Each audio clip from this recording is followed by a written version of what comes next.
All right, so we're hanging out with Project Veopod, Teriak, Abe Dinkus, and American Nacho around here. Seems like it's gonna be a good time, so I figured I'd go ahead and stream it. Let's take a look and see what these guys are talking about. Well, What and happened even to the Medina? people that do the war, you know what I mean? Like the people who go to war will tell you they'll be the first people to tell you that you don't want it. Like Yeah, you're like, 100%. I don't want to do that again. Like I will tell you that. Yes. Yeah. so Abe's, all the people Abe's a who former are online, Marine. like, oh yeah, I'll fucking do like and talk all the shit are the first ones that are gonna freeze Well, up whenever they're LARPing in the street, and they think that shocked in the field, like they think that standing up against riot police in the streets with a sign that says, trans rights are human rights is going to fucking war. That's what they think war is. When Marines start popping off with M16s and artillery and fucking mortar shells, it's gonna be a whole different fucking story. Yeah. You're against my human rights now. Obviously, this is it's a regime of the mustache man. It's absolutely insane. I would watch these leftists. I would tell everyone I'm the mustache man now. They don't want civil war. They don't want war. I promise you, no one actually wants that. They think they do. They do. Yeah. They think they do. They think they can handle it. They think that it's going to be great fun or it's going to be amazing. No, I promise you it won't be. Yeah, you know what's funny? So I live in a small town. I used to live in the big city. I lived in the ghettos. I know how like the life is living in the trenches. The funny thing is, it was like somebody said, "We're coming for you, small town." I like, okay, go right ahead. Almost everybody here is armed. Yeah. All you have to survive last Try 5 that seconds. in a small Try that in town. a small town, yeah. Where they're a lot more united, especially in the rural areas. I went to They're go way see more that guy. conservative. It's pretty good. Did you? Yeah. Yeah. He came nearby. He was like on the tour. Who was that? Toby Keith? Some guy came through the shop and was like trying to get rid of some tickets. I was like, no way, dude. I was like, hell Nice. yeah, man.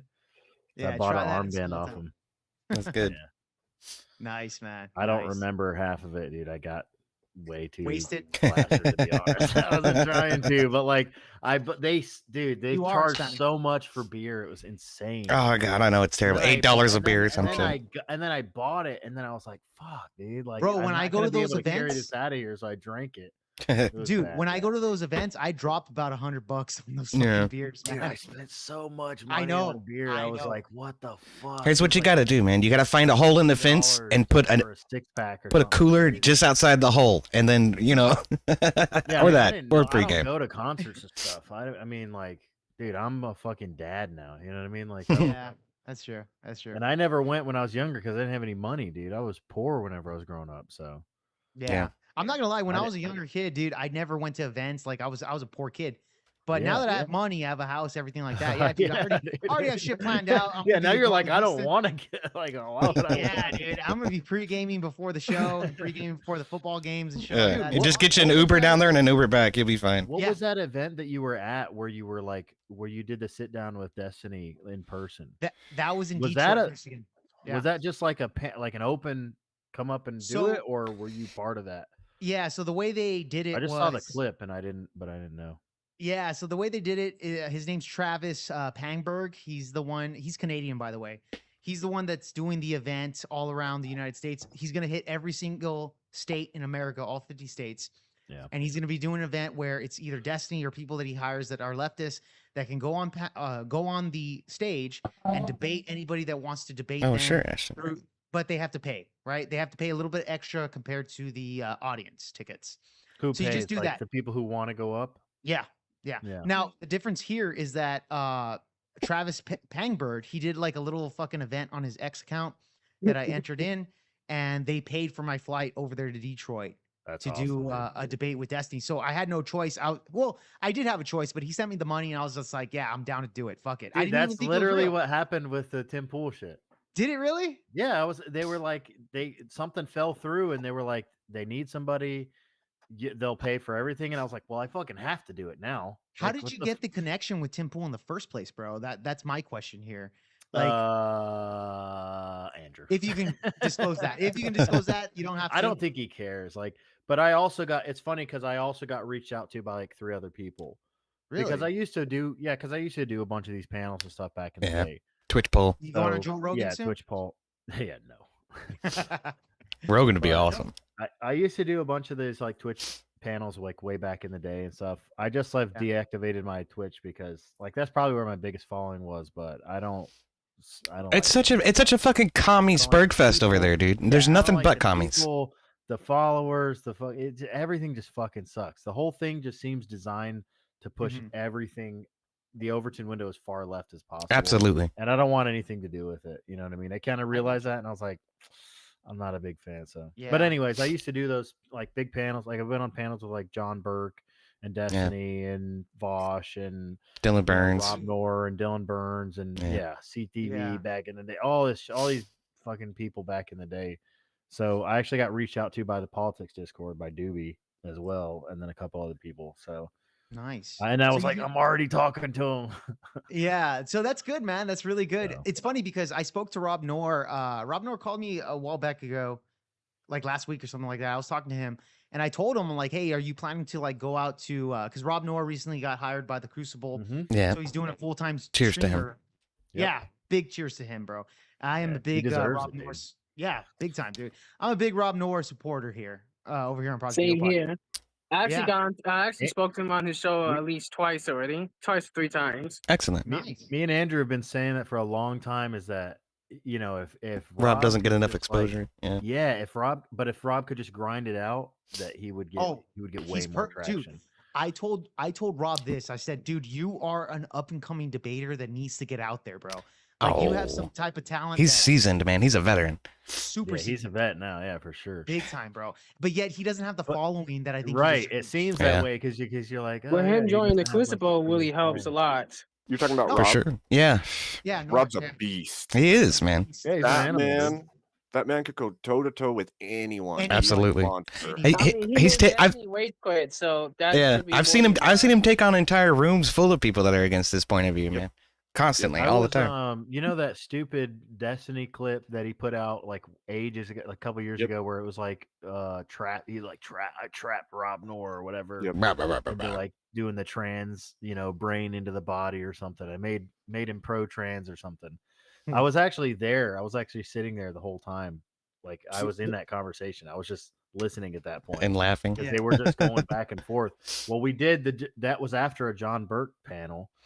Drunken debates, those are awesome. Yeah, the drunken debates panel. So then we're just like going after that, and they were just still going at it. Dude, they went for like 7 hours. Jeez. So it happens. So it was like we did the 3-hour panel, and then Rob and Destiny were just going at it for like another 3 hours. And I was like chiming in there a little bit, but it was funny at the time. Yeah. With those two in the room, it's hard to get a word in edgewise, man. Big time, dude. My positions were so terrible then. But I was just also entering into it too. So. Yeah. I was just watched from the crowd, from the chat and such. Yeah. Well, I just jumped in head first, dude, whenever I started. The only reason I ever got into politics to begin with is because I was planning on starting a family. I just got married in 2019. Yeah, congrats. It's just the nature of the beast. Like you're like what schools, what blah blah blah, like what the taxes are, where we're gonna buy a home, where we're gonna live. And by the nature of that, then you're like, okay, well, what are the best places? What are the best school systems? What are the best whatever? And then you're like, okay, well, why are those things the way they are? Right. Like, because of Republican leadership for the most part. That's what attracts you. Because of political, pressure and different things. And then you're like, oh shit, I gotta know about this stuff. How come the crime rate's so low in this town and then so high in that one? For sure, man. Yeah. What was it? The first month Rob went full time. He made fucking $10,000 fucking dollars, dude. That shit blew my mind. Yeah. I've been modding over there for a few years, but all this shit has just happened recently. It's been really awesome for him. I've seen you in the chat with Rob's live stream. I've seen you plenty of times in the chat. You always say what's up to me. But I'll tell you this. EOD's an OG too. EOD's been around since CTV days. Yeah. Yeah. I was gonna say 5-6 years ago. You guys are actually really seasoned when it comes to the space of the debate space. I'll tell you this, bro. I'm so brand new to this debate space. Yeah. Nacho, you've been there for a while. You've been there for a while. Abe, I'm pretty sure you have too. I'm sneaky. But nevertheless, Ariak's just an Irish leprechaun or whatever the hell he is. He's guarding the gold at the rainbow is what he's doing. Yeah, he's hiding under a pot of gold or some shit. But there's Lucky Charms and For reals, bro. But like, when I got introduced to this, I was just like, holy shit, this is an entirely new world. Like, I was streaming for 1 year. I did videos for 1 year. And then I got the Andrew Wilson interview. And then all of a sudden, these streamers that came in or individuals kind of introduced me more and more. That's when I met Nacho as well. Into that space. And I was just like, holy shit, there's an entire history here that I never even fucking knew about, bro. The lore. Yeah, the lore. So I was in the Discord with you earlier, Nacho. I was going to say hi in there, but I got really busy here at the house, so I didn't get a chance to do that. Oh, you mean Crucible's Discord? Yeah. Yeah, there's always a shit ton of people in there. Yeah, there is. Big time. So. Yeah, but it's crazy. Is that lore, and it's funny too because you'll start to feel that, like, which luckily I think it's probably good for you. You got kind of linked up with Andrew early on, or you got like, you know, an interview with Andrew, and you kind of got introduced to his community, and that's a good community to be around. But for sure, like this, what happens to a lot of right wingers is that because these leftists, especially on like Twitch and some of these panel spaces, they can't get right wingers to come on. And it's not because right wingers don't want to engage. It's just because we know the game. Like the game is you set the panel up, you set the topics up, all the leftists are invited, you know, a week ahead of time. They have it, and the right wingers get brought in like literally 24 hours. Like, hey, do you want to do this panel tomorrow night? Or Sure. Like, hey, it's in like 2 days or like whatever. You know, and then you're basically just getting brought on to get like, you know, ambushed. Right. Yeah. So unless it's like you know, which is fine. Like if you want to go, if you're seasoned, you just go in there and clown them all. Of course. But you know, before you know the game, like, you know, that's the whole process, and that's what how the whole Twitch panel like space works. It's so weird, dude. Big time. You know, it's funny. Gavin McGinnis, I know he runs his show. He was actually talking about how it's very difficult to get left wingers onto his show to the point where he actually has to pay them. If he asks a right winger to get on, they do it no matter what. In fact, they don't even ask who's the leftist on the panel. I gotta get a cup of coffee. I'll be right back. But left wingers. That's what I did with Tim Pool. I had no idea. He was just like, "Do you want to come on?" I was like, "Yeah, sure." Yes. So Andrew Wilson's been trying to debate Sam Cedar. Sam Cedar was like, "Oh, I'm going to debate Andrew Wilson." Yeah, and that's so funny because Sam Cedar back in the day did that thing where he like ambushed Steven Crowder. I don't know if you guys. Yes, I remember that. Yep. Yeah, I remember that. Yeah, I remember watching that, and I was like, "You little weasel, dude!" Like, dude, and it's funny because he went around the internet saying that Steven Crowder's afraid to debate him.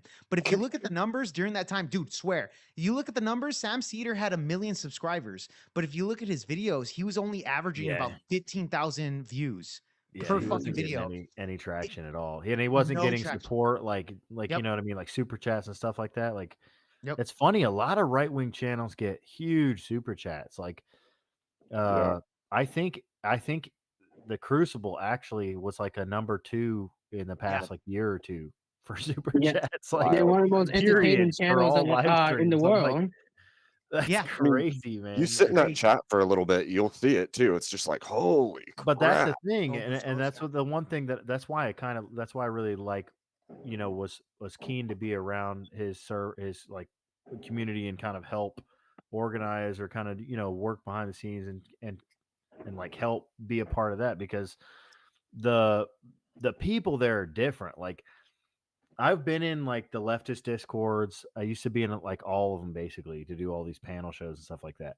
They're on 24/7. Yep. I'm like, I don't understand how. Like, I know there are some of you that are like, you know, engineers or programmers or whatever. Like, there's some of those types, but the majority of them are like, they're just succubuses. They're just living off the state.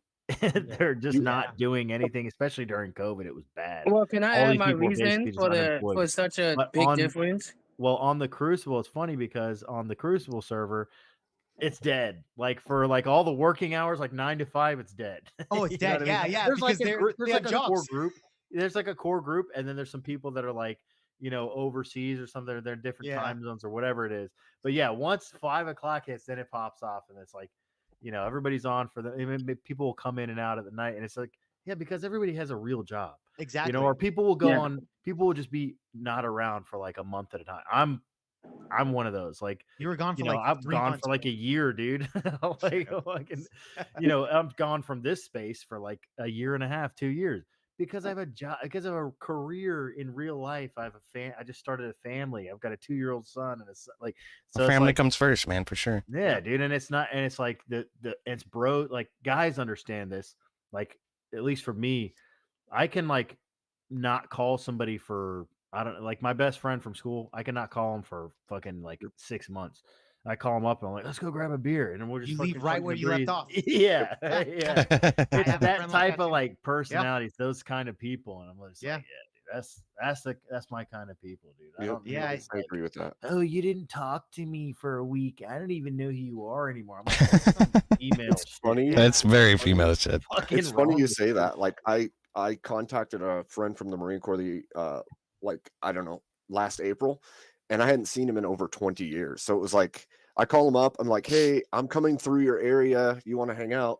And he's like, oh, yeah. I got a plot of land. You guys can camp out there and we'll hang out. And then we just did barbecues the whole time I was there. It's like, I haven't talked to the guy in like over a decade. Nice. And the last time it was digital. Yeah. And it's like, Oh, what's it was up, Bill? perfect. I know Bill. Yeah, Bill But yeah, Hicks. but He's yeah, dope. can I add why it's such a big disparity between the left and the right debate panels? Mhm. Yeah, because for one, when it comes to the left side, they oftentimes are well more established. They pretty much have a huge slush fund network that goes into these streamers and debaters or Yeah. whatever. That's why they can keep. Oh yeah. Like They progressive have a fucking victory. massive institutional advantage over the right. We're pretty much the underdogs here, so we The have to right- like build ourselves up. The right has definitely caught up in the last, like, at least definitely in the past like 2 years. The right And the is reason kind for of, the right's kind of caught on to like, oh, we need to put money into this, like, And their tactics, and yeah. organically, like, as far as like just people watching, people with jobs and families, like, you know, that want to be supporting, you know, people with the same ideas, but also organizations are starting to pick up and be like, oh, we need to put a ton of money behind this. Like, that's why you've seen like Charlie Kirk and some of these other guys kind of start to blow Yeah. up on the TikTok spaces and all this other stuff. What's Charlie Kirk saying? Team America, fuck yeah. No, that's not it. No, Charlie Turning Kirk point is saying USA. Team Nala. Turning Team point. Nala. Oh God, yeah. Yeah. That part, Yeah. you know, maybe they picked the wrong guy, but Bro, Charlie Kirk's a liberal deep down inside, bro. Like, I'm just saying. He is, man. Come on, let's be fucking perfectly fair. This guy wanted to get fucking drag queens into the movement back in 2019. dude, my mic keeps. I don't Yeah. remember that. But all I'm saying is the fact that we're pretty much come from like pretty much authentic, real life situation. We have jobs, we have family. We don't really make much time for it. Well, now we've been making time for it, putting investment, and we talk from straight out of our ass. We don't have anybody that pays us. We don't have it. We don't have institutions that pretty much buys us out. Well, unlike the Daily Wire, which they do, they're pretty much a neocon institution. That's just my take. Um, the thing is, the left, they do. They have all these left wing institutions, so that's why they feel like they're fake. I mean, just look at they said Sam Cedar. He has 1 million subscribers, but he barely gets cracks up 10,000 views sometimes. That It's guy's because he's awful. fake. Yeah, he's awful. He's a fake. He's a weasel. Him People and know that he's fake. him and fucking David Pacman both just ooze that in disingenuousness. Yeah, they're just full of fucking shit. And that's not just the only ones. They have plenty of others that are like that. Luke Beasley, Brian Tyler Cohen. There's a lot of them that are basically just fake. They have no realness at all. Like, there's nothing real about them. They're just fake, raw, institutionalized Democrats. Propagandists. Yeah. Yeah, exactly. And we don't have that same infrastructure, so we have to like be creative in how we get around trying to fight these people. I think most people who are speaking on the right that have any kind of following, like the Hodge twins or Charlie Kirk or any of these people, do come across as much more genuine for the most part. Yeah. But we do have some strange characters like fucking Cat Turd and Cat Turd. You don't know who Cat Turd is? He's huge on Twitter. He does a podcast every day at like 10 o'clock. He's a big sycophant. Trump sycophant. He is. He's a Trump sycophant for sure. Oh, okay. Well, I'm new to TikTok, so I don't know the TikTok. It's not TikTok. It's Twitter. Yeah. It's on Twitter. X. Oh, sorry, Twitter. Yeah. Okay, my bad. I just haven't run into him then. Yeah, he's on Twitter. He's a freak. There are some right-wing institutions that I believe that we just need to stay away from. Daily Wire is one of them. I think it's a neocon organization. I mean, just look what's happening right now. The moment when October 7th happened, I was gonna they say. completely their mask broke, and they have been declining ever since. Yeah, well, they're Zionists. I'll say that, and it's run by a Jew, you know. But I don't know if they're neocon or not. But You They- fucking anti-Semitism. I don't know if the Anti-Semitic piece of cool shit. it, man. Whoa. Cool down, I mean, bro. We're on Whoa YouTube. now. The Whoa only now. one that's not Cool it really with not the is Matt anti-Semitic Walsh, remarks, which he's man. probably not going to last very long. I like Matt Walsh. I Yeah. like Matt Walsh. Well, that's what I was Matt thinking. Walsh is this. Matt Walsh and Michael Knowles are pretty fair voices, right? But I think It's just Well, Ben Knowles Shapiro. is kind of a bitch, bro. I'm not gonna lie. Michael Knowles is a little bit of a Knowles, bitch. But yeah, Knowles is a I coward. think Matt is a lot more stable ground. I like Matt the most, yeah. actually. That Yeah. is And, debate. Michael He's got a Knowles backed foundation out of for debating sure. Andrew Wilson. None of those guys are gonna debate him, bro. Get the fuck yeah, out of here. probably not. They're not. You know what I mean? Matt Walsh is not a debater. He's just more like a conversation kind of guy. It just Michael Knowles backed out. If anything, Michael Knowles if does anything, do debates, yeah. Yeah, Go I on, was Abe. going to say if anything, Matt Walsh might talk to him, not do an not interview or something. Yeah. But I can Andrew's see gonna that. fucking turn it into a debate. Maybe. Of course he would. I kind of hope so. That man's mind works to debate. Okay. Yeah. Did you guys see his exchange with Pearl Davis, where it was supposed to be a conversation, and then fucking Pearl just got demolished? Well, she wanted to Yeah. argue. That's the problem. She kept pushing points. He's like, "Well, fine. You want an argument? Let's go. Let's go." She's like, "I don't tell men what to do, but however, I'm gonna argue with you." Yeah, exactly. Yeah. What's going on here? Dude, she's just black pilled. I was actually Absolutely. waiting to do the call-in show the next night, and she ended it, dude. I was sitting in the fucking queue, like waiting to hop on because I was How long like, did you I'm wait, gonna bro? fucking wreck this stupid bitch. Dude, it was so. I was there as soon as I found out it was an open panel or an open like mic call-in thing or whatever. I was just sitting in there waiting. It's so dumb because she makes this claim. I don't make prescriptions, but I'm going to tell you all the things wrong with everything. And then I'm not going to tell you anything else. Just, I'm going to ramp you up and get you really angry about the way the world is. And then I'm going to shut down and tell you there's no hope. Yeah, total backpill. What are you doing? Yeah, my problem with her is that I think she does insinuations of advice. Yes. Which is pretty much similar to just giving advice here. Oh, yeah, it's like implied. Men shouldn't, why should they get married, etc.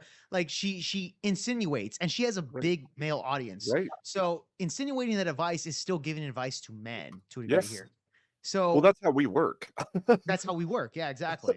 So so I mean, I like Pearl because she's provocative. She pisses off the feminists, and it's funny. But outside of that, dude, she's not as smart as a content creator as maybe most people would give her credit for. That's just my claim here.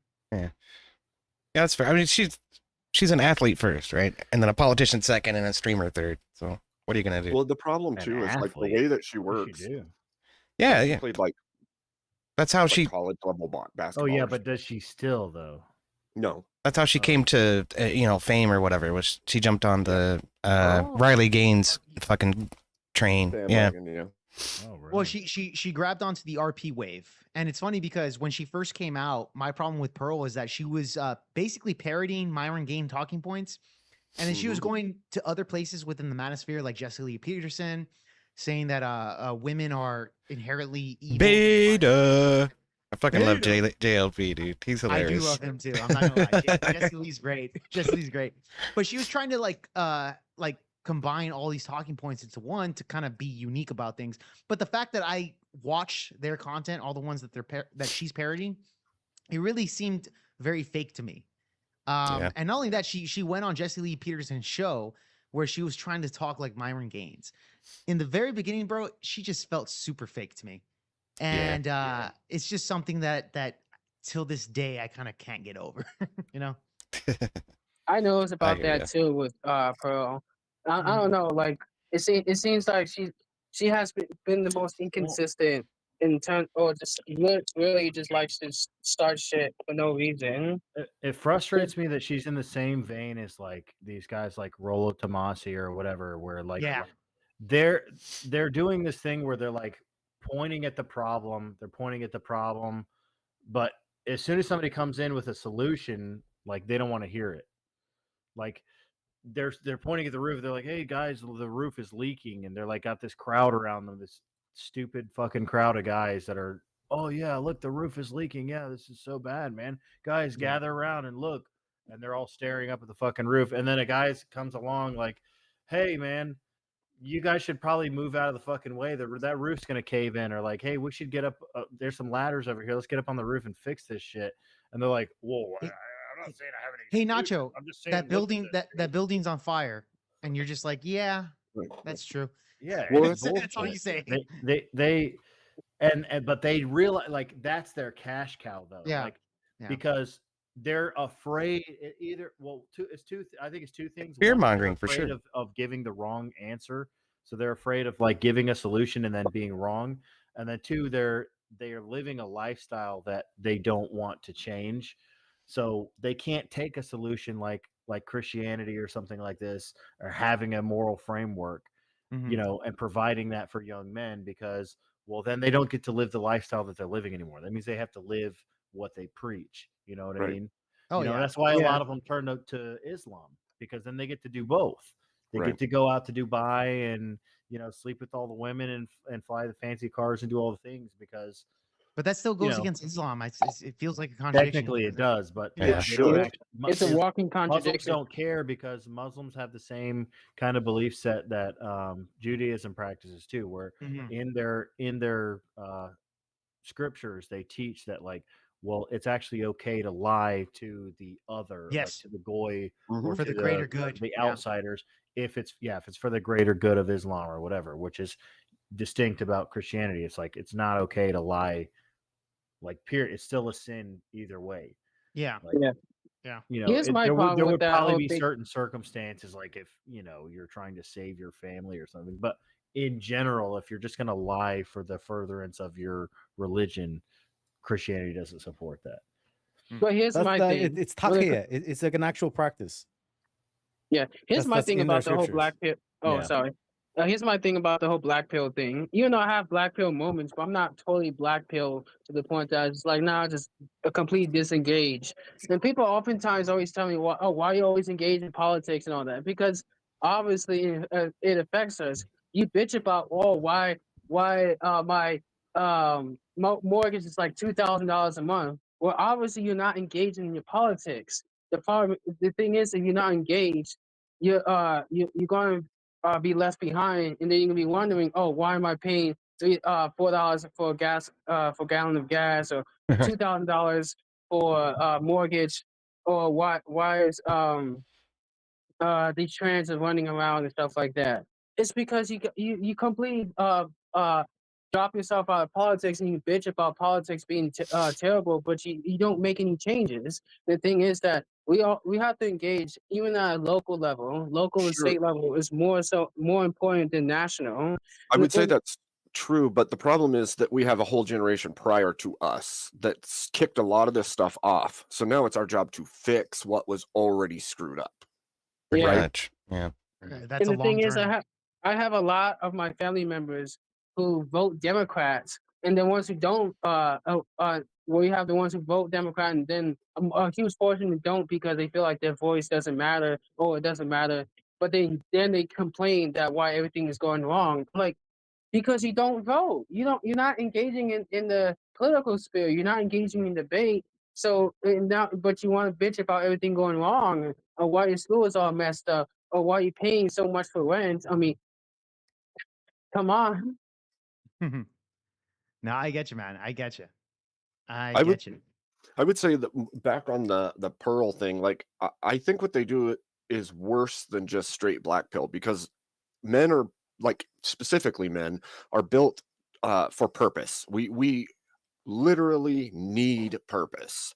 And if you take purpose out of the equation and then you say there's also no solution because I don't give answers on how to fix it, you've now said you have a purpose, you can't attain your purpose, and there's no way to fix it. So not only have you blackpilled them, you've also enraged them. So you're like nihilistic. You've activated some angry, driven person rather than just making them feel hopeless. Abe, would you make that same argument that when Fresh and Fit first started and stuff like that, were they doing that same type of emotion with young men, would you say, or no? I would say in part, yes, because they were still saying, there's no way to fix this situation, but they I were remember still at that. least telling people to go out Solutions. and make Yeah. money and go Right. out and get fit and get your life together and try to at least give yourself the opportunity to find someone Yeah. No, I rather than agree. just telling you all women are screwed. They're all bad. But Right. which is what Pearl does. She says there's no good ones, basically. At least Yeah. Myron said, look for the right one, get your Yeah. stuff up, know that most of them are bad, but you might find a good one. Yeah, that is true. That is true. That's why, like, dude, Pearl is somebody, and like I said, I don't want to talk shit about Pearl, but Pearl just kind of feels. And dude, by the way, I'll ask a question to the panel here. This is just my belief: is that I don't believe women in general should even be in this type of male improvement space in the first place, or male advice, insinuating advice, etc. I think it really clogs up. Yeah, they should be talking. They should be speaking to women. Like if they want to help, they should be directing their criticisms towards women. And which I'll give it to Pearl. She does do a lot of, but she just, I don't know. Dude. I think she's just like super black pilled, and no pun intended. Yo, this guy has Jesse Lee Peterson as a fucking thumbnail. I'm sorry. Beta. Into some rare black lesbian communists. Yeah, he hopped over from the chat. He was asking where to hop on. Yeah, thank you for the sub, bro. My thing about it is it sort of goes into not only black issues but also like abortion and shit like that. They say white men shouldn't be talking about black issues or abortion, and yet it's perfectly fine for people to have an opinion about it. You know what I mean? So will I accept advice from a woman more readily than I would a man who's doing well and is emulating a life that I'd want to see in my own life? Then yeah, I'd listen to the guy first. But should women just not be talking about it? I mean, they have opinions too. Why the hell not? I think there's an issue though with that because there's a certain level of knowing that there's an audience and being the female coming into that audience and saying, look, I'm with you and here's the problems. And I'm also going to help you believe that it's way worse than it actually is. So like, I agree that women could talk, but they need to not be the driving force between animus between the sexes. I think here's the biggest problem. I think is that I don't necessarily care whether men or women are talking about men or women's issues, but the problem comes in where it seems like all of the people who are talking about the shit, all these fucking people that are giving the relationship advice, they're always single. Their lives are always a wreck. They're always running around and doing all this extra, nonsense. They're not. Their house is not in order. So it's like, why am I taking relationship advice from somebody who's been single for the past 10 years and their longest relationship was like 2 years in fucking college or some shit? I'd say that also would go for the dudes who are in the red pill space, who don't have a woman, who don't have a life together, who don't have children, who don't. Yeah, I'm talking about both of them. Yeah. I agree. Here's Boomer Bob from that debate with Rob Noir and Jasmine Jafar talking about divorces. She was talking about how everything was supposed to be this way, even though Rob is married and have kids. And Rob literally just like, you know what, screw this. He went blood sport on her afterwards because she was just spewing out the most dumbest crap. Yeah, this is what Boomer Bob says. Places women should be. 1, the kitchen. No further answers. I had to argue that last night, by the way. I don't know if anybody caught it. I was on Grid's debate last night, and Anson paid for the topic, and I had to argue this topic against a chick, and it was literally the topic he set, right, was women belong in the household, and that's the presupposition at the beginning, and if they belong in the household, they should be in the kitchen. And I had to argue the affirmative for this. I had to argue that affirmative. Yeah. It's kind of like what Destiny always complain about. Oh, the right is not moral, but this guy is most morally bankrupt person out there. Really quick, Miguel. Latin AI in Cali. What's up, man? Hi, it's nice shit, to this be is a woman? here. Is this a woman? Yeah. Instead of Latin Jesse Lee X, Peterson. Yes, instead of Latin X, I'm saying Latina with a giant A. Nice. Latina. I'm surprised. I'm always surprised I ever have any female audience. You know what I mean? Yeah, I was expecting. I'm just a crass, individual. You know. Yeah. So we got two say women, what's which on are my real. chest. By the way, Latin AI in Cali, you are a real woman. You're not a transformer, maybe? Last time I checked my vagina. Okay, great. I just wanted to check. Awesome. Wanted to check that really quick. And- Kat, are you also a real woman? Never Just- been proven. Never been. that. I've watched Cat some, so yeah, Hey, you guys. he's pretty awesome. Hey, you Yeah. guys. If We're I'm good. not a real woman, please stop the bleeding every month. Oh, yeah. For sure. That My is a wife bummer. would agree. My wife would agree. I know it's so messy. It's gross. Hey, Yeah.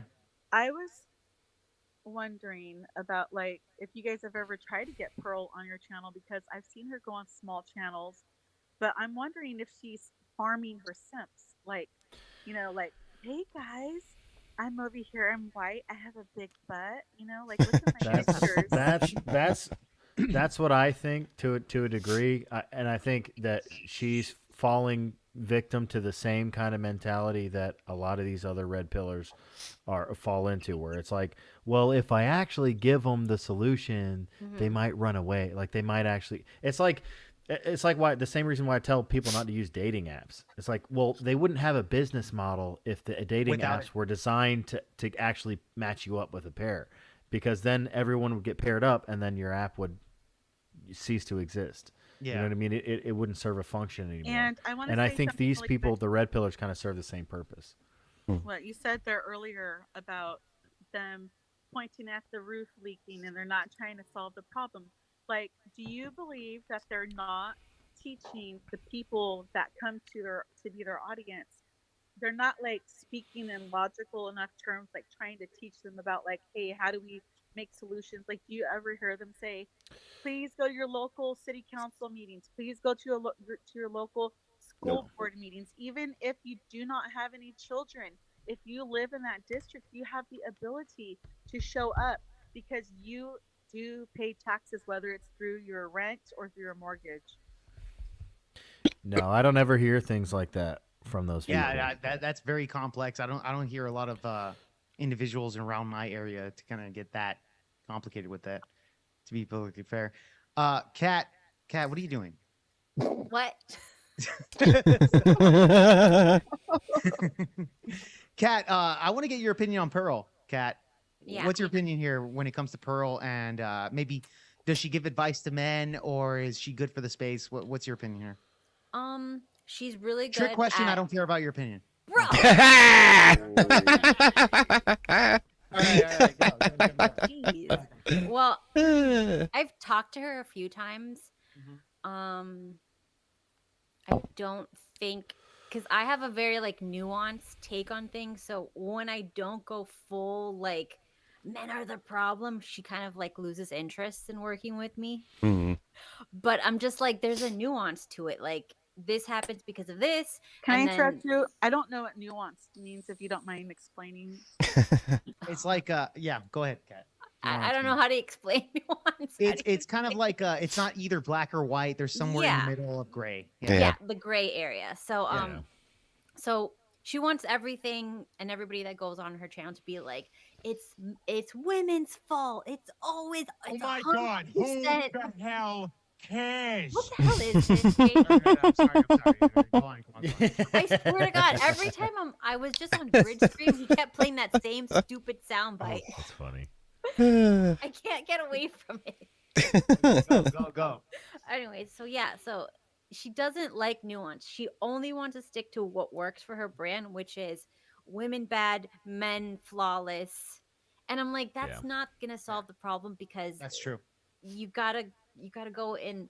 You gotta talk to both sides and get them to come together. You have to have some kind of prescription. This is what's been one of the worst kind of like fallout of Kevin Samuels' death, is that because Kevin Samuels was really good at this. Kevin Samuels was like the OG. I don't even know who that is. Well, you should go look him up. His videos are still out there. Kevin Samuels was way better at all the red pill shit than any of these people who tried to fill the gap after. And he was the also reason black, was I was kind of biased. But yeah, go so you're ahead. just like Oh gosh, Jay. no. Go ahead, So, but the reason he was good though is because he shit on everybody. I mean, both sides, and he put everybody in their place. He would grill them and ask them questions about like, okay, well, you think that you deserve this or deserve that, or you think that you're whatever, you're an alpha male, or you're like a 10 or whatever. You know, what are you making? Well, how much money do you make a year? Or do you have any debt? Do you have whatever? And he would grill men the same that he would women. You know, and that's the nuance that you do need. You don't need to do this thing where you just make it black and white. You just shit on women all the time, and you're just like radicalizing these young men to like hate women, which is retarded because you know, having a wife and building a family is like super based, and you're gonna turn these people away from that, and like you have to give them some solutions. You have to give them some moral grounding, and then you have to give them some realism too. Like, you know, if you're like you know, you might be like a 7 or an 8 or whatever, you might be doing all the right things, but you might need to take a different approach. I tell young guys this, and it's not a joke, but like maybe you need to like find yourself a like 5 in the gym or a 4 in the gym that's got a really pretty face, and you need to go help her get to a 7. You know what I mean? Like, you need to find creative solutions to these things. You can't just, you know, maybe you need to lower your standards as a male, just like maybe, you know, definitely some women need to lower their standards. Blasphemy. You know, so. Well, that's the thing. To Kat's point, she's saying that Pearl's whole fucking brand is that black pill bullshit, and then never offering any kind of prescription or solution or moral grounding like you're talking about to try and resolve any of it. And it's all the doomer shit, man. And that doomer shit goes away if you start actually proposing solutions and showing people that, hey, you know, it's not so bad. You're gonna find a way. Well, another one that's like that is Anton Daniels. Not only he's harsh to women, he's also harsh to men, even more so to men that look dusty and stuff. I mean, there was one time this guy, some guy got onto his panel, and he looked terrible. Anton ripped him a new one, and a week later, got himself cleaned up and looking like he was ready to get into a career. Oh, the black guy. Yeah, I know who you're talking about. Yeah. Anton Daniels is not fucking around. He's basically like the next, pretty much the next generation of a red pill. Wasn't he like what should be? Wasn't he in that same kind of movement with like Kevin Samuels, etc., like that Black Manosphere movement? Yeah, but and the thing is, Anton Daniels, like I say, now he's harsh to women. He's also harsh to men, more so than men. Any man that's like dusty as hell, looking like shit, no, he'll whip you a new one. He would have his whole crew to jump him too. So he's gonna talk shit about me because I'm all dusty and shit. Fuck you. I'm gonna fucking debate him. No, but I get it. Yeah, I get it. I see the. He wants people to succeed, and sometimes you gotta show him a tough love. You gotta be harsh. And the problem is that we live in a society that we let all this crap slide to the point that now we're pretty much gonna get conquered if we don't turn that shit around. Well, unfortunately, I think it's a little bit more sinister than like, you know, the just people being soft. I think, you know, I think they want to farm their audience a little bit. Like, I don't think they want to give them solutions. I think they want them to be in that kind of mindset. I think they want them to be kind of like, you know, never actually reaching the solutions, because then they're just going to keep coming back to them. That's why I don't like some of these guys like the red pillars that have taken over, because they don't offer any solutions. They just describe everything. Right. And then when you try to press them on, like, you know, okay, well, like, how do we, so you're saying like we need to like do this or this, and they're like, well, no, I'm not saying I have any solutions. I'm just saying like this is the way things that are. And yeah. It's like, well, then what fucking good are you? What use are you? Who the honestly, fuck cares? Nacho, it's all about fear mongering. A lot of the RP guys, like Donovan, kind of has that kind of mentality. Actually, I've spoken to a lot of the RP dudes, like Rolo's like Rolo's one of them too. The worst, dude. It's just a rage addiction. Yeah, but it kind of feels like they don't want to be giving prescriptions, but they're kind of libertarian about the subject. It's just more of like, well, you know, just do as you will. I always call libertarians kind of like Satanists, like do as thy will, and as long as you're not hurting anybody. It's kind of the same kind of ideology. Yeah. But with the RP, it's just like, yeah, I'll give advice, but I can't tell men what to do or women what to do. And they kind of accept the feminist movement there. But what I respect about Myron Gaines, and I'm going to back up Myron Gaines, is that Myron doesn't necessarily do that to that degree. Maybe you guys might disagree with me on this, but I think in recent years, Myron is a lot more straightforward with a lot of his advice, especially when he first started the podcast. So I think Myron is ahead of the game. I would He's say grown a lot, so He Not to still has probably agree stupid with me on this. solutions because Yeah. he wants everybody to sleep with everybody. Yeah, that's what I was He going to say. Not wants to would men probably to agree sleep with like- me. I mean, he that still needs to you shouldn't prove have it. all go the ahead, partners. You shouldn't have all the sexual partners. You shouldn't be going out looking to sleep with 600 women. That's ridiculous. It's not okay. You should be looking for a mate to settle down with and have a life with. So that would be my biggest discrepancy, my biggest issue with Myron and No, for sure. I think Myron gives the advice through a hypocrisy point of view. It's the same thing as that, like, for example, I smoke cigarettes, but I would obviously tell somebody not to smoke cigarettes. Like, I know Myron, he was very But he doesn't overt. say that, though. He doesn't say not to do it. Yeah. He says to do it. Well, he says that. Okay, he says the 50 bodies. Is that what you're implying here? Yeah, The like 50 like you need to sleep Yeah. with 25 women or 50. Yeah, 50 women. Yeah, or but whatever it is, Myron's take there is that when he says about the 50 bodies, he's more implying that you need some type of experience, whether it's one body, two bodies, three bodies. He uses 50 as like kind of like It's such a morbid way to refer to that as bodies, you know? I don't really totally think agree you with you do. there. Hold on. I totally agree with you, bro. I totally agree with you. But I'm just saying, like, I understand. Then I'm a hypocrite here, just so we're clear. Don't lie. Look, dude. drop. Look, I'll tell you this. I'm over the 50 bodies when it comes to women. I'm not gonna lie. Would I recommend men banging 50 women or 50 plus women? No, I wouldn't. Of course not.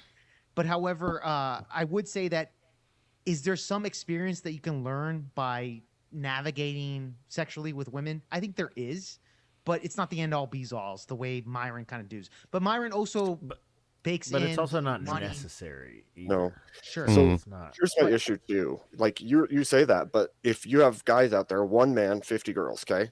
Every one man with 50 women, that's all the women on the planet. There is no clean, ready woman out there. And that also means there was overlap the whole time. So you've literally defeated your own movement by that point, because there is no pure women left on Earth for you to have. Well, I agree with you, I don't think the number itself is very important. It's like Vio was trying to say, is it's really just about having some experience before you go into a situation where you're gonna hit yourself to one person for the rest of your life. You know, it's the homemaker argument. You know what I mean? You can't be mad that the only thing around is hoes. If you're contributing to the problem, like if you're the one making hoes, you're the one turning these women. Hey, out. we're slut makers, bro. Let's just be 100 about it. I mean, that's what I mean. Oh, for fuck's sake. But I will tell you this: most men can't even accomplish that in the first place, right? At least the vast majority. I don't think the vast majority of men, and you even look at the statistics, I think the average body count of a man is around 5 bodies, bro. 50 is just out of the realm. That's about what I got. Is about 5. I'm modest. I usually like to go into. I stay in a relationship for a year or more, and you know we have a lot on the mental, intellectual level, you know, in common, and in addition to that, physical attraction. That's gay. Why is that gay? How is that gay? I'm just being an honorable man. Y'all are sitting here saying, "Oh, everybody should be a slut." I'm the one speaking truth to power right here, man. I'm kidding, bro. I'll say this. I just said it because he said it. You know, I have 2 peer pressure. I have 2, and to be fair, I'm going to throw this out there. I've been with 2 women. One is my ex-wife, and one is my current wife. I've never been with any other women. I'm a Marine, a combat veteran Marine. I'm 6'4", 200 pounds. Like bro, you're the same height as Lincoln. What the fuck? I could. Why do you think he has that profile? I could get women as much as I wanted. I didn't, because it wasn't right. I was raised against all of that. And so I think that if we had a better moral system, we would have a far less issues with men finding women, period. Well, here, you're the most honorable man in the room, Abe Dinkus. I'll drink to you. Yeah, it was the opposite. I do want to say, I'm also tall and this guy just said that he's only been with 2 women. I didn't use my powers for good. I did. Yeah. I'll just say that. I did not. Fuck yeah, Abe. Abe right there. Like, wow. But I'll give you credit on that, bro. 2 women off the bat. Very, very, very honest here. Very moral of you, Abe. But like I said, I think the landscape is a bit different. And dude, you know, let's just be honest. A lot of men don't have that type of willpower. We all understand it. I'm not saying for them to go out there and bang every single woman. However, that is the natural urge of men. But I will tell you this. I think dating, you don't have to bang them, but I think dating women, or at least having the courage to talk to women, is something that a lot of men need to develop. I agree. Yep. Yeah. Because I think a lot of men can't even do that in the first place, bro. Like I've run into a lot of individuals that can't even talk to a woman. Yeah, we have good development of that. Mm-hmm. Like, men need to learn the skills. They need to understand that women are just people. First of all, that's a huge thing I've noticed. Shit. Okay. And what happens is guys put them on this weird, different plane of existence where they're so scared to death to talk to them. They're just people. Like, have a conversation with the woman because she's just a person. Mm-hmm. And instead, they're like looking for a mate, and so then they screw up everything because they don't even know how to talk to them, because they treat them like they're not a person. They treat them like they're some other thing, and it's like that's terrible. Like a piece of meat that's just supposed to bring home money for her to spend, right? Well, here's the thing: I see a lot of men I see a lot of men that actually settle for girls that are maybe more attractive than them. And when they settle for these chicks, they usually have some type of ego to where they control the man. A lot of men have fears that a girl that maybe they can't replace that chick because that's the hottest piece of ass you've ever gotten. They're more willing to oblige to the woman's demands in the relationship. And I think that causes conflict within that, you know? And I think there's a lot of men that kind of have those situations. That's kind of what's caused the degradation of society. That's what's caused, you know, the like exacerbation of feminism and all this other leftist and all this emotional. All right, y'all. I've been invited over to Grid's panel, so I think I'm going to head that way here in a minute. Because they went out. Stick with me. They snagged the hottest chick they could find. We ran all the women out of here. At least there's one over there. Unfortunately, this is where right. Like, these are like hot chicks who went through college and got turned out by, you know, 20 other dudes.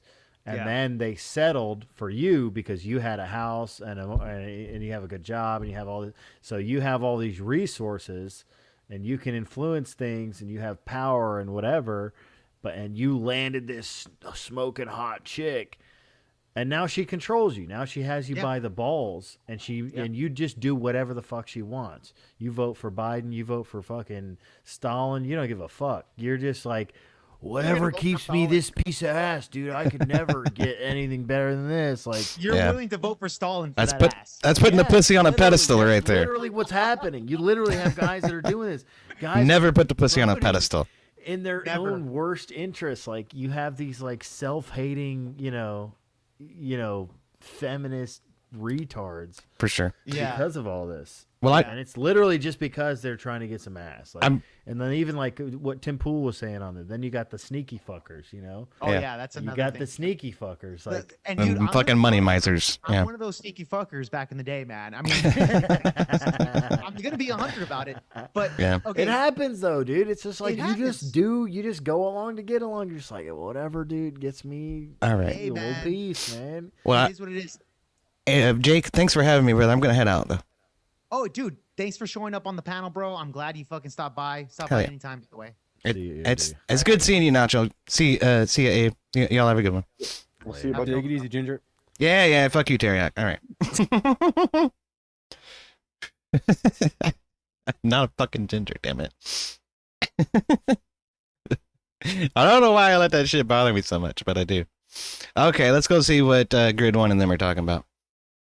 No. Turn that off. Okay. Yeah, that all looks right. All right, cool. Okay, hold on. I gotta do this. Here, there, here, and we'll do this one. That'll work.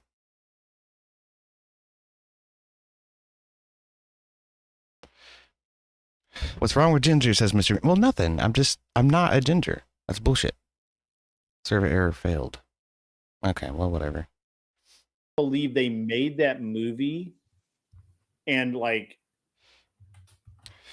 in the way that they did, and nobody like threw them, like nobody like protested it or threw it out or anything. Like, it's really crazy how weird that movie is, and it was really popular in its day. So, but Clockwork Orange is a great movie. You should definitely watch it. Yeah, Clockwork's fucking amazing. It is disturbing, man. That's a disturbing fucking film. It is absolutely disturbing. Like it is like, I mean, you will come away with a new understanding of how fucked up life can be. For sure. So, welcome EOD. Good to see you. What's up, Grid? Is Rob not working tonight? Yeah, apparently not. He's gonna take the day off. So he deserves it. He's been streaming every fucking day, 19, 20 years in a row, 20 days in a row. Yeah. Yeah, that's nuts. I have not done that. I mean, because I have cool stuff to do. So, yeah, right, so we've really been picking on Kel here for a little while, and she's been a great sport. Hi, Kel. Dishing it back out. But it is what it is. Order up, somebody. Yeah, order up. Who's DoorDash just got there? Wasn't me. Well, the obvious joke would be me because I'm fat. What's up, Gibbs? Long time no see, brother. Hey, you don't have the monopoly on that, bro. Hey, there you go. But it wasn't me. Not this time. Not this time. I went out to dinner with my family, so. Yeah, I was gonna say you were on vacation for a little bit. How was that? Well, I went to Alaska, had a great time. Then I came back, and life has just been like balls to the wall since. It happens. It was my son's birthday this past week, and he's getting ready for the state finals in skeet, trap, and sporting clays. So he'll be shooting all next week.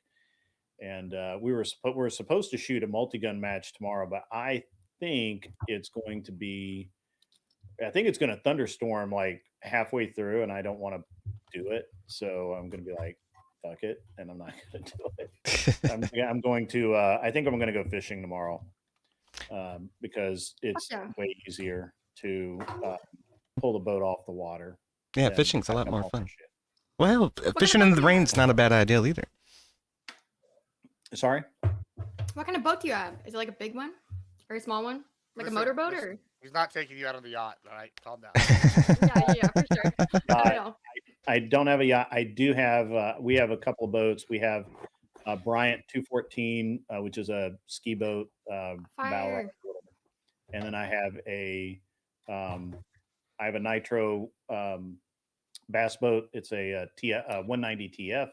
And then I have another bass boat, which. Uh-oh, your mic cut out there, Grid. Yeah, I think he's gone. Oh, there you go. He's back. You're back. That was weird. So as I was saying, I have a Bryant 214 ski boat. I have a Nitro 190 TF, and I have a the boat that I'm going to take out tomorrow is I have a Javelin Renegade 20 bass boat. It's fast. It's a really cool boat. That's a lot of boats. $2 came in from Kissy Cat Ginger Stream. It's only a ginger stream if you come up, Kissy Cat. Listen, listen. There's and some of us got a red hair. Let me see if I can find a shirt. Like 1% of the world's got that. Get some. I'm the veteran. I know it.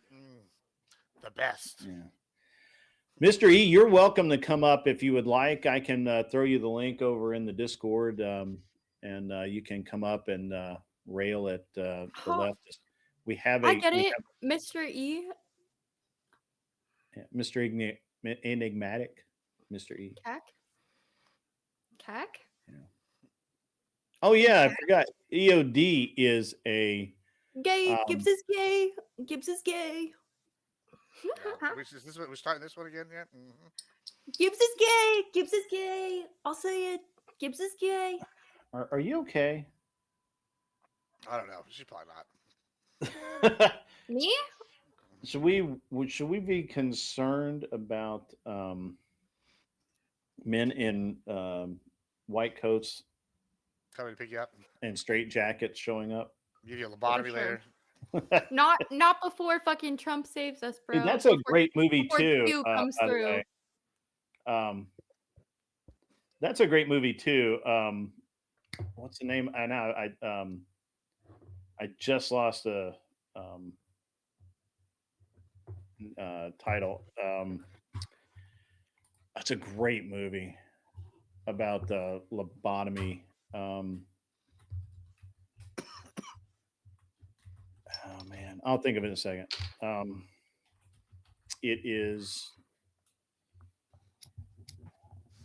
Why can't I remember it? Sucker Punch. It's a great movie. Like your dad did to you, bro. I never met my dad. Damn. That was painful. Why would you bring that up? Oh.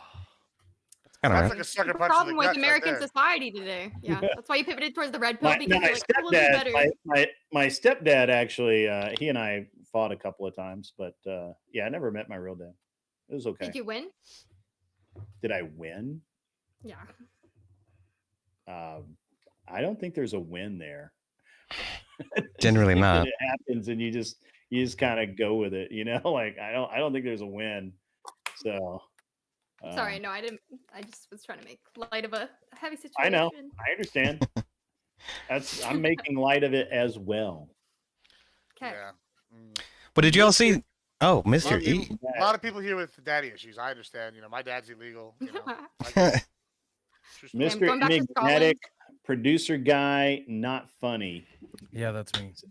What's up, Mr. E? Oh, nothing's showing up as my background. That's weird. How do I set a profile pic on here? Sometimes it just does that randomly. You can set a picture. I tried to upload one a minute ago. It didn't work. I don't know. I mean, it's a little finicky. Yeah, user error sounds like. Oh, there we go. It's because I had a camera on. There you go. All right. Good enough. Yeah, because it wants the camera image. Oh, here we go. I found one. So I figured it out. Great. Mr. E, it's been a minute, man. I have not had time to talk to you guys over there in the Crucible very much lately. We've been very, very busy. That's for sure. Yeah. And you've been traveling the world, have you not? I have. I have been all over the damn place. And I'm in the middle of buying well, I was in the middle of buying 3 businesses, but one is not going to work. And the manufacturing one, is that going through or what? No.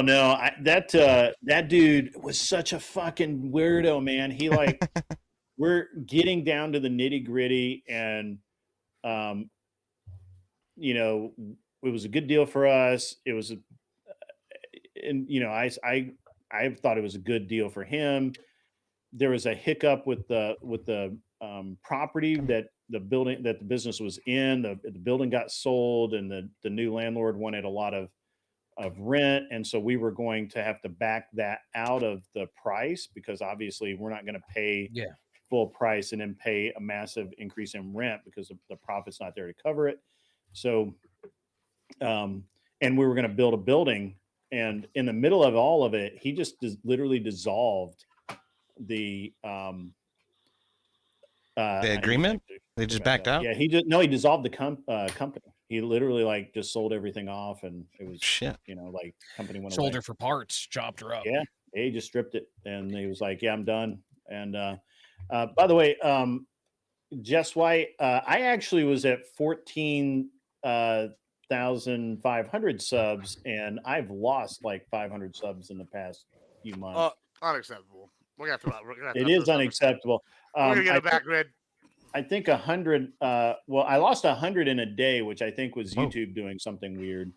So that was no, Grid. Everybody hates you. Yeah, right. I mean, that's fine. I mean, hey, I don't deny that people hate me, and some people really should. That's okay. I don't mind. You can do what I'm doing, but opposite. Right? I'm expanding to YouTube. You can expand to Twitch. Just you're already basically playing by both sets of TOS. Might as well just start doing both. Why not? Why would you ever use Twitch? Why not, bro?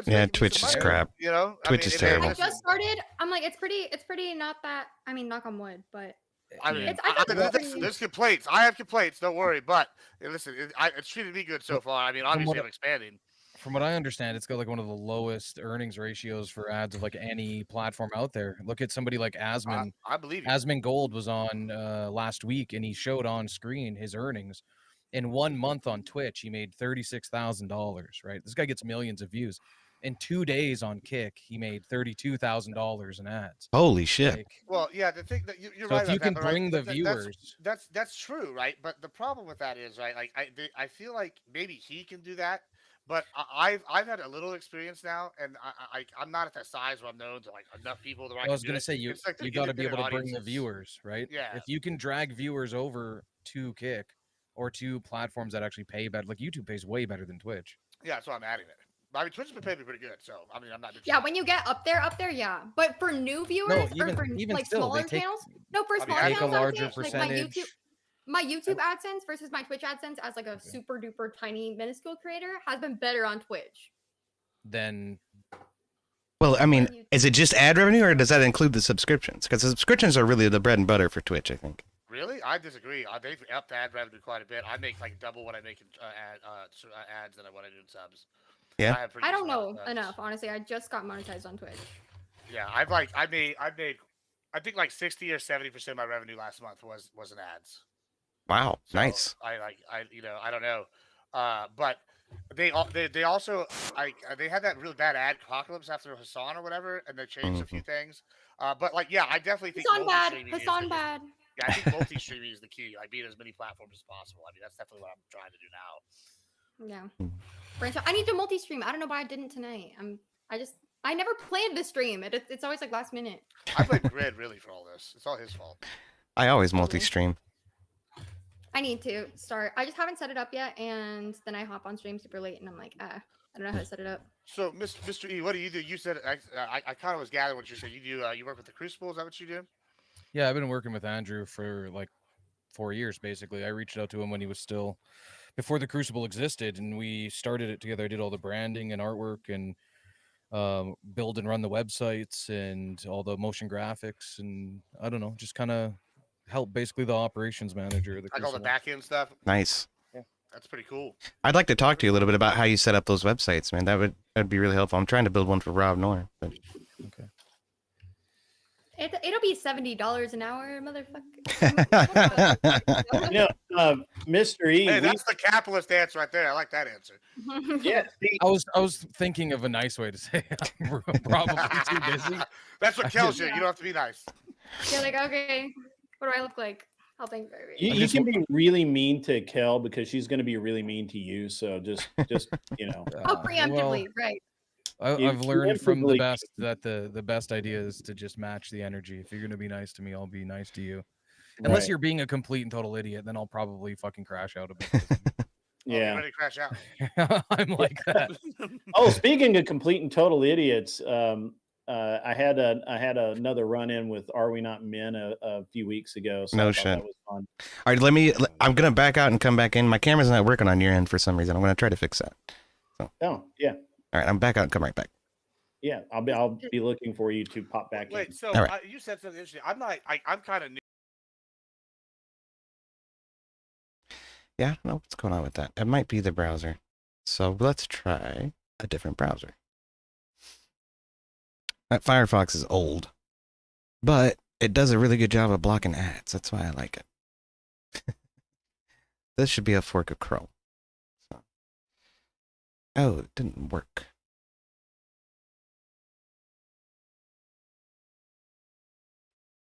Shit. Hold on. There we go.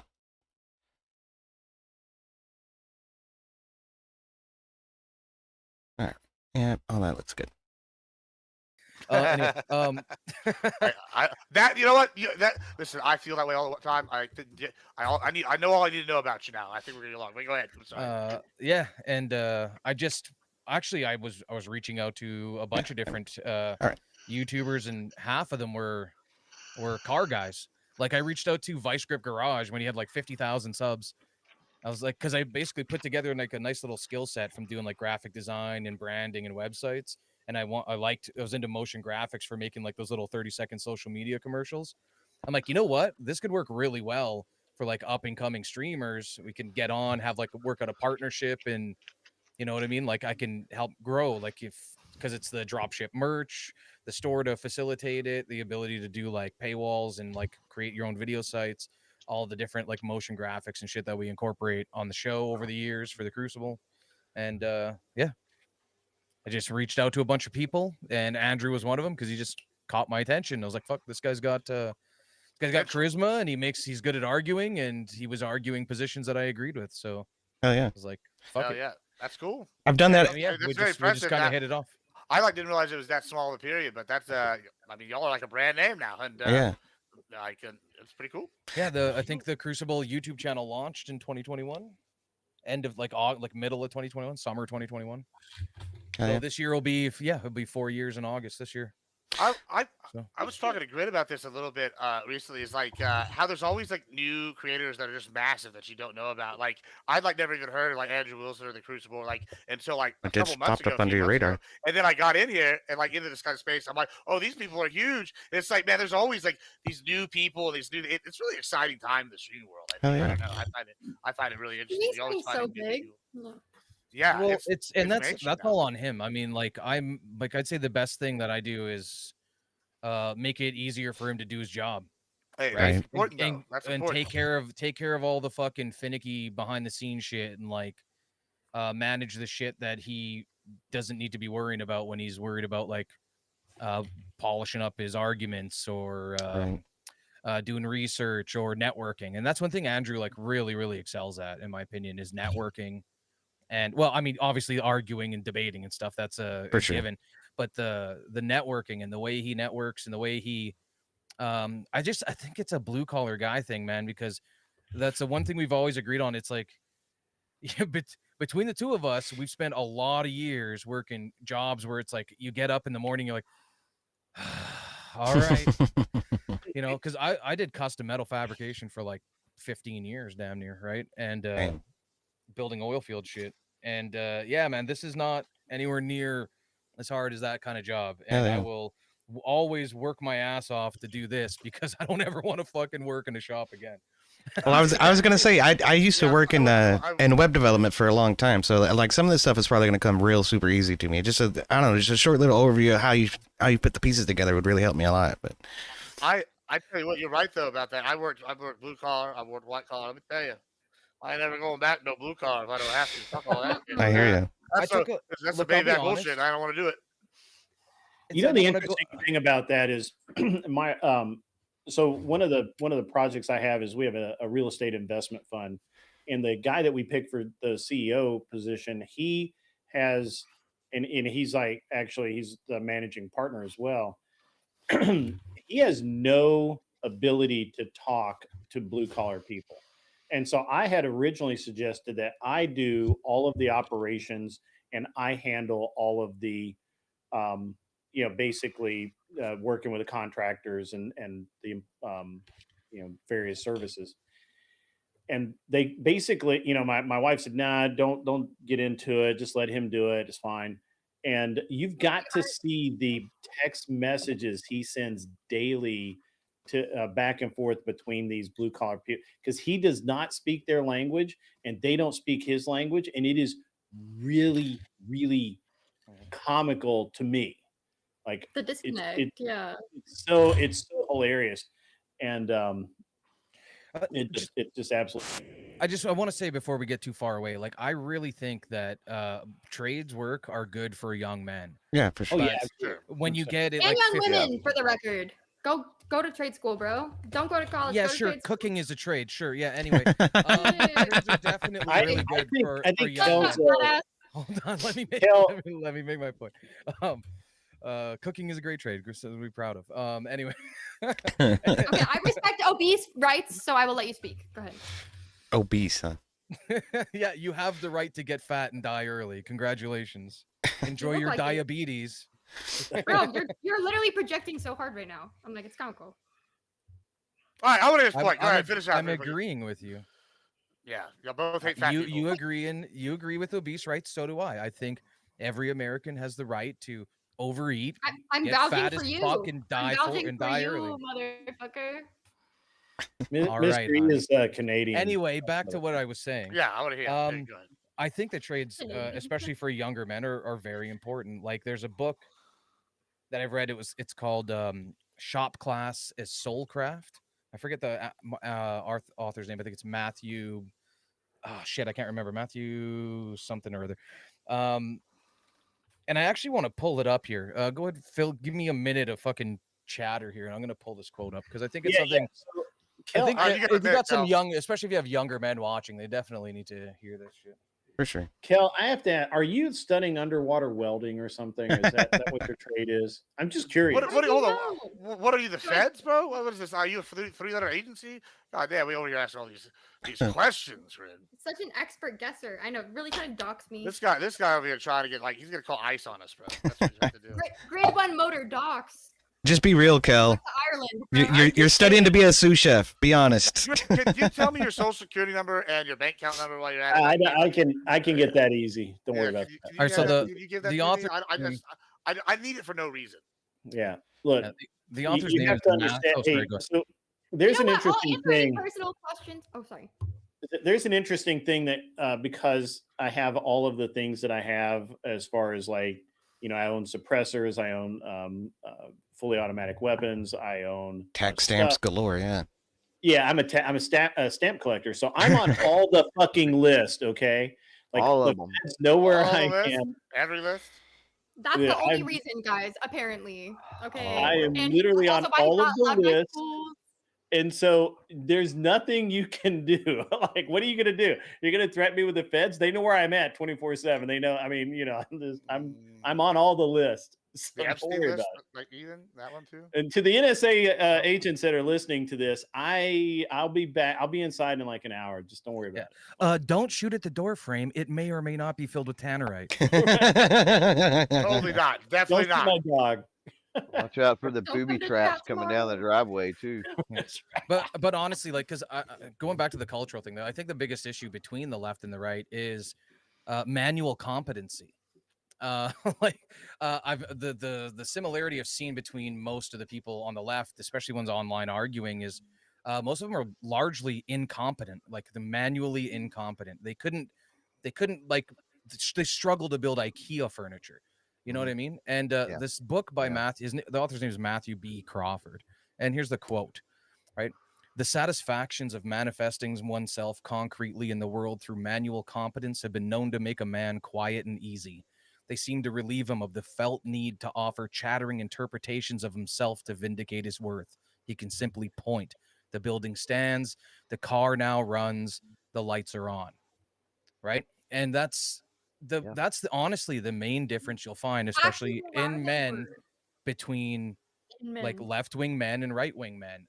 The 20-something to 30-something-year-old lefty atheoids or turbo trans right spurgs, they're constantly offering chattering interpretations of who they are and who their friends are and what all of this is, because I genuinely believe it's because they're lacking in that manual competency. They have nothing they can point to in the world to show their worth. So they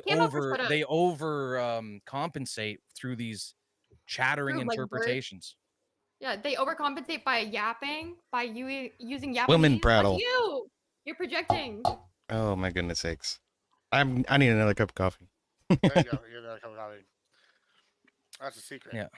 So I got to be honest. Imagine saying the word Japanese to Teddy Roosevelt, and what would happen to you? That would be amazing. I wonder if you would. Oh, it's just Japanese, bro. I've never heard worse fucking cope. What if Teddy just bring an argument, sweetheart? You don't have to just fucking throw little silly ad homs out all the time. Just bring an argument if you have something to say. Otherwise, maybe we're here to not argue. I didn't come with just arguments. sit there and burp at the camera and do whatever the fuck your little shtick is. Thank you. I will. You're welcome. Cam up, bro. I'm mysterious. I'm the mysterious mystery. Yeah. You can ask people who've seen me, though. I'm handsome. I'm sure, bro. Vouch for me, Chad. You know. I gotta say, Gibbs, this may be your best DEI hire ever. You know, I really enjoy my DEI hires. You know, and then we slowly convert them to conservatism over time, and it works. It works. Dude, really tell well. me why fucking Motorsports was saying the same thing. He's like, you know what? We just need to have like one conversation. I'm gonna fix you. I can change your views, bro. No, I don't care. I mean, I don't care if your views change. I care. We get a one. Listen, man, you keep paying higher taxes. I'm going to get a one voter at a time. We're going to convert these capitalist lefties and turn them into conservatives. We're just going to baby steps. That's shot. For sure. Yeah. It's like make it a cult. We're gonna make the cult of Gibbs. All right, that's what we're gonna do. Brother, you're working against every mainstream media outlet, television, streamer who's funded by like major fucking NGOs, democratic NGOs. Like you're dealing with people who process information through a consensus filter, not a truth filter. There's no changing them one person at a time because they don't care about your. Like that used to be my toxic trait is I thought if I bring the right arguments and like facts and logic that I could change people's mind. That doesn't work, dude. See, there's one thing that's different. Not with lefties. Situation. I'll tell you what it is that, see, I'm the son in the modern day avatar of Dionysus, the Greek god of chaos and wine, pits, and madness, basically. And so basically what that means, I'm just built differently than you, and I'm going to give them the old bamboozle, rigmarole, rigamaroo, and then we're going to teach them, hey, you don't like paying all these taxes, this shit's not working, just come on to Papa Gibbs, and we'll be conservatives, life will be better for all of us. All right, a couple of things. Kel, say something in the chat so that the mods can get your link and link your channel and promote you while you're on the show. Thank you. We do it for everyone. You're not special. I know. I say thank you to everyone. It's a formality. Puerco. What the hell does that mean? I'm telling my girlfriend about this, bro. Wait, you have a girlfriend? Oh no. She made that shit up. She trolled hard earlier with that. Yeah, didn't you know all girls are bi? You just got to figure out which one they are. Bisexual, bipolar, just both probably. All of the above, baby. Let's go. The best ones are all of the above, right? Amen. Reach out. Yeah, and suck a golf ball through a garden hose too. Yeah, I think you're confusing the word best with most fun short term. Nah. If they don't want to run you over 52 times in the car, is it really love? Like, I'm just saying. So true. Gibbs, you got some ideas, man. You got some ideas. I'm not saying they're all good ones, but I got plenty of ideas. That's what I'm saying. Yeah, I'm not sure they're good ideas, but that's so interesting. Yeah, I mean, I could see Kel becoming a switching and becoming a staunch conservative voice. I thought you were going to say a man. I was like, no. She doesn't have the bone structure. So she's tall enough. She's already taller than most of these soy lefties. So So true. How does it feel having to deal with the soy lefties? Do you feel like more of a man than they are when they order their half calf double soy latte? Do you, Cal? Anybody specific you feel more like a man than? Oh, you're talking to me? I thought I was the soy lefty here. Sorry. Yeah. Didn't process. How does it feel? Bro. I'll answer your questions when you pay me my prize money, okay? From my debate. Oh yeah. You have to send me some way to get, you have to send some way to get that. Also, it takes a couple of days for YouTube to populate that. No, it was supposed to be funny. No one laughed. Sorry, I'm not pressed. Well, we're all very serious people here, Cal. Very You're just proving the point that women are not funny. Say something about your vagina. That'll be funny. No, don't do that. I'm kidding. I'm kidding. Whoa. Every leftist, every woman fucking comedian always wants to talk about their crotch. I don't know why. I agree and understand. I agree and I understand. However, let's not get her talking about her vagina. Nobody wants to know. Just leave it alone. Yeah. What is wrong? I thought conservatives were supposed to be the prim and proper. Yeah, you guys wish. Oh, the prudes, right? Let's not go there. And if anybody's gonna be the DJ in here, it's gonna be me. God damn it! Wow, that's fair. Well, yeah, I mean, you are. Women are sexualized in streaming. The biggest fear that anyone has is being turned into AI porn. It's the worst thing that could happen. I hope they turn me into AI porn. I'm gonna be honest. We need to make legislation about this right now. I'm just kidding, but it always does come back to that on the women's panel. Gibbs, just saying. Oh yeah, that is interesting. I have hosted I don't know, about 4 or 5 women's panels now, and 3 of them, the AI becoming AI porn has been a big concern they brought up. I didn't is this something I've never thought about this as a man. Has this ever crossed y'all's mind becoming AI porn? Nah, I don't really give a shit. If somebody wants to whack off to me, then they can do it in the privacy of their own home. Just as long as you don't publicize it, I'm fine. Exactly what I argued on that panel that night. I was like, bro, if someone made a really convincing Photoshop of you 10 years ago, would we change legislation to prosecute them? Or would we just be like, you're weird? That's fucked up. That's not me. That is weird. Yeah. Yeah, very simple. See, we can have reasonable positions. We start there and then we chip away at the leftism. Well, what was it? Trump actually produced that executive order saying that deepfake porn is against the fucking law, right? Really?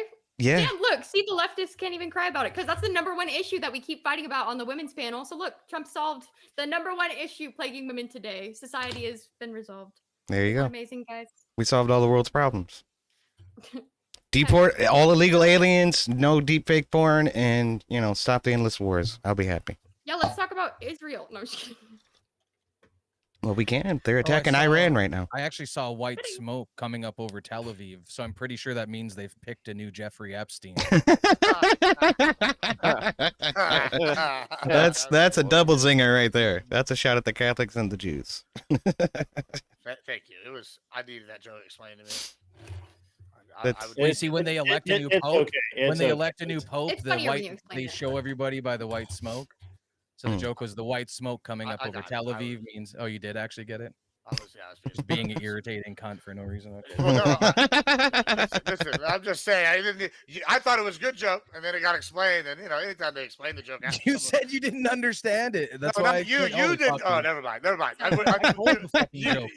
for a chill stream. You said it'll be fun. You said. Hold on. Let me just explain.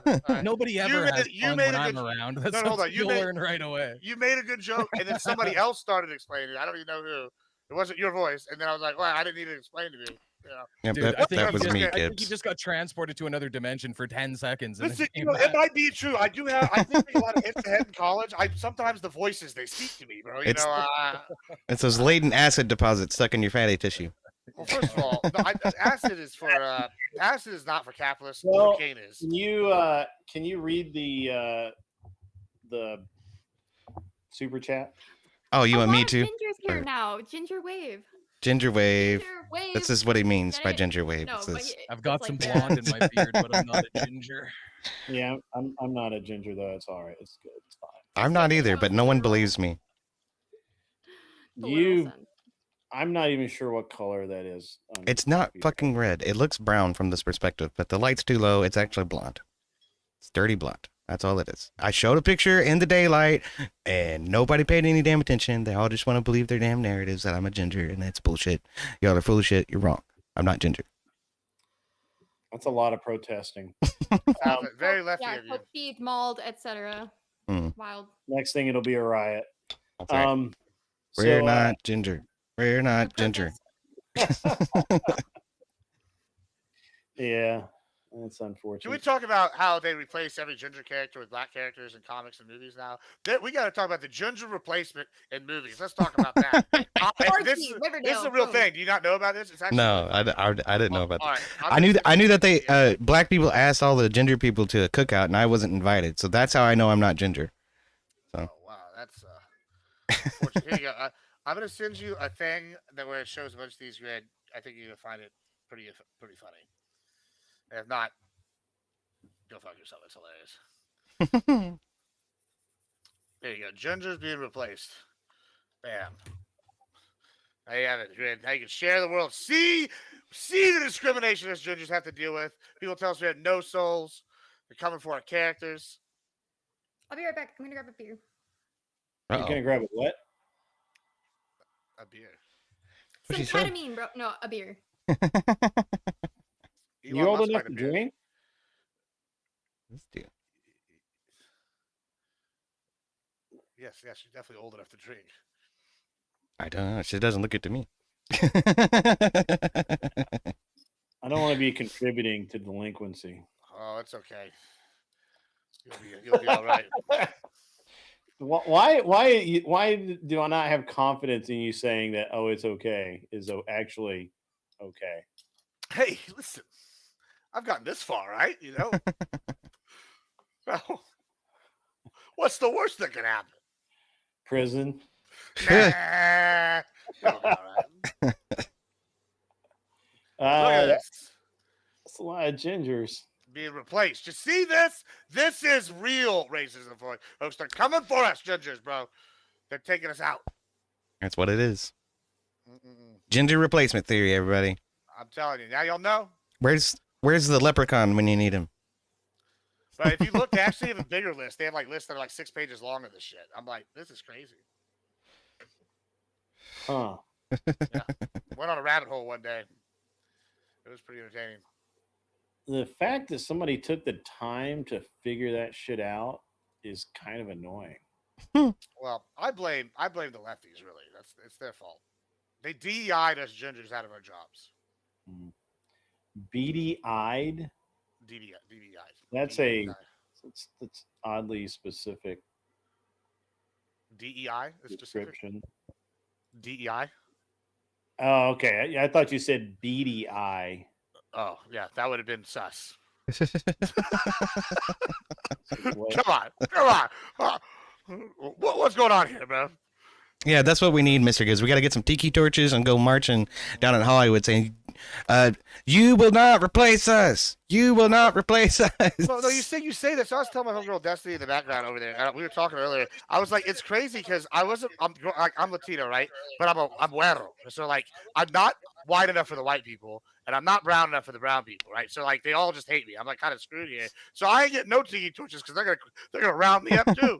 I'm not Man, are you sure that's why they hate you? I was gonna say, if you don't tell anybody, you could probably come across as an Irish American for sure. Sorry, man. You're right. That's absolutely the correct reason. I don't try; it just comes natural. Actually, right though, it was his assessment. He read me immediately and was correct. Oh shit, fire. Never mind. I suck. Right. I haven't had cheer chat on this entire time. You haven't had. I noticed that. Why didn't you say anything? Well, I was really enjoying the silence. Sorry. Okay. Hug. So, whoa, what the fuck is this? Earn a freckle for every soul they steal. Dude, this is what in the 2012 Facebook boomer meme did I end up in? That could be your big sister right there. I love how this was saved on someone's computer. Like whoever saved this, like saved the image. They're like, this is hilarious. I'm gonna come back to this. It was you. It was you. You had her in the first half, Grid. She might have got you the second half on that one. Okay, I still have not gotten my beer. Are you serious? What the fuck have you been doing for the past 5 minutes? This is that baby that bullshit. Movie on, bro. This is the shit that right here that drives me insane. They'll be like getting ready for 2 hours. I'm like, nah. I'm not entertaining sober. That's debatable. Oh shit. Okay. All right. Morning. Wow. Wild. Yeah. Anyway. You've lost control, Grid. What's happening? Round up the troops. So, Mr. E, what? So you guys are doing the Rumble thing. How's that working out? Have you guys actually done the first show yet, or? Yeah, we've done 4 shows. Our first week is done. We had Dave Smith on as a special guest on day 3. All 4 days, we were the most watched stream on Rumble while we were live by the 20-minute point. It's only an hour-long show. So it's fucking killing it, dude. It's going very, very well. I think we peaked at 14,700 concurrent viewers on day 1, and like 13,900 on day 2. Day 3 with Dave Smith. So we had like 15.5 was peak. But the good part about day 3, which is showing like because we'd ended day 1 with about 10,000, about 11,000 on day 2, and we ended with like 13,800 on day 3. So like people came in, the numbers And they went up, stayed. and they stayed. Yeah, they that's just fucking stayed. awesome. And then day 4, I think, was a little lower on Thursday. I think we peaked around like 12.5 and ended around 10. So it's going really well. Check it out, by the way. Yeah, just go to the Crucible on Rumble and check it out. It's public. It's monetized, so you will have ads if you don't have a membership. But yeah, you can watch it there for free on the Crucible's Rumble channel. And it's actually been really nice because we used to get like 200-300 viewers on Rumble because we actually have them not private but non-monetized when we do the Crucible streams, right? Because we effectively use that to stream to Rumble Cloud to use for the back end like video hosting on our website, right? And if we monetize them on Rumble, they'll be monetized on the website after. So that's why we don't do it, and we just delete them after off of Rumble. Right. But we used to get like 200-300 viewers there, and now we're getting like 1,000 viewers on Rumble, 1,050 like consistently the last couple streams, even on the ones that because when it's not monetized, Rumble won't throw it up on the list. So if you have 1,500 live viewers and you click the Rumble Live tab, the video won't show up. So it's just subscribers coming over and watching on Rumble on the non Rumble exclusive shows. But yeah, the new Rumble exclusive show is really good. It's a nice, fun little mix, a nice little break from all the serious news all day on Rumble, right? For sure. So what I find that's really important, is having the breaks from the series all the time. Like sometimes that's like clutch. Yep. Well, we come on. All I remember about Dave Smith is he. Oh, sorry. Go ahead. No, that's fine. Go ahead. I was going to say that the only thing I really remember about Dave Smith is that he got really pissed and like didn't want to answer my question when he was on Andrew debated him. Are you okay? Is your butt hurt? Yeah, no, I remember that. Yeah, I got a tissue for you. It was so hilarious. I'm like, I asked him like a simple question. He's like, this dude, and I was just, he got like way butthurt about it. I don't know why. It's a simple question. Dave Smith is a propagandist. I don't know. He tries to be the face of the Libertarian Party, but you talk to most libertarians and ANCAPs, they're like, Dave Smith's a fucking idiot. We don't like the guy. Isn't that like an oxymoron? Maybe that's not the right word choice, but the leader of the Libertarian Party, like a contradiction. Yeah, like in the whole point of libertarianism, there is no leaders. It's ultimate max individual liberty, right? Like, feels like a little bit of a contradiction. I think Dave Smith makes some good points, but he just, Andrew wiped the floor with him in that debate, which honestly, I don't think that Dave Smith knew it was a debate. I wish the second video, the second meeting they had was the one that was left up on the like that was TOS friendly enough to have been left on the Crucible channel on the live side, because it was a much better conversation, and they both come like because it shows him as so like combative in the first one, because Andrew's coming for a debate, and you're right, like I don't think Dave was, well, he thought like, oh yeah, maybe it's a debate, we're gonna have a discussion and stuff. I don't think he was ready to have like a really knockdown, like drag out debate. Like he was. And I'll read this one. Like the fucking video and subscribe, please, or else. Or else, chat. Mystery's gonna come to your house with a baseball bat. You're gonna have a piercing that's like Gibbs's cattle, bro, straight through the middle of your nose, and you're gonna have bangs that are too short. And you're gonna be gay. We're gonna call them Vimby bangs. On that note, seems like she's describing herself. I have an alternate. I have another thing I have to go do that was previously planned. So, Grid, thank you so much for having me. No worries, man. You mind if I shout myself out real quick?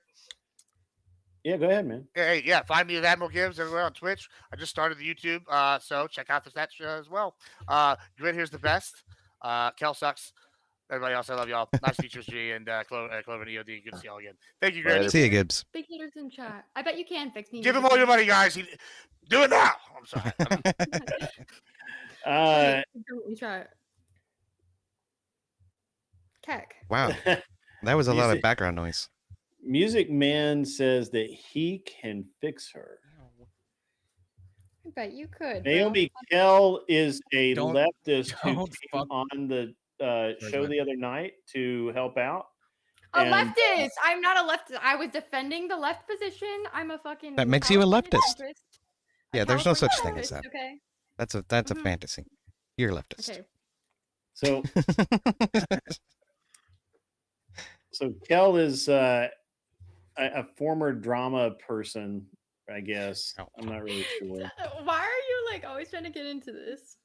So funny. I don't know how to introduce you. Probably are like by most people's that grid knows standards, a lefty like feminist, right? You're definitely a feminist. Yeah. It's all relative, I guess. You know. Yeah. Whose dog is that? Keep it. So do you believe in the patriarchy? He's being a pain in the ass right now. The what? Do you believe in the patriarchy? Ever, bro? Come on, stop fighting for that. What? You don't believe in the patriarchy? Like whatever. Get it? Keck. I don't know what that means. Sorry, my mom dropped me when I was a kid.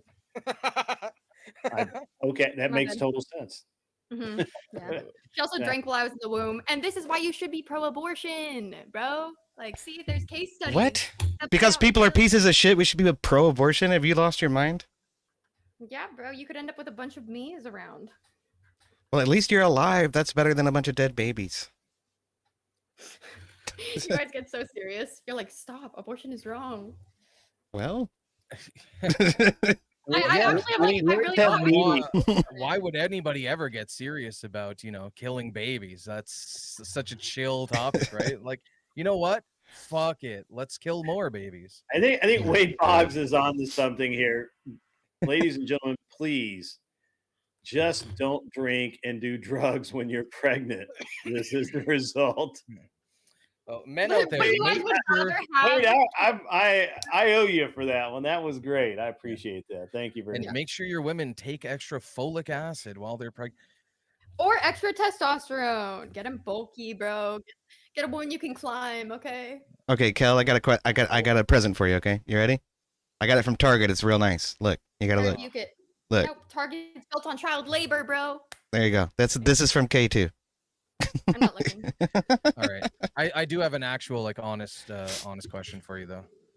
So do you think it's fine to do puberty blockers, to give children puberty blockers? Say like 12-year-olds and stuff like that? Yes, bro. Let's put children on HRT. I think that's a great idea. I'm asking you.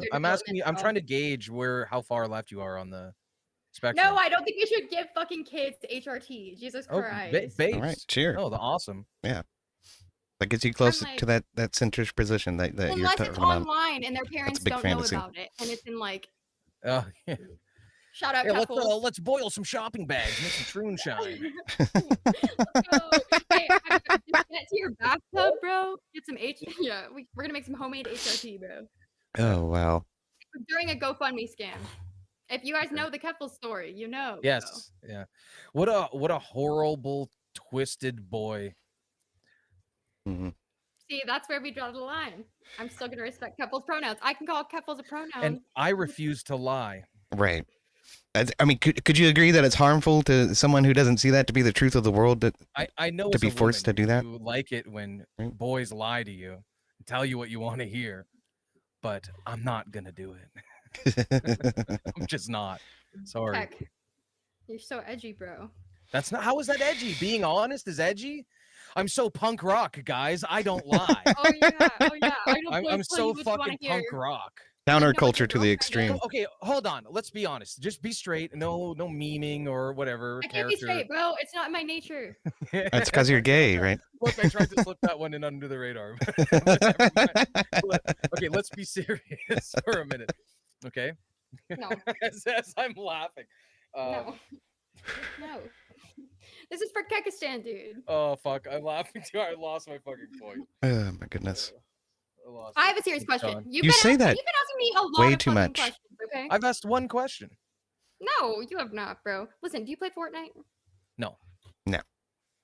I try not to play video games much, just because I have an addictive personality, and I will get sucked in and spend too much time. And well, not only that, but Fortnite's fucking gay. So I ain't playing nothing for 2 weeks straight. It ain't happening. Look, I don't like judging other people for their hobbies.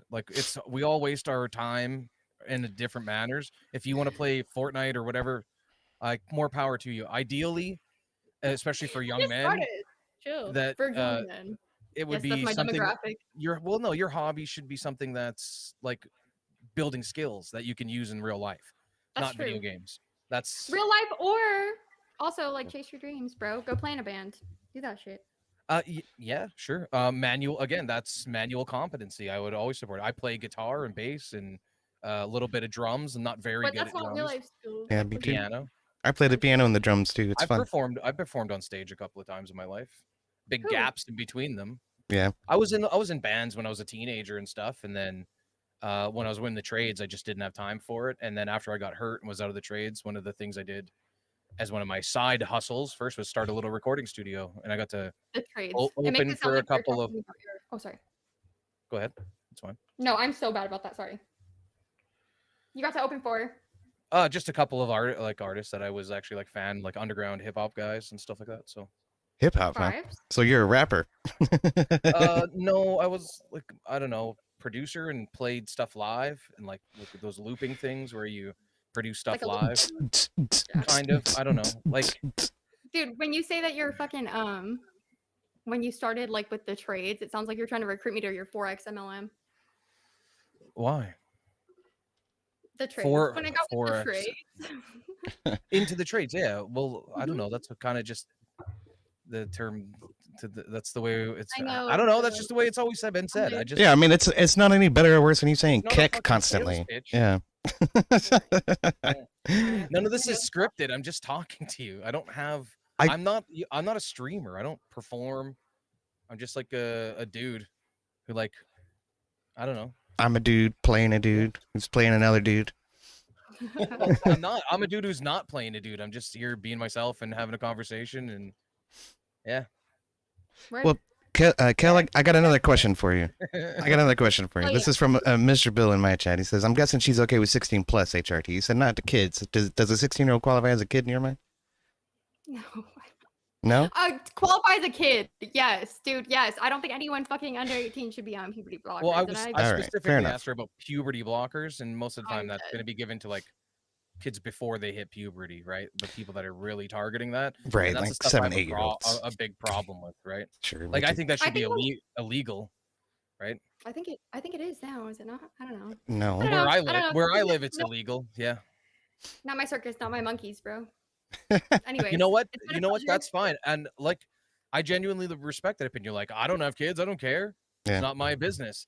But you should kind of like not. You should have tried to avoid just like only thinking in like this moment or like the next 5 minutes. Like you do plan on, and having kids at some point. Yeah. Yeah. Well, being an adult, like getting old, right? You don't plan on dying in the next 5 years. Well, yeah. Knock on wood, bro. So you do have some skin in the game when it comes to, the future of your society and culture, right? Yes, bro. This is why I participate. Good. It's in California. I'm pretty sure it is legal for minors to fucking get HRT. Yeah, it's dependent on the state, right? Right. And crowd. Okay. Hello. But it's been nice to meet you guys. Thanks for having me again, Grid. Nice to meet you. Have a good one. You're out? Yeah, I'm probably gonna go chill in Gibbs's slosh, bro. I know I have no fucking. It's not like I would want any other lefty that I can think of right now to like back me up right now. I'm like, it's an uphill battle, bro. Listen. Well, I don't know. We're not even really arguing or debating anything. Yeah, not really. I know. I'm just kidding. I was just gonna go slosh. You guys seem less inclined to get. What's slosh? Get fucking trash drunk. Okay, yeah. No, we can hang. Sorry, I felt like you guys felt like I was overstaying my presence, bro. No, not at all. No, it's interesting because that's my complaint with this other streamer named Nina, Neeina. We just don't get along, and we've debated a few times, and she's horrible at debate. And worse is she's drunk most of the time, and so there's nothing like trying to debate a drunk person. It is, yeah. Absolutely insane. When Gibbs is, bro, when I have like a debate that night, I'm like, I have my notepad out. I'm like, we refrain from drinking the majority of our beers until after. I am Irish, okay? Listen, and 23. Nice. Okay, so. Well, what's your favorite whiskey? Let's go there. I don't drink hard like alcohol, like None at of it? all. I pretty much only drink White Claws or Trulies, bro. That's very feminine of you. I can respect that. Yeah. I need to start drinking alcohol because 100 calories adds up quick, bro. Oh, I gotta let my dog in. Oh. Yeah. I have to congratulate Cat, who has donated more memberships, which is awesome. Yeah. I And really got a raid from Jake too. We got a raid Fuck from yeah. Jake Var. We on the up and up? I missed. Woo! For the raid. Lovely. Thanks for the raid, Jake Var. Why don't you jump up here and hang out for a minute? Because we don't own an AR. We fill out a place. Can I ask you a question, Kel? I only have one though. Sure, Were you sweetheart. a middle child by chance? I was not. Okay, just curious. I was the youngest child. Okay. Yeah. Okay. Yeah. Yeah. No, but on the whole, you plan to live for the next 5 years? Bro, yeah, I do. But I'm like, natural selection do be trying to take me out. Bro, I got hit by a car like in May and I literally broke my neck, bro. And then a fucking dog attacked me. I was just like boasting about the fact that I hadn't broken a bone or had an accident in forever. And then I've been at the ER like 4 times this year, all with like semi-serious stuff. I'm like, what the fuck? Like, damn, don't jinx yourself, bro. If you have health, How do you don't get even bitten acknowledge by? I mean, How does that accidentally happen? Yeah. Yeah. What? Help me out here. What? How did the dog? So, what did you do to that poor dog? Tina, come here. So I have like a 10-year-old Jack Russell for reference. He's this big and he's super quiet and he like minds his business. Okay. I'm at the bonfire for all of like 5 minutes. This girl has like a rescue pit bull and I didn't even know it was a pit bull. Of course. I like showed up. Bro, I just like, okay, I'm sorry. What can I say? I'm so left. I don't even see breed. Okay. I didn't know it was a pit bull. Let me guess, Okay. it was the dog's The dog was- socioeconomic conditions that made him bite you, right? Oh It's my so good, bro. They didn't have people go through the drugs, bro. They've been in the system. Oh, This is a dog that came from the system. So what can I say? Oh my Like, the god. baby's like a jam. oh, So in other words, yes. Yeah, Dog she's is saying yes. Yeah, institutionalized. she's saying yes. It was Oh a my brand new god. rescue. She had the dog for like 3 weeks. And she's like, He was fresh out. Yeah, he was fresh Yeah. out. yeah. I just tried to introduce our dogs, and then the second my dog got close to it, it like latched onto my fucking arm because I like separated them, and I was like, ah, and I couldn't make it seem like a big deal because everyone was like, don't introduce them, so it was fucking my fault. But I don't do well with blood, so I was wearing like a long sleeve beige shirt, and I'm like, I tell my fucking friend, I'm like, can you just tell me my arm's fine? And that's just like spit. And it's all fucking bloody, and they're like, "Oh my god!" And so I started freaking out. But I told the people at the ER that it was a mystery dog because I didn't want the dog to get put down. Told him it was my dog. What the fuck? No, a mystery dog. I said. Yeah, I know. I was just being dumb. He was being funny. Oh. No, that wasn't funny. See what it says in my name? Not funny. Right over. I make dad R jokes. slash whoosh. R slash whoosh. I can stand. Holy fuck, you really are 23, huh? Some people lie about their age. Oh, I'm sorry. Some people lie about their age, bruh. Damn, dude. Hey, everyone, I know. Being honest is always better than lying. So true, dude. Fucking, there was like this stupid AI video made of me by some Australian kid. It was so funny. Let me find it. No, it's not that funny, but no, he was like said that I was 30, and so when I was like 21, everyone on the internet was like, this 30-year-old woman. I was like, what the fuck? I was like, this is so fucked up, dude. Damn. White people age poorly, bro. Yeah, tell me It's about like it. accelerating towards crazy cat lady at breakneck speed. I would never have fucking cats. And breakneck speed, get it? Because I broke my neck. Is that like a disability insult? Is it Yes. ableism? Yes. If you want it to be. No, bro, I really need to go to my Cairo appointments though. I don't get don't paid with discriminate with my insults. If you need it to be that insult for you, then by all means accept that insult in that way. Hey, like You my gotta have variety in your insults. it's like my journeyman always told me, if they're not making fun of you, then they don't like you. It's true. So I would never have playful banter with somebody that I didn't like. Lighthearted ribbing, that's stuff you do with friends or people you're friendly with. If I didn't like you or these guys didn't like you, they'd be a lot more aggressive and you'd be like, what the fuck is wrong with these guys? Fucking jerks. Some people can't take it though. Some people really can't fucking tell me about it. Some people really cannot take it. So the rage quits. We have a little bit of rain going on here in the southeast where I'm at in Tennessee, and they actually canceled the big Bonnaroo Music Festival because of weather. How stupid is that? It's like When We Were Young Fest all over again, bro. It's fucked up. It's fucked up. Sorry, what was that? It's like When We Were Young Fest all over again. Like, you can't plan ahead for some fucking weather? Like, Jesus Christ. Well, I mean, in fairness, they did plan it, I think, last year, but you can't like just dress properly for the weather. You can't bring like, the proper gear. Yeah. Why? Because it's a bunch of pussies going that can't handle some rain? What? True. I mean, it's just a bunch of, it's all the leftists together in one spot in the South. Word. Your mic went fucky for a second there for me. Mine did? It's because I moved my head away from the mic. So, okay. Yeah. You'd think by now I'd be a professional, but It'd be like that. It's funny because it happened again right as you said that. It's fucking brilliant timing. Fucking brilliant timing. Yeah. Brilliant. That's me. Brilliant. All right. So as you can see, this is why I'm the producer guy and not the host guy, because I am not entertaining. Yeah. More debate. I need something to feed off of. Somebody give me something to. I don't call myself a professional anything anymore.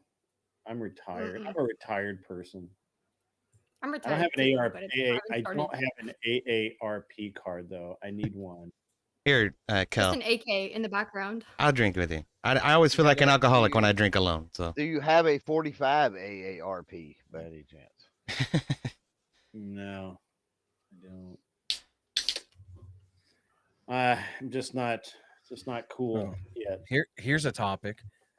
I'm probably going to buy a 1973 Pontiac Ventura. Oh, that sounds fucking awesome. It's basically like a Nova from the A-pillar back.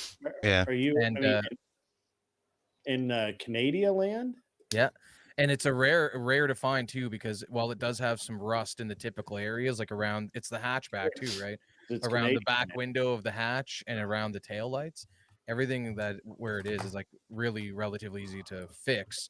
And the rockers are perfect, and it has basically like a just broken in like 327 with Edelbrock carbon intake and Hedman headers.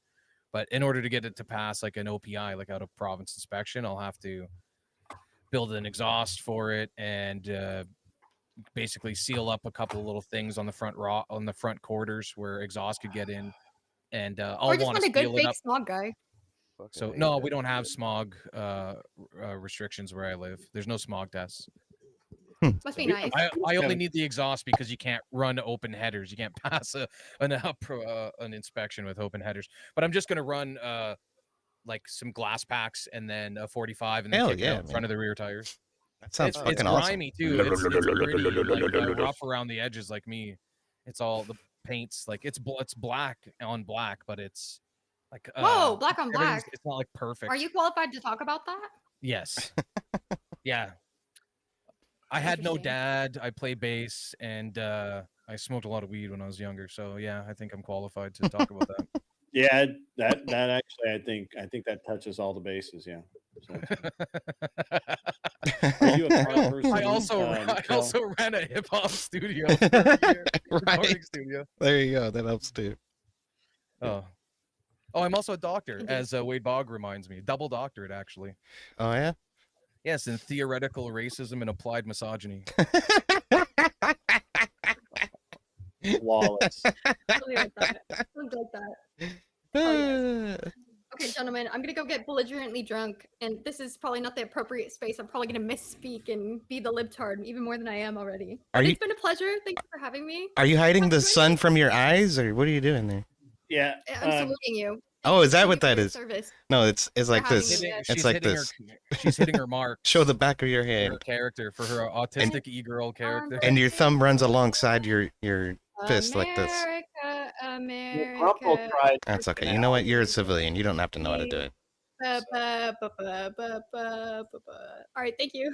Sorry, I'm going to hang up now. Good night, Kel. See you later. Bye, thanks for having me. Later. Gravy. Silence filled the room. Indignant. Hear that? Do you hear that? Do you hear that? Do you hear it? Yes, it is nice. Do you hear it? Oh.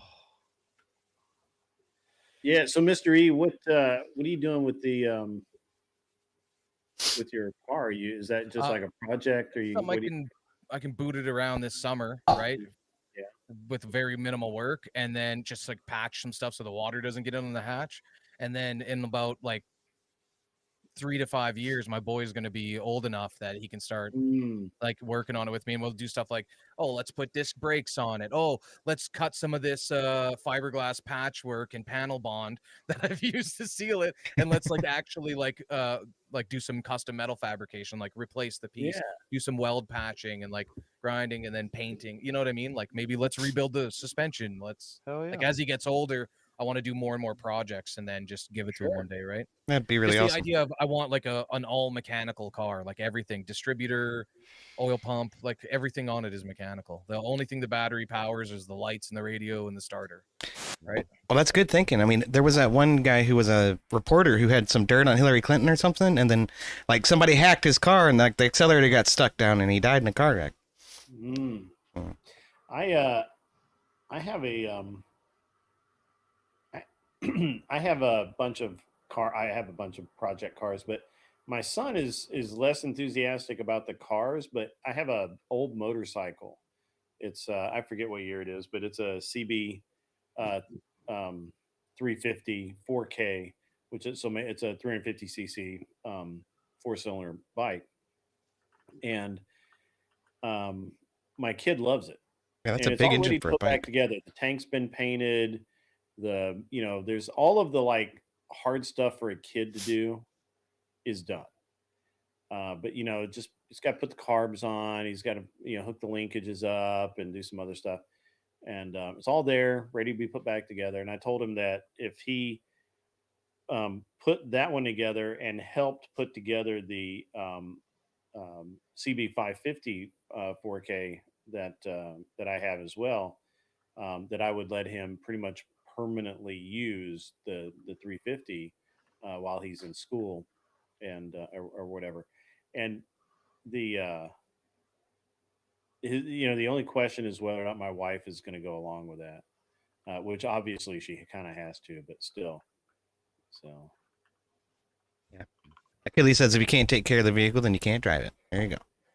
Yeah. Well, and like I have that's actually a good rule, to be honest. You should know. Yeah. Well, and so like he just turned 15 this week, and so he gets his learner's permit, and which is fine.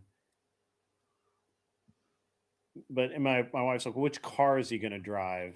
And I'm like, well, yours. I have a mini. I have a Mini Cooper that needs I put together last year, and I knew that the clutch in it was like kind of on the probably not enough side. And sure enough, the car makes some power, and it burned the clutch out. Well, it didn't burn the clutch up, but it wore the clutch out really fast. And so it needs a clutch. And I told my son, I'm like, hey, when you get back from Philmont with the Scouts, let's take a couple of days and we'll put the clutch in the Mini, and then you can start driving it around and learn how to drive an actual manual transmission car, and do all of the things that a kid should be able to do. Yeah. And he's like, yeah, absolutely, 100% gonna do it. So I really think it's good for kids to do that. Yep. For sure. Learning to drive a stick is such a rare skill these days too. Just about every car you come across is gonna have an automatic. So being able to know how to start it in first, not sitting on a hill, is probably one of the hardest things I ever learned how to do in driving a car. Like you say learning a stick, hell, changing a flat. What are you talking about? Like jump starting something, like literally, like no clue. I have literally pulled over to help somebody out with a flat, and it was like a dude sitting in the car, and I'm like, "What are you doing?" And I'm like, so I instead of doing it for him, I just like walked him through it. I'm like, "Hey, open your trunk." All right, pop that thing. See that? That's a jack. Okay, take that out. I'm like walking him through how to do it. I'm not gonna fucking do it. Can I pay you to do it? Nowadays, no, motherfucker, you can't pay me to do it. Get the fuck out of your car. Yeah. Like change your nowadays with the I mean, other than putting gas in the fucking thing, right? Like people don't know. Yeah, that's the extent of it. Well, did you see this car that was created or designed entirely by women? It was a Volkswagen. I'm not joking. This is a real thing. It was like 08, 09. A Volkswagen let a team of exclusively women design a car. And their thought was, the only reason I ever have to open the hood is to put windshield washer fluid in it. So why don't we make that on the outside of the car? So there's like a fucking thing that opens on the on the side of the car or whatever, hidden in one of the panels to put washer fluid in. The hood does not open. Okay, the hood of this car does not open, and it's designed to have oil that you only need to change like every 60,000 kilometers or some shit. Wow. It is. Look it up. It's the most stupid thing I've ever fucking seen. Wow. I could not believe it was real. Good lord. Yeah, you know, I wouldn't consider myself a mechanic, but I can change the oil. I can do brake discs. I can do brake pads. You know, brake shoes on the fucking drum brakes. Those are a pain in the ass, but I know how to do that. That's probably not the extent of it. But changing out a sensor here or there, you know. I've gone as far as like pulling engines and stuff in and out of cars. I've never really got into like rebuilding an engine, other than like what I would consider like the Lego stuff, like the intake, the headers. You know what I mean? The carb or whatever. Never like a complete rebuild. No, I've never done any bottom end work on a car really. Yeah. I've always, because if I don't know, any project I've ever had that needed bottom end work, I would usually be buying a new, like a block for it, right? Yeah. Or pulling some 350 out of like a junkyard car or whatever. Especially back in the day, or a crate, like just get a crate motor, right? Back in the day, it was cheap enough. I mean, it was just, I've done a few just because it's you know, back in the day, what Summit, Jegs, that those types of things, you could order the kits. You know, pull everything out, strip everything down, you know, new rings, you know, the whole nine. Just to do it, just because it's, you know. Yeah, it's a hell of a project. Different level of doing it, right? Well, I had a, you were talking about pulling engines. It was a storm that rolled through a few days ago, maybe a week ago or so, and a limb came down on a big tree here, and it broke my heart because that tree, there's no telling how many engines that tree limb has helped pull with the chain hoist. and the storm took it out. Like, fuck, engine pulling limb, man. I don't know, the car stuff always came really easy to me, but machines are simple, women are not, right? Anything mechanical. I mean, I don't understand people that don't have that mind. Like, I don't get it. Like, I was having a conversation with a friend of mine the other day, and he was talking about his washing machine or dryer one, like, was on the fritz. And he's like, you know, we got the warranty, which is such a fucking ripoff. And I called the repairman, and like 2 months later, and 6 trips, and it still wasn't fixed. And, you know, so like I go over there, it's making this clunking noise, right? And I go over there and literally get the cover off of it, and it's got this plastic housing that's around the and don't get me wrong, like I'm not the guy that knows all the names of the parts and shit, but I can look at something and go, okay, this isn't working. This part does this and goes into this, which does that. So it's got to be this part, right? So anyway, we take the side panel off, and there's this broke plastic fucking cover that, best I can tell, serves no fucking purpose. Oh yeah, it's like a rain cover or something. Two screws take the fucking cover off, and guess what? The clunking noise stops. And it's like 2 months he spent dicking around with some kind of warranty repair guy or something on it. I had something like that with my Dakota. I used to have a lifted up Dakota, and I heard this rattling noise coming from underneath the truck somehow. And so at the time I was in the Air Force, we had this thing called a hobby shop on most military installations, where it's essentially a garage where you can go in and work on your car yourself. like a professional garage with lifts and everything. So I put it up on the lift. I get under the car, and I get under the truck, and I'm looking at it. It's this heat shield is rusted out and corroded, and it's rattling up against my my exhaust pipe. So I took a metal grinder and cut it the fuck off, threw it away. Boom, problem solved. Didn't cost me a dime. So. Yeah. Yep. I don't know. I've done a bunch of. I mean, obviously, I built a lot of cars, but I don't understand people that can't figure out simple mechanical things like, right.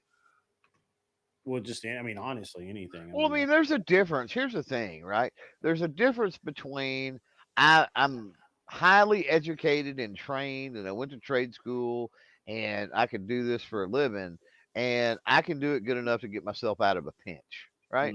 Yeah. Like you should at least have the knowledge to be able to get yourself out of a fucking pinch. So I had never had an auto shop class. I never took a welding class. I suck so bad at welding. It's hard. I did everything I did.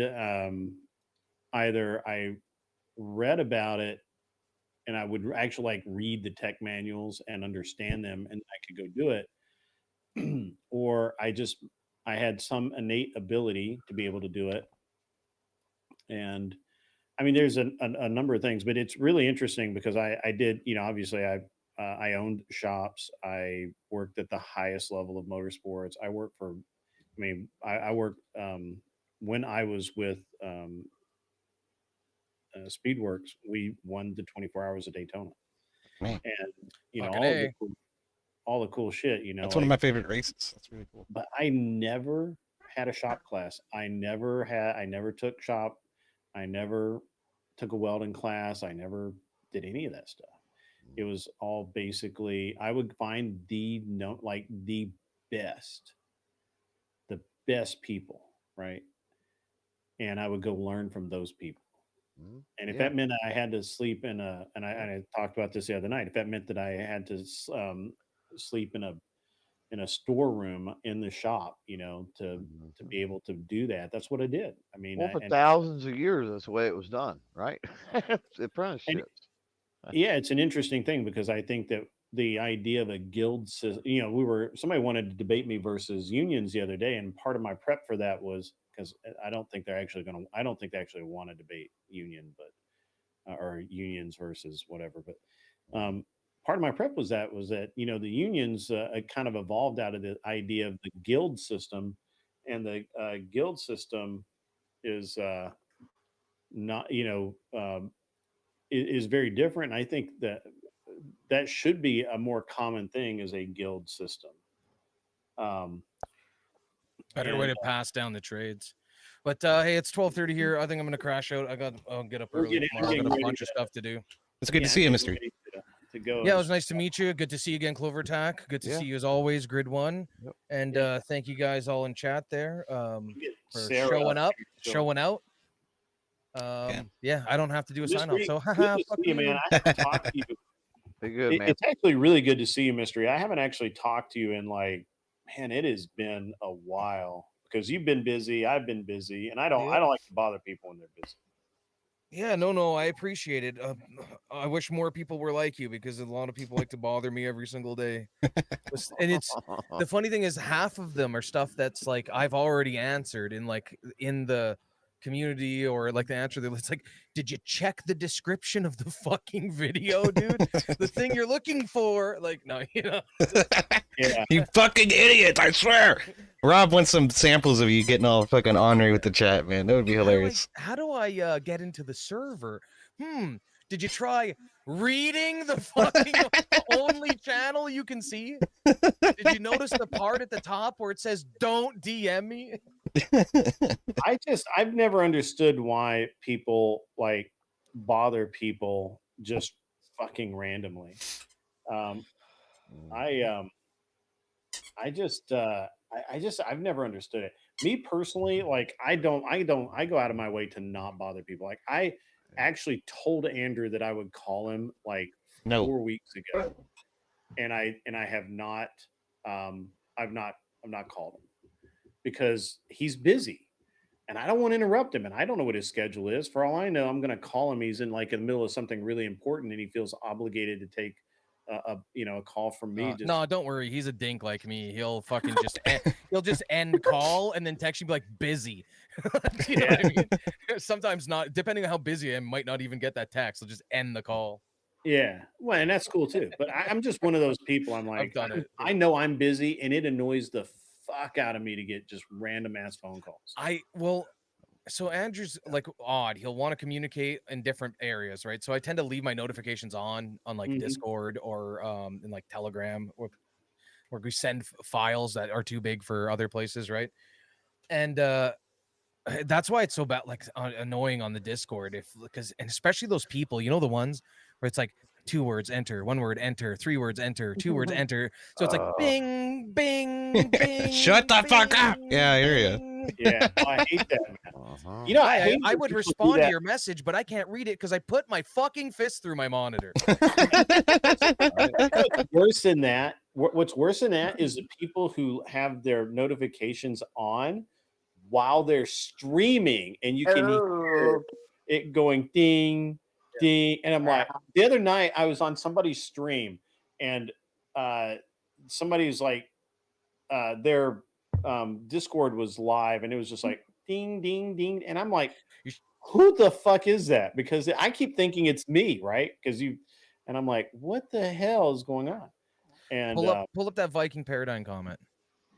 Yeah, okay. Pull it up. Where'd he go? Sorry, tell him what to do. It's like, do it now. And it's the same thing with Andrew, except I'm not going to tell you to go fuck yourself just yet. They default to wanting others to do things for them, and we don't understand because we do things for ourselves. Yeah. Yes, Viking, 100%. that is exactly why. And you know what? Partly my fault, because I've always been one of those guys that's like, kind of like, there's a bunch of people like they just share all the secrets, and it's like, well, why do you share like all this gold, all this like trade secrets, all the knowledge? Same thing when I was a journeyman and training apprentices. Just tell them all of my tricks instead of like my journeyman who'd hide it from me for job security, right? I just share all the tricks, and you know the reason why? Because 80% of them, or 80% of them, aren't gonna do a fucking thing with it anyway. It's true. They're just not. That's actually you really could good. publish your fucking secret recipe for success. 80% of people will read it, not do a fucking thing with the information. That's a really good point. Like I notice a lot of times, people want to do things and they tell me, I want to do this, I want to do that. I'm like, okay, well, here's what I have, do X, Y, and Z, and just get back to me with, D, E, and F, and nothing comes back. And I'm like, I'm not going to chase you down. If you want it, you want it. If you don't, you don't. But yeah, there are people that work and there are people that don't work. It's kind of how it goes. It's true. It's very true. You can lead the horse to water, right? But you can't force him to drink. Yeah. All right. Well, with that, I'm gonna peace out because I gotta get to bed. See you, Mr. E. See you, Mr. E. Nice to see you, Tomato, even as brief as it was. Bye, Mr. E. I'm sure I've bugged you enough to see you. Bye, chat. Have a beautiful time. Yeah. Sarah, you missed the vapid leftist young lady that we had up here. Oh, who was it? Her name is Kinetic Kel. Kel, something like that, yeah. That doesn't sound familiar. Where's she from? She's from the Gibbs verse. Well, California. That's where she lives. Yeah, California. Yes, that is correct. That was so good. I want that. I want to make a T-shirt. Well, I said that to her in like live. I was like, I asked her where in California she lived. So, unlike everything else, she never answered. She did not answer. That's true. No. Well, she did answer when we pressed her on HRT for kids. That was good. At least she's. She did. Yeah. Credit on that. She did follow through. Very much more of a keck memer than somebody who's actually willing to have a serious conversation, which is fine. Yeah. So the other night I had her on the show and she was okay, but it wasn't it wasn't bad. And So I asked, and Gibbs told me that she's a former like drama streamer who got caught up in the drama and ended up being a lolcow, and and then realized how bad people stab each other in the back. And I was like, yeah, that makes total sense. So that's all drama is. But the drama part of it, she still got so much of that like drama technique, or that methodology left in, and so it's almost annoying sometimes how bad she is. So. Yeah, it makes you wonder with her not answering questions and not really engaging in meaningful conversation. Like, is any type of an audience ever going to attach to her? You know what I'm saying? Well, I think that it's. I mean, I don't, and of course, I haven't watched any of her actual content, but I mean, I think that she'll come around. I think it can take a while, especially when you've been kind of in that lolcow kind of role, doing all drama bullshit. But it's not going to help her out if she can't be serious and engage with actual conversation. Well, then that just means she doesn't want to learn or be educated in regards to her stances or anything of the such. That's all that is. It's just I want to say a bunch of stuff, but I don't want to learn a bunch of stuff. Yeah. It's an interesting. Also, probably an age thing. Yeah, for that too. I'm sure. Yeah. But it's. I mean, at least she's claiming to be centrist. That's something. Oh, and she's back. She heard us talking about her, and she came back. That's what the thing was for sure. In the arms of the angel. You really got to turn your overhead light down. It's shining in your eyes too much. What? Said you got to turn your overhead light down. It's shining in your eyes too much. Been there, talked about that already. Yeah. So listen, that party. I mean, it's like you're shading your eyes. I don't know. Like if it's that much of a problem, then. Well, I think better. What to make it better, what we're going to have to do is we're going to have to. First of all, we're going to have to give you some camera recommendations, and you're going to have to like replace whatever. Hey, I just got a fucking PC. You're lucky I'm not on a 2012 iMac on like Firefox right now, dropping out. I understand. I understand that you're trudging, into modernity, but that's okay. We'll get you there. And then the second thing, we're going to have to teach you about how lighting works so that you don't look like you're in a fucking cave. Turn my computer brightness up. Is that better? My computer brightness here. Let me look. I have these little. The camera alone would help. Amazon has some pretty inexpensive little lights you can just set up. That too. I have lights. They just bother my eyes. Okay, that's the thing. They just bother me. Sorry, I'm autistic. That's just part of learning how to set up the lights it's a real thing. So yeah, because you can even have facing pointed past you.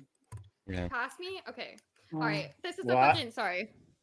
Hold your hand for amateurs. Is that better? Like aim it over your ear, and it should still pick up. Is that better? Yeah, you almost look like a person. Almost. It's not quite. It's not nearly as washed. Nearly as washed out looking now. Thank you for the pro tips. You guys might be mean, but you give me pro tips. Why are we mean? Who's mean in here?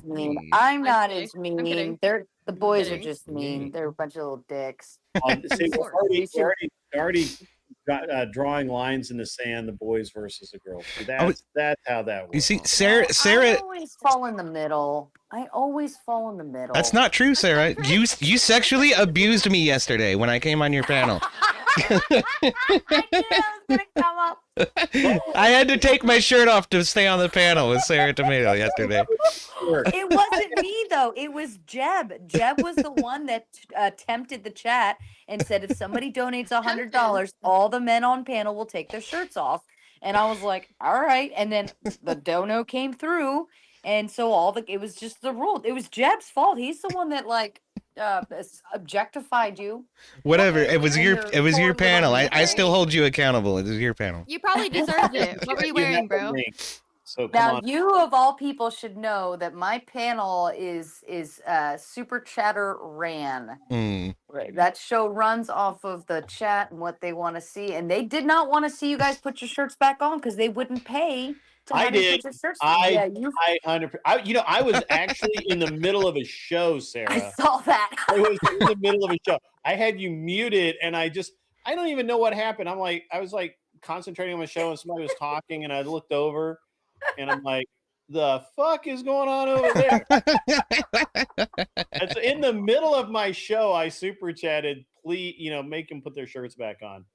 And, well, you got them halfway there because they had, I think it was like 120 total or 110 or something that they had to pay to make it come back. And you put in that 50, and that helped. And then they got motivated after that. But like, and then some people were paying more to keep them off. And I was like, clearly the chat's gay. Or full of women, one of the two. Right? We are starting to get more ladies around. So, and, where'd she go? I don't know. I don't know. She was hiding her eyes from the light again. Squirrel. Yeah, pretty much. Yeah. Yeah, I didn't realize, Sarah, that you were into pimping out the men. It's true. It's true. If any of you has a brain, I literally pimp out content creators on a daily basis. Thank you. If I only had a brain. Yeah. Sarah, how did the show go last night with Wick and everything? I didn't get a chance to see any of it because I was. Oh, we just had nobody really had any beef. All of these shit talkers in the comments and stuff saying like you suck as a mod, blah blah blah, and not a single one showed up to talk shit. I gave him some shit. I gave him a little bit. Yeah, you didn't. I would have given Wick a lot of shit. I didn't realize that was what was up. I would have paused my entire show and come over and give him minutes of shit.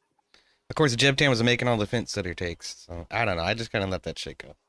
Oh my god, his whole take on like transgender in the bathrooms versus transgender in the sports, like the logic was so inconsistent, and he kept saying, well, I know it's inconsistent. I'm like, then why are you making that claim? It doesn't make any fucking sense. We've been trying to get him to make sense for years. It doesn't work.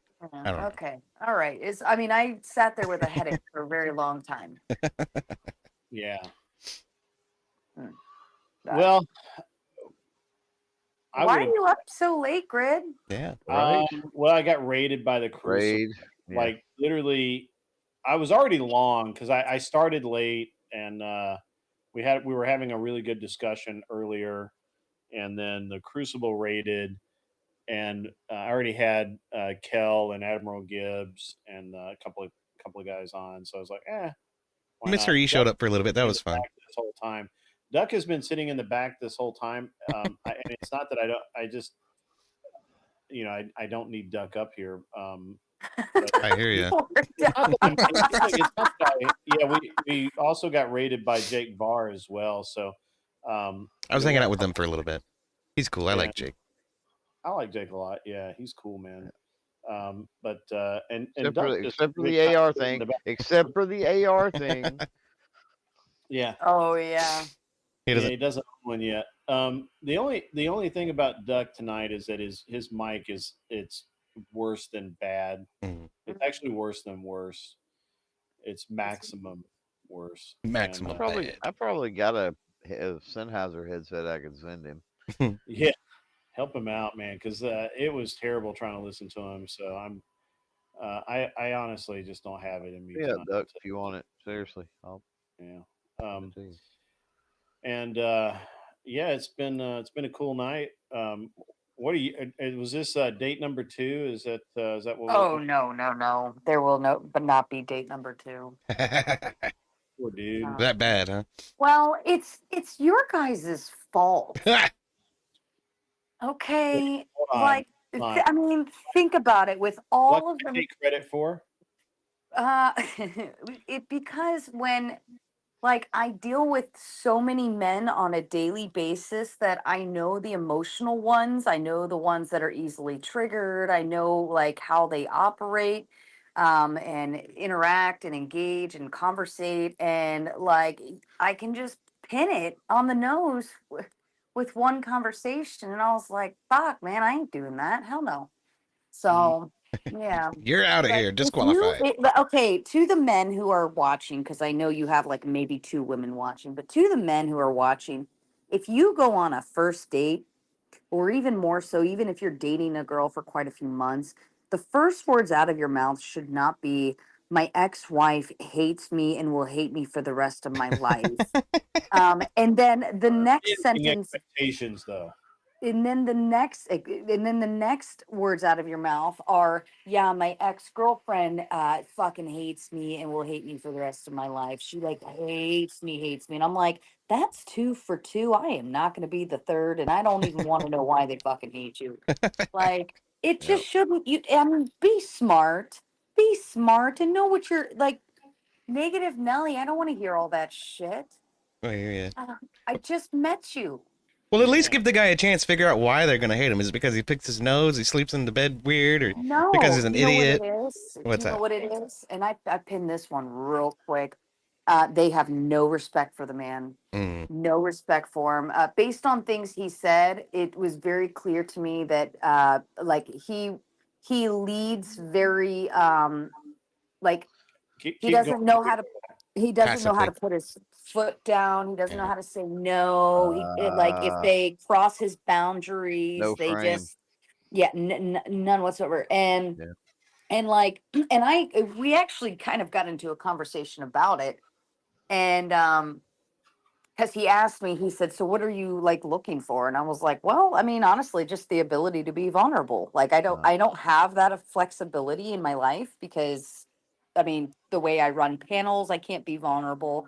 Like I'm, the main person for my children, getting them everywhere and stuff. So I can't be vulnerable there, right? I have to be strong and capable of just doing shit.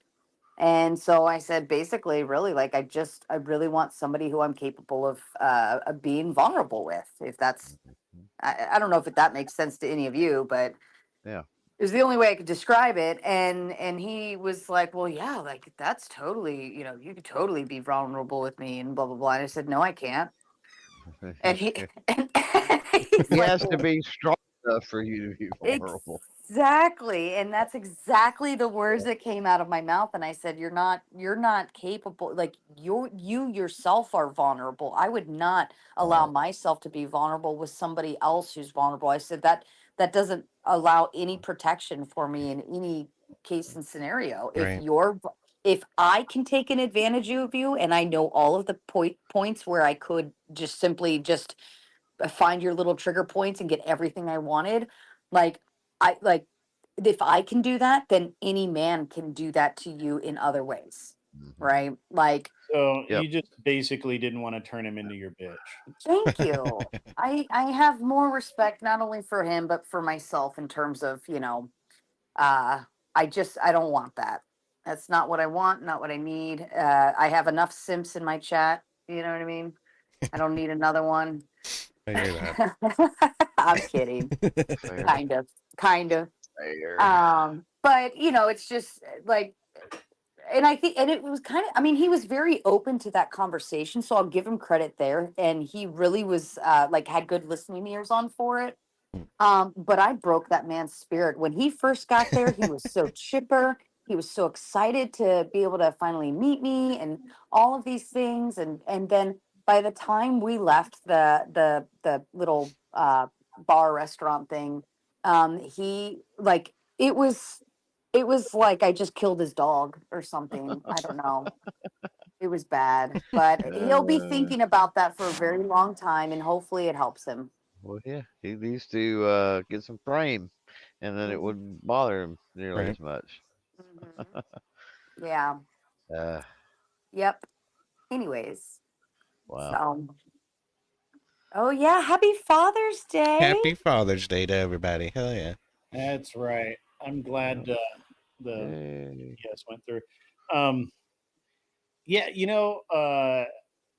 I've watched like mediocre men just get tied up by really strong women. So, It's there's like, disappointing, isn't it? Mhm. It's like they're a defeated, an animal or something being led around on a leash. Yeah. I don't know. And at the end of the day, it's not what either one of them need, Right. No. Yeah. No. And it's really a turn off too. For sure. Yeah. Knowing I could take an advantage of you obviously would have a lot of advantages. But it's not a turn on, it's a turn off. It's not exciting. I don't know. It's disappointing, quite honestly. Knowing I could take a man down is disappointing. Like these soy boy cuck feminists that come out and are just like, you should respect her wishes. Wait a minute, women's rights, shut the fuck up. Get the fuck out of here, you little pussy. Yeah, although I don't necessarily like to be told no, I also acknowledge the fact that it's helpful if somebody does. Yeah. So it's an interesting thing, and I find this, and Sarah, you've met my wife. My wife is in her career, she wields a lot of power, right? And she leads teams and she tells men what to do all the time. And these are pretty high powered people. It's just totally different when, she's, when we're together, when we're, especially when we are in our home. And it's interesting that so many people have a problem with strong women that aren't their women, right? Yeah. So like, I have no problem with you, Sarah, saying that that you can do this sort of thing and all of that, and people might say, "Wow, that's very feminist talking points and everything," but I don't think so. I don't want, and I've said this before, and I think people need to say it more often. I don't want a woman to be submissive to all men. I want my woman to only be submissive to me. Exactly. And and I actually prefer the way the dynamic my wife and I have, where she destroys men's confidence. She can, she's very, very good at what she does, and she's very strong-willed, and she's very she's an angry Chinese woman. Assertive. So Yeah. And right. So when and that's fine. That's totally cool. She can destroy every dude she ever works with, and put them in fear for their lives, for all I care. But in the home, different attitude for sure. It's a completely different dynamic. Yeah. Well, because you allow her the space to be that too. Like, well, it's a question of allowing it. I just accept that that's who she is. No.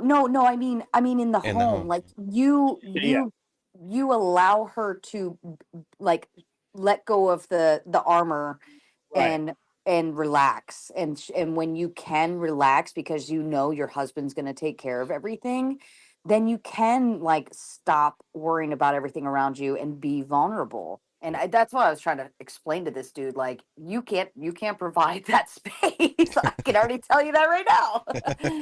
Right. And I think even probably more than that is, and I don't know, Sarah, you're pretty capable, but, and obviously my wife's very capable, but my wife likes the fact that my wife, every, as far as she's concerned, as long as I'm involved, everything's going to be fine. Mm-hmm. Like, the problems are going to get solved. Yeah. Yep. And it freaks her out if I'm concerned about something, that is like, it freaks her right out, because that means that like it's way more serious maybe than she even thought. Right. Right. And I so can understand that.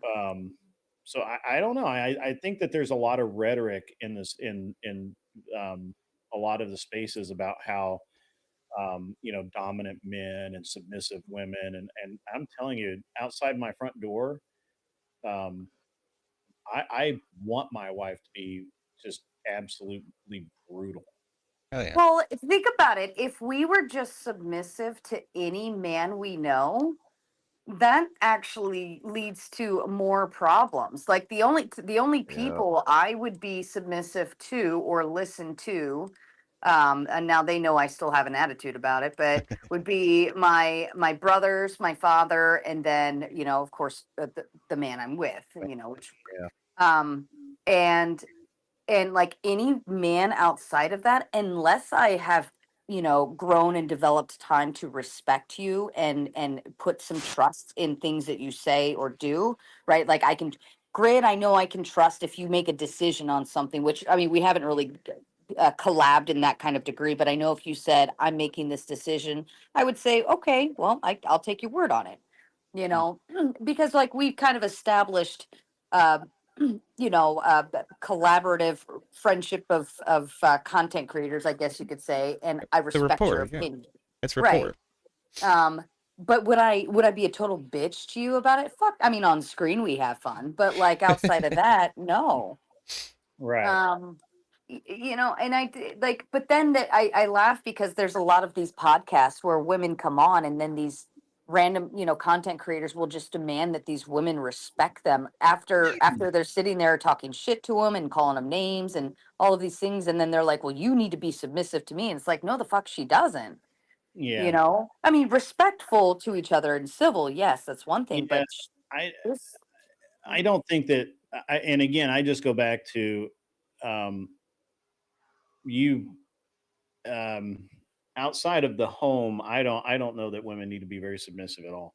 Yeah. However, I want to say that because we have met and you have been around me, and I'm the same exact person in person that I am on the screen. Yeah. And I'm the exact same in everything in life. So, well, just a little shorter though. am I shorter? I didn't think so. I'm being funny. But it could be. Mhm. I don't know I really don't know how tall people. How tall you people appear to be. I am. Yeah. Yeah, I don't know how. I would guess 5'4" or 5'5" thereabouts. No, I'm much taller than that. Well, there's a picture of me and Grid out there on my Twitter. I'm 5'2", and you can kind of guesstimate from there. Yeah.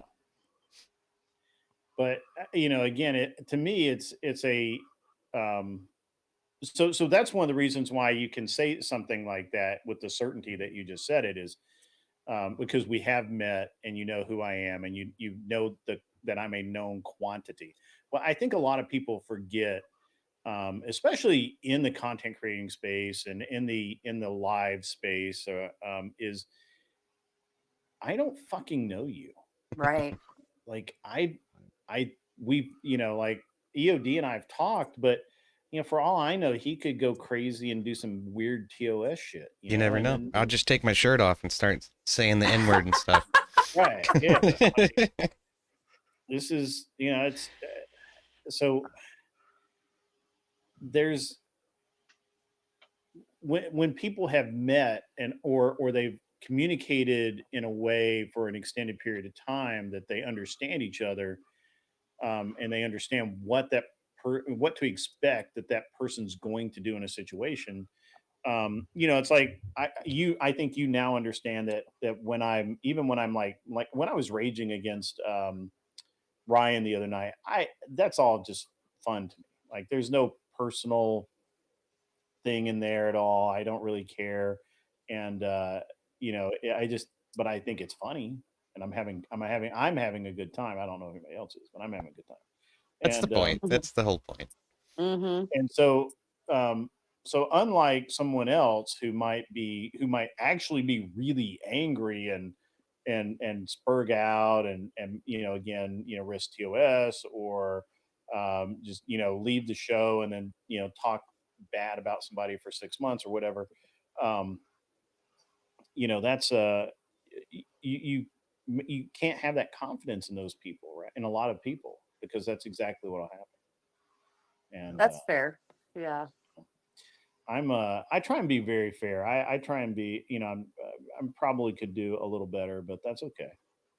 I think you're unreasonable. I think you're an unreasonable man. Unreasonable. Do you know where that quote comes from? Do you know why the fucking killdozer dude?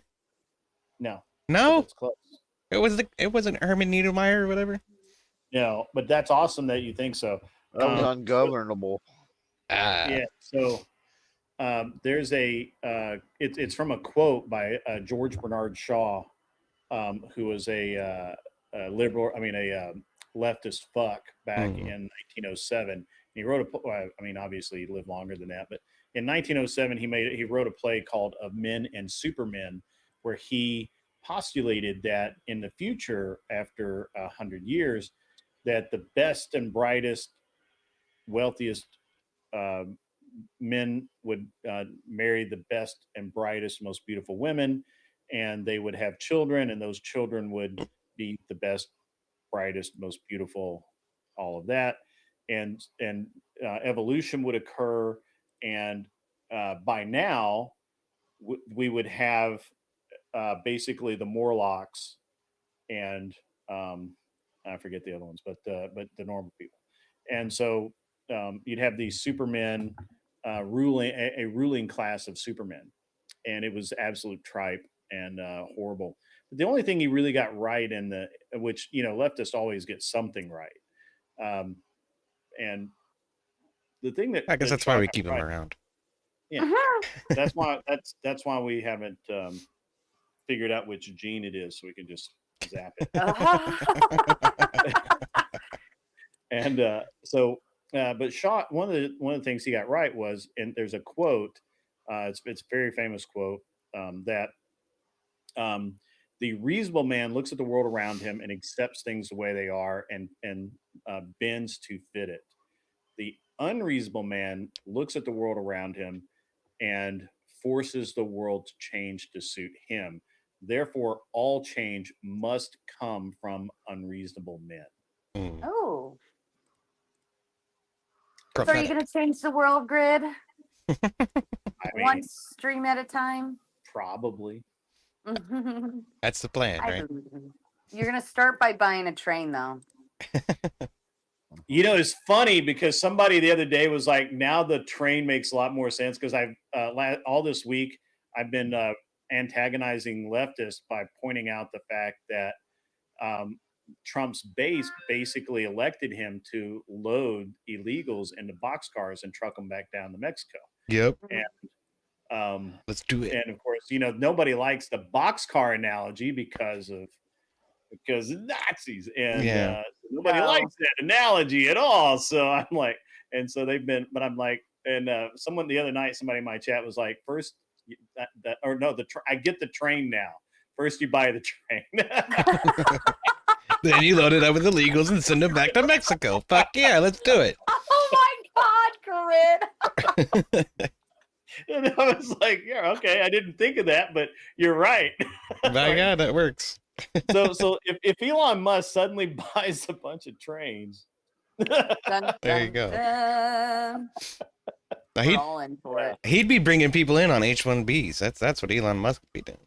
Oh Lord. I don't think he was that enamored with that. He just wanted to make sure that the system still existed, because they were trying to because none of the leftists want H-1Bs in the country, because those people don't vote Democrat. Yeah. Well, what I was talking to Rob about the other night was, how is it that we, if we really want to solve this problem, there's no way we'll solve the immigrant problem as long as the Democrats see an advantage in having those people here. And so our goal oh my God. No, wait a minute. Well, if we're kicking a bunch of people out, we need to get some other people in, right? Yeah. So the only way that we can really solve this problem is by making these illegal immigrants so toxic to the Democrat Party If they want to get rid of them, by educating them and allowing them to move more towards the conservative side, or whatever it needs, whatever it takes to. And I asked Rob and Fabian Liberty and all of the other guys. I was like, what do you think it would take? And none of us could come up with an answer, because the leftists will just keep spinning the Rubik's cube until they get the answer that they're looking for. And for sure, that's just what it's going to be. Well, the thing is, a lot of these folks are traditionally Catholic. I mean, a lot of the Latino ones anyway are traditionally Catholic. They have actual conservative values from a cultural perspective that don't necessarily align with the left. But what attracts them to the left is all of the social programs and the money coming from the government for nothing. And that's what we have to put a stop to. This is one of the things Fabian was arguing about with Lactoid on that conservative panel with Gibbs the other day. The thing, the thing is with that is it's all a pipe dream, in my opinion. They're shooting the moon, looking at the end game rather than thinking about what we can do today, right now. And part of that is just get rid of the people that are illegal and encourage legal immigration and encourage people to come to the border the right way. Well, and of course, I brought up. I don't know if you were present when I was doing it, but what I brought back into focus is that when I was in, and of course I'm old, but when I was in third grade, I remember that we had a lot of Laotian refugees, and the Democrats were all about it until they realized that. Wait, you remember that in like third grade? Why would I not? Yeah. That's a pretty intense thing to remember at such a young age. I remember. I mean, I have a very good memory. Grid, I don't even remember what I ate today. I'm so proud of you. That's short-term memory, though. Yeah, long-term. So I remember in third grade, I was in Miss Ace's class, and we had a bunch of Laotian refugees come in, and these people didn't have anything. They were refugees from Laos and Cambodia, fleeing the revenge of the NVA and the Chinese army that were left in the area after the Vietnam War. And I didn't understand that at the time. That understanding came later. I just knew that they were refugees. They had nothing, and they came from Laos and Cambodia, mostly in our area, Laotian. And these people came in, they learned English right away. They lived in communities amongst themselves. They were gainfully employed. They started businesses. They bought businesses, and they became basically Americans. Yeah, they were vested. Yeah, and they 100% invested, and so they did not vote Democrat, and so the Democrats lost all taste for helping those people. I know, it's interesting. I mean, living in Texas, I mean, we've had, obviously, we've had Mexicans across the border forever now. And one thing that's interesting is you look at the ones that moved here legitimately, right? And a lot of them move here for farm and ranch work, right? Agricultural. I mean, it's just what it is. And they do it, legally. They come here, they get to work programs, and then they become citizens. And I went to school with, I can think of three off the top of my head real quick, that the three, they couldn't even speak Spanish. Like, they literally did not speak Spanish because their parents would not speak. You know what I mean? Yeah. Their parents came here, they moved here, they had kids, and then that was it for the speaking Spanish. Like, they learned English, and that's all they spoke was English. That's good. Yeah. And it was the funniest thing ever to see. I mean, they were born here, they were Americans, but you wouldn't know that by looking if you were gonna, judge a book, and you would think, okay, they're Mexican and you speak Spanish. Nope. And they're like, what the hell are you talking? I don't speak Spanish.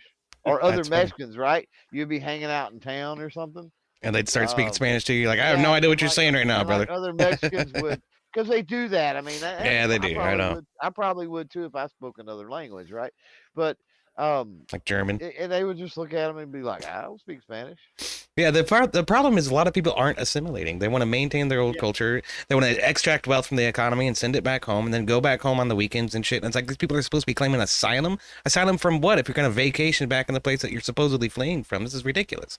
These people are not asylum seekers. They're fucking economic migrants, and they're not interested in assimilating. They're more interested in extracting wealth. It's not good. Yeah. White Rice reminds us that they fled the Khmer Rouge and assimilated. Yeah, they did indeed assimilate. And I mean, so this is how I think things should work, right? Because this is one of my, early memories of dealing with, immigrants and refugees, and the same thing with the Cubans a little later in the mid '80s and into the '90s.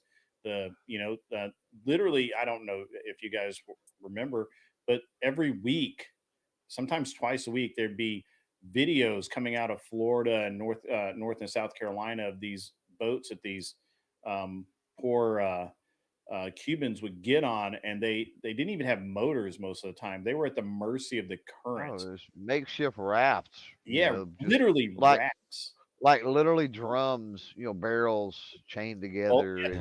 Chained or welded together, and they would put 2 or 3 families on it, and just they were doing anything they could, risking life, limb, and everything else to get to the U.S. And when they got to the U.S., they received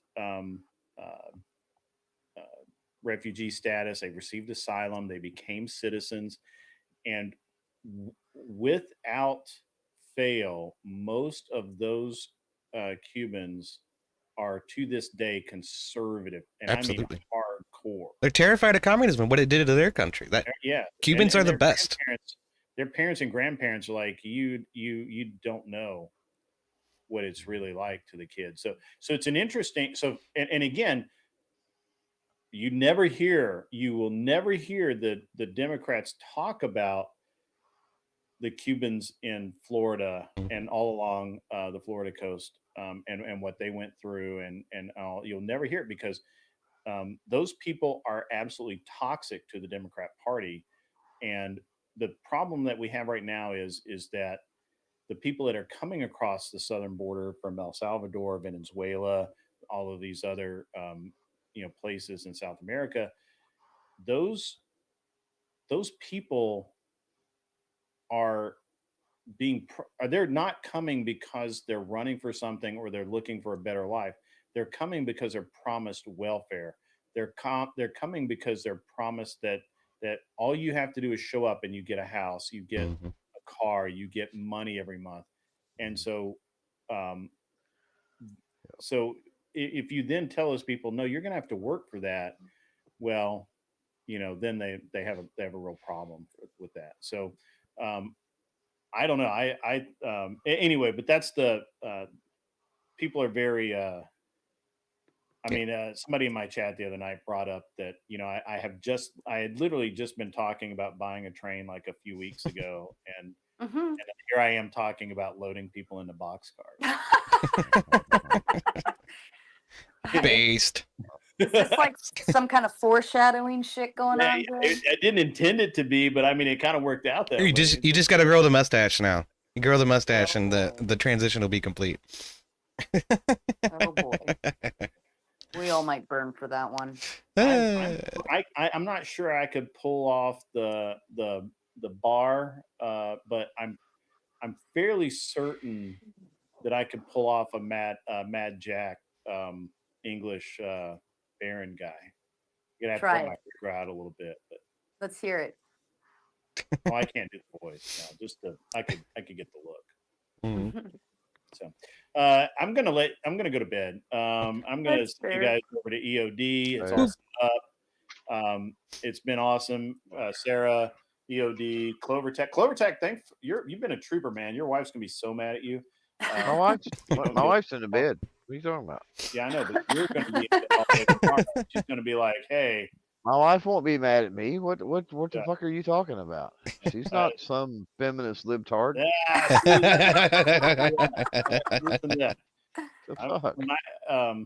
I'm going to get up in 3 hours and go to the lake and fish. Probably. Nice. Hell yeah. That sounds fun. Well, have fun tomorrow, man. It was good to see you, Sarah. Good to see you again, Clover Tack. Thank you for having me, Grid. Yeah, Good times. always. Same to you. Have a good time fishing tomorrow, Grid. Yeah. Ladies and gentlemen, have a great rest of your night. As always, be cool. Wear glasses if you need them. And get off my lawn. Good times. Thanks for hanging out, Grid. We're clear. See you. All right, later on. Bye. Bye. Have fun. All right. Woo-hoo-hoo-hoo. Big Ray coming from Grid. Thank you so much. Welcome in, everybody. Please be sure to like and subscribe. I'm going to go through, I'm going to play a song for you real quick and then go to the bathroom. I'll be right back. Y'all join the Discord. Come on in. We'll have a good old time. On the speakers, voices cut down. The art gets buried 6 feet underground. Walls of paper, rules that we can't break. Suits in the shadows steal what we make. They silence the sound, they lock it away. They cage the heart of what we want to play. So we turn to machines to bring back the fire, to resurrect the songs our souls require. Notes on the wind, but they never land. The gatekeepers hold it tight in their hands. Every chord a threat, every word a sin. We're locked outside, can't ever get in. They silence the sound, they lock it away. They cage the heart of what we want to play. So we turn to machines to bring back the fire, to resurrect the songs our souls require.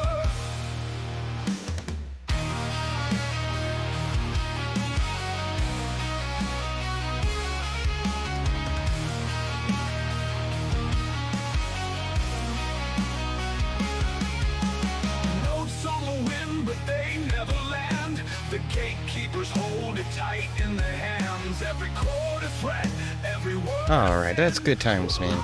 Had some fun hanging out with VO Pod. Then we went over and hung out with Grid for a little bit. Now I'm just kind of chilling and hanging out. I'm in the Discord if y'all want to join. Just hit the rules and make sure you acknowledge the rules. One of these. We even got some dicks and titties in there if you want to use one of those. As soon as you accept the rules, jump into the waiting room and I will drag you in. So, yeah, what's up, Silver Ogre, Smoker Spaceman, Steve, RK? Good to see you guys. Nate, I see you out there. How y'all doing? How y'all doing tonight? I heard Abe was saying that shit's popping off down in Portland. Maybe we can find some of that. We'll see.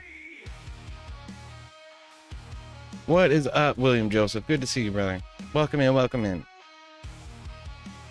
And I do ask, I'm trying to get those numbers up, y'all. Please do like and subscribe to the channel for me.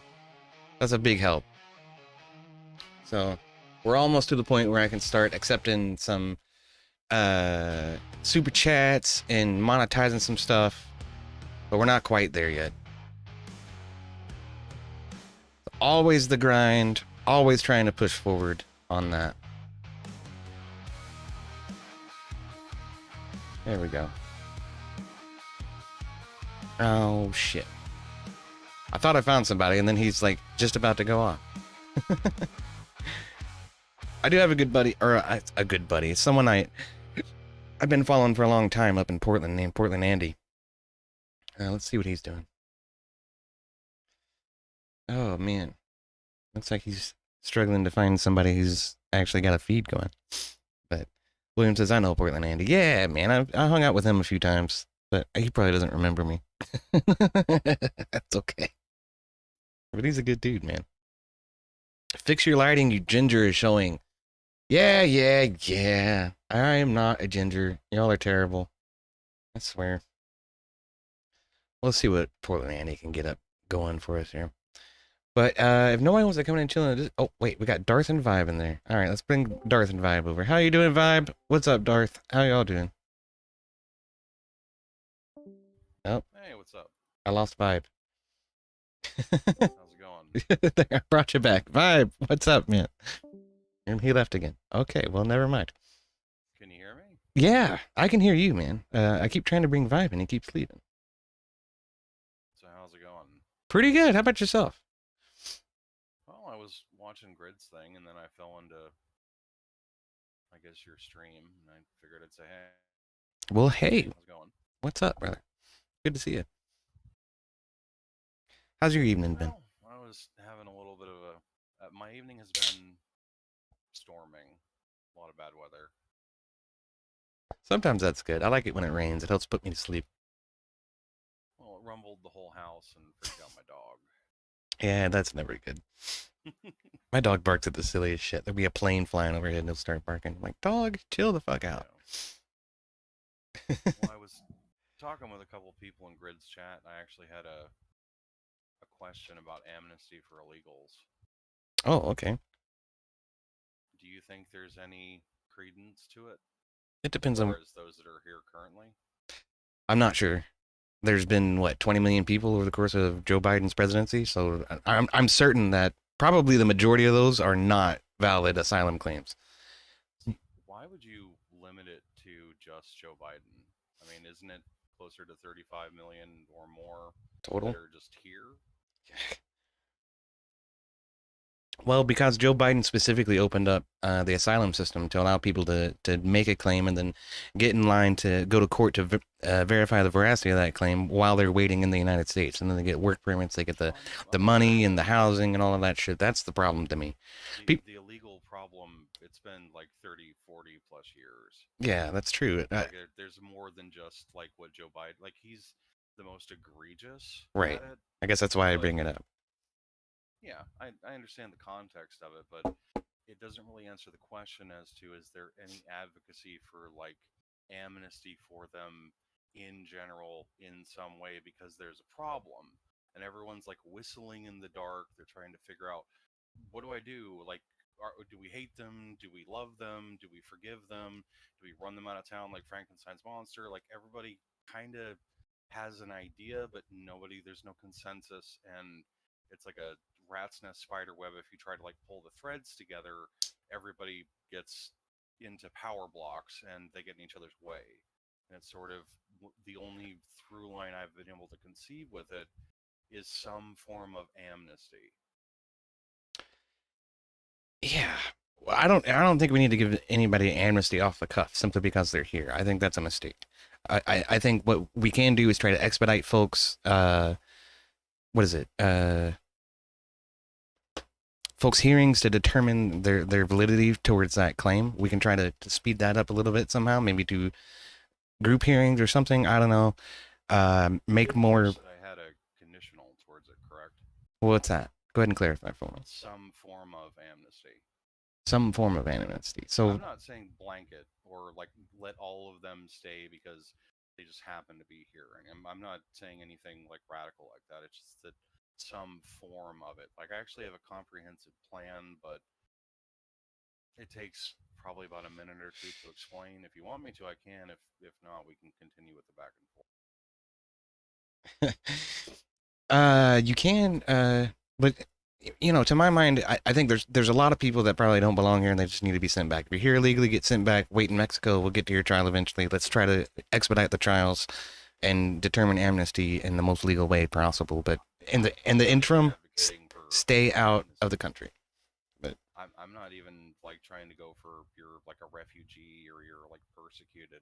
I just mean like if you're in a legal like period, just some sort of amnesty in general, not like the border agents were deputized by Biden and they could act as a judge and that opened the floodgate. I'm not even like anything. Right, like it doesn't matter what if you're a refugee or you're persecuted. It's just your status is illegal, you're undocumented, you're in the country, and a problem, and something needs to be done. That's my bad. I had the volume turned down, my desktop audio turned down. I've turned it back up. You all should be able to hear him better now. Oxycat says I can't watch a ginger stream. Shut up, Oxycat. You are a ginger. Well. See, part of what my plan would be is you have it for like 6 months, and along the southern border, you create cities that are now an equivalent of ports of entry.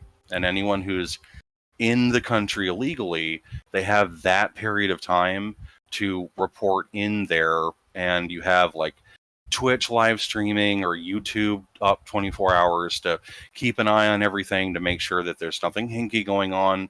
They're all taught English. You make sure they have a skill. You make sure that they don't have criminal records. They're not like wanted by the human rights courts or whatever it is.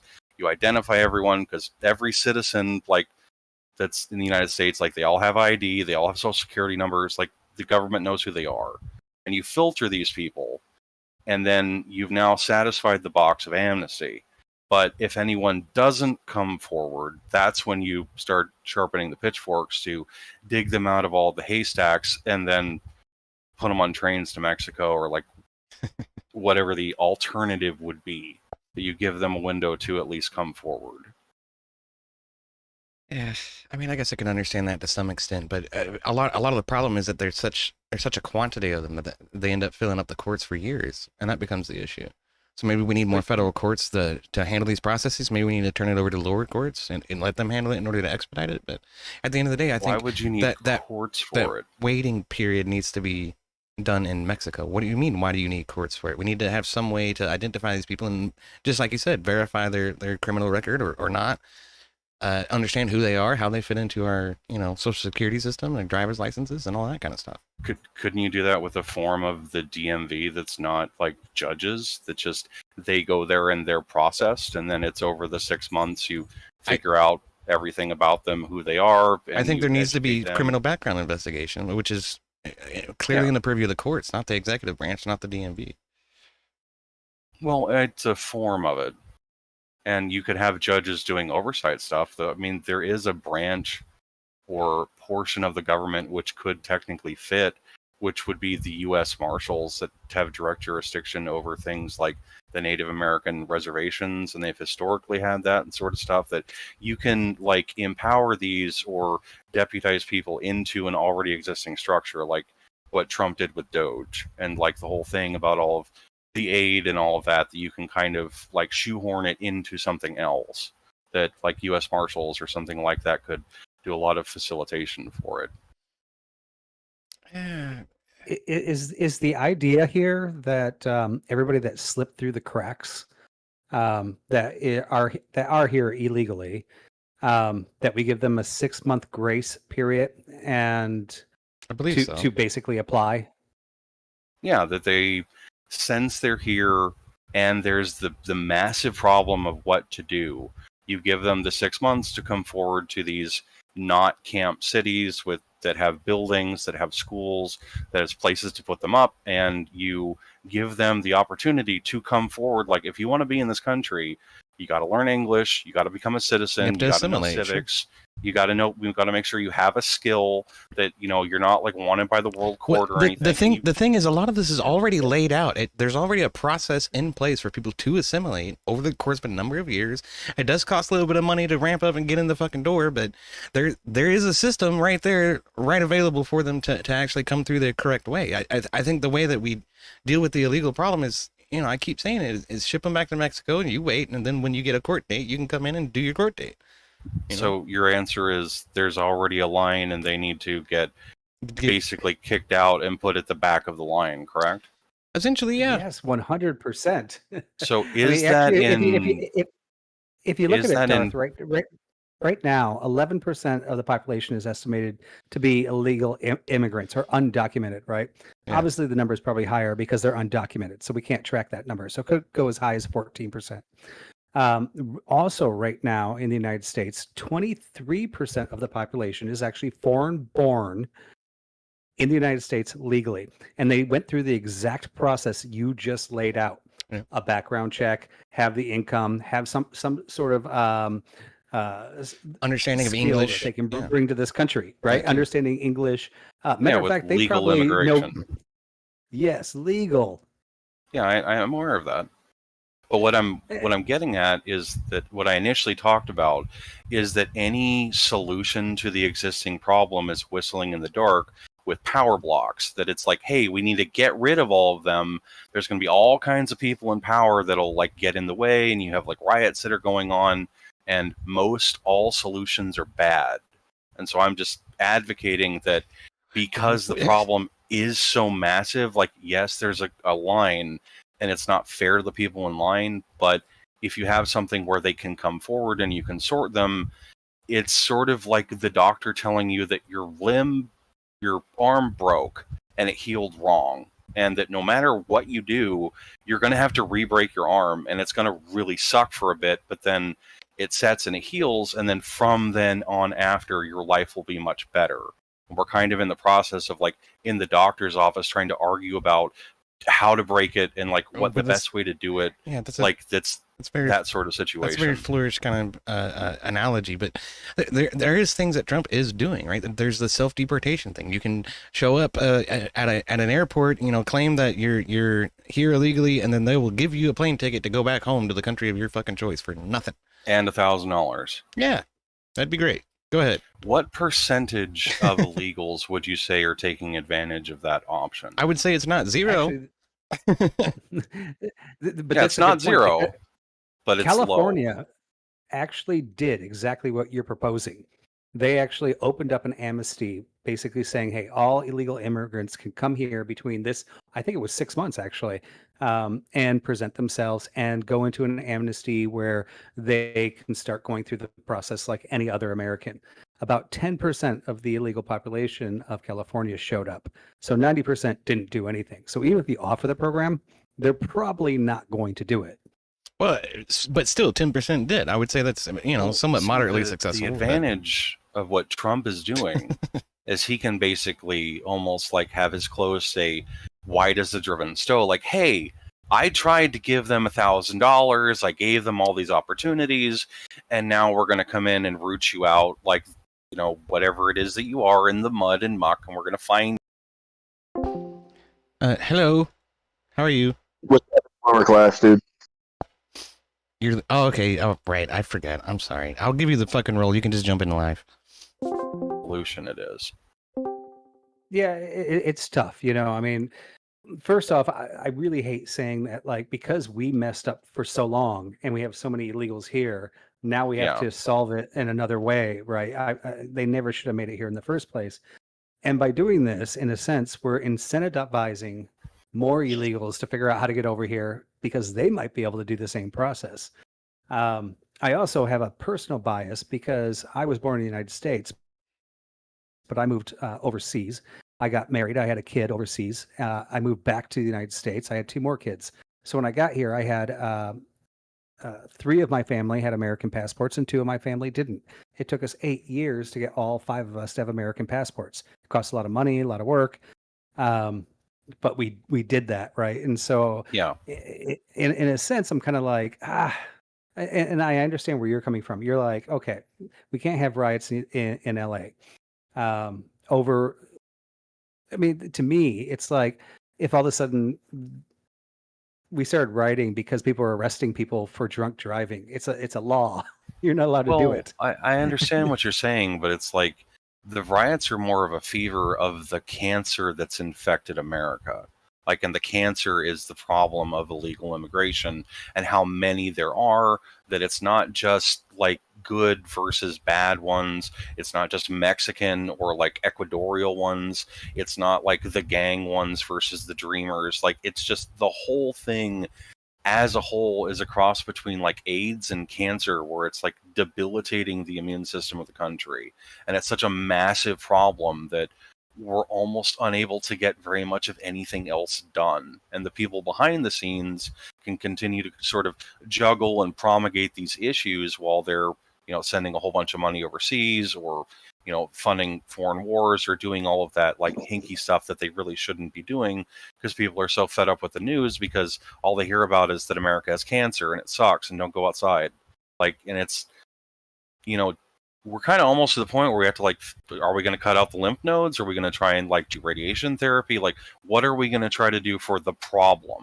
Because we have this massive issue. I keep telling you, we're going to massively deport these sons of bitches. We're going to send ICE to every sanctuary city the way we're doing. We're going to pick them up at the, hearings where they're having their trial. And then when the judge rules against them, the ICE is going to put them in the back of a car and send them through the deportation process. That's exactly what's going on. It's a good thing. Yeah, the protest can only go on for so long. I mean, that's a nice thought. I mean, I personally think that deporting people that shouldn't be here is good. Like, I have ancestors that, like, they came over on the ship after the Mayflower. Someone in my family has served in the military in every war that America's ever been, even before it was a country. Like, I'm one of the most American Americans you'll ever meet. Like, I'm very, very prideful in the country, and that being an American citizen matters. I think it's like the best country in the world, that the citizens are the most advantageous, and there's all these things. But despite that, like, the more you talk about just in mass kicking everyone out, you're giving the Democrats ammunition where they're like, they want to put them all in camps, they want to put them on trains and ship them out, and, like, you know, they want to round up all the brown people, and it, like, whips up their base. That's not like the point, man. We're not trying to we're not trying to round up all the brown people. That's not at all what the fuck is going on. We just want people who are illegally here. It's the perception. Fuck the optics. Fuck the perception. We need to enforce the law. Optics be fucking damned.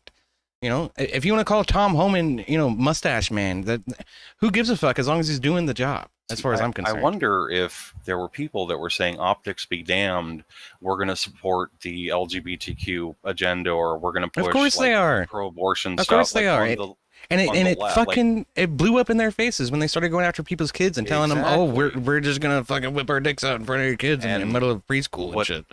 What I'm trying to caution against is when you advocate for rounding all of them up and deporting all of them, it's that same sort of potential Wile E. Coyote running off the cliff. And next thing you know, it's like, where'd my power base erode? What galvanized them and all of the moderates to, like, vote us out of power? Like, we only, so far as conservative Republicans go, we only just now got back in power. Dude, conservative Republicans are the worst people at winning I have ever seen in my life. They're the worst people to hold power because they won't fucking do a goddamn thing with it because of exactly what you're saying. Oh, we need to be cautious. Oh, we need to be the reasonable ones. Fuck that. We've been that way for far too long and not accomplished a goddamn thing. We need to put our foot down and say, this is where it stops. We have gone this far, no further. End of the line. Fuck it. No, you're illegal. You're getting on the bus. You're getting shipped back. Get the fuck out. I don't give a fuck about the optics. If I may add one thing, it really doesn't matter how it's done, or to some degree, what is done. There will always be an optic spin to make it out to be, this is fascism, this is something that's evil, terrible, going to destroy the country, a threat to democracy, all of that. It really does not matter, like, to what degree these things are done. It's going to be spun as something that's awful, terrible, inhumane. You know, these are the arm patch people, you know, the arm cuff people, whatever, right? Yeah. Like, that's how the media spins all. Hold on, just a second. Vibe. I think you're trying to get out of here. It's good to see you, man. Thank you for coming on. So. Y'all check out Vibe. Do you got a channel or something you want to shout out, man? Yeah, you can check me out at Vibe on YouTube, Vibe on X, and Vibe on Twitter, and vibeon.com. Cheers, man. It's good to see you. Thank you for coming by, brother. You're welcome anytime. Yeah, good talking. All right, thanks, man. Have a good night, bro. All right, bye. Bye-bye. What I'm talking about with optics and galvanizing bases is you have the combination of the tariffs and the combination of the ICE raids, something about Donald Trump's birthday, Flag Day, as well as the 250th birthday of the Army. And so that's why there was tanks and a presentation and a procession parade. An Army parade, yeah. That translated to all over the country, relatively peaceful. Anywhere that, like, the people were mad about the election is basically where the, like, no king protest showed up. And it galvanized a whole lot of people to come out because they're idiots and they're being misled by the media. But it's still the actions of people giving the leftists this sort of ammunition to be able to get the sheeple, like, whipped up in a frenzy to, like, go and make a bunch of bleeding sounds. They're always gonna have some excuse. They're always gonna have some excuse to go out there and re into the wind. You know, it's. But when's the last time there was something that was this many people on this wide of a scale showing up in any form of protest? 2020. 2020. Yeah, it happens all the time. Yeah, without a doubt. Absolutely. But was it simultaneous across that many locations? Because the Summer of Love was like a rolling, like wildfire, like burned through. Yes, like, it was all area. coordinated and then for the next. It was all coordinated for fucking George Floyd protests all over the country. Man. But okay, at the initial height of it, that it was approaching that, but we're in a similar dichotomy, is what I'm trying to get at. And there's the optics, but also power blocks and the powers that be, and like one of the Walton billionaires that are coming out, like who are these cockroaches coming out of the woodwork that are starting to throw their weight around in an oppositional organizational sense, that if things aren't done carefully, they could degrade rather rapidly. And then it's like, okay, what's going on with this and what steps need to be taken? I understand where you're coming from. I would like to add something to that, though. Sure. When it came to the Summer of Love, there was a lot of kind of extenuating circumstances there. So you had a lot of people who were locked in their homes. Like I know personally, I got cabin fever there for a little bit. Because of COVID, yeah. The degree that people were kind of locked into social media, watching the news, all that. Remember, like back in 2020, you could not turn on a news station without a literal death counter on the TV every time you turned on the news. So there was a really hard push where people couldn't go outside. Everywhere you went, you were scrutinized to like a very specific 6 feet away, wear your mask, do all this, yada yada. Like there were a lot of extra circumstances around that. And then when people were going out and just rioting, it seemed like that was the only thing that you couldn't get COVID doing, that the police didn't want to enforce. But aside from that, what I'm trying to get to is... You would agree with that, correct? It was a perfect storm of things. Sure. Correct. But now what I'm saying is it's different, where the world's a lot more open. People have been able to go outside and like talk with people. People can socialize more. It's a lot more healthy mental environment than it was in 2020. And from what I've seen, now this is completely subjective, anecdotal. You can take it for what you want. But from what I've seen, most people are pretty fucking tired of this shit, especially since with the beginning of these protests, they were marred with riots. People are fucking tired of it. Yeah, like this entire... Yeah, this entire movement has been marred with the sight of burning cars, rioters throwing piss bottles and fireworks at police officers, smashing out windshields, like throwing pieces of cinder blocks through random cars' windshields, and destroying cop cruisers and shit. Like the shepherds had to use Reddit to be like, hey, use more American flags because the Mexicans ones piss people off. Like, hey, don't light fires because it's bad for the optics. Like, there's a central nervous system that ever since the BLM riots first started, like every time it happens, they get more and more organized, and they have more and more like extensions of the cancer that's running through the country. Well, as Jesse Lee Peterson would put it, it's fat black lesbians that are doing it all, man. Do you think that the left needs any reason to say that the right is causing anything?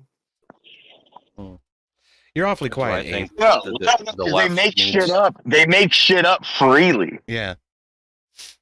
Well, they like salivate and lust after the idea of the right making mistakes and doing things that can be twisted and inverted in like a demented depravity of what it actually is. They delight in that. They cackle like demons. It's wild if you actually like go behind the scenes in their discords or their group chats or Zoom calls that you can see on the various parts of the internet, just that they're like all kinds of giddy and excited that they're going to be able to present this, and they'll get a whole bunch of people on their side and they'll be able to do the what for to them. It's unnerving if you actually observe it with your bare naked eyes. Oh no, it is. You're 100%. I agree. Sorry, Abe, go ahead with that, dude. I was going to say, I think it would be more wise of the right to push back with information and propaganda in the same fashion and not back off and be overly cautious. When bricks are being thrown via hospital windows and injuring already injured veterans, I'm going to say we're done. Yeah, it's time to take it's time to take the gloves off. It's time to actually strike back and swing the pendulum in the other direction. I'm not advocating necessarily being timid. It's just being cautious, like not to bring the Bible into it, but it advocates for the straight and narrow, and that being like true in thought and deed, so that you're like the ne'er-do-wells have nothing that the light of day can be held against you. And it's like doing things that are above reproach and trying to genuinely look at an issue like the fact that there's probably 35 to 50 million undocumented people in the country. Like illegal immigrants, like people that are multi-generational, that if you rip the sweet old like abuela grandma out of the neighborhood like by 4, the whole neighborhood's going to come up in arms because like she gave them food, or like they got invited I don't to the birthday care. party. Like, I'm sorry, I don't give a fuck. Get them the fuck out. Get out. Go away. We need to end birthright citizenship. We need to take these people and just send them home. And you know what? In the words of Tom Homan, families can be deported together. So if you want to stay with Abuela, then you go with Abuela back to fucking Mexico. Have a nice life. Goodbye. But it comes down to the optics of it. Again, and you keep going back to that. And I'm like, it doesn't matter. I don't care. Fuck has that. They're the ones setting stores on fire and burning half a dozen cabs down in the street and burning American flags every chance they fucking get. You tell me about those optics. Those optics look a shit ton worse than us actually enforcing the fucking law. Mm-hmm. And I will say, it really does seem like obviously people don't give a fuck about optics anymore. I mean, we literally, and this is not me trying to like harp on some leftist talking point here, but it's just a fact. We elected a felon. We don't give a fuck about optics. Right? You know what I mean? They try to throw that in your face every time. 34 felony counts, 34 felony counts. Yeah, I don't give a fuck. Go fuck and he yourself. Still beat your guy. What the fuck? You know what I mean? Like that should tell you something, right? Go ahead, bro. Yeah.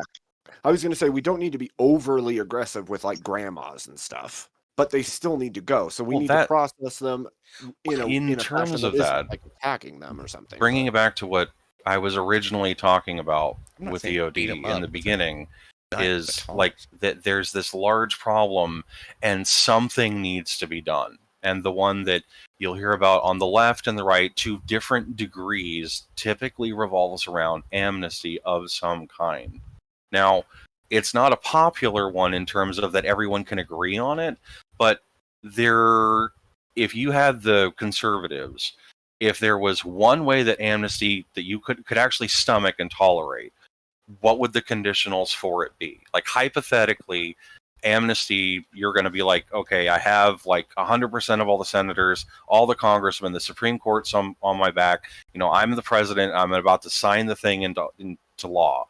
What would amnesty look like from that perspective that would be tolerable? Expired work visas.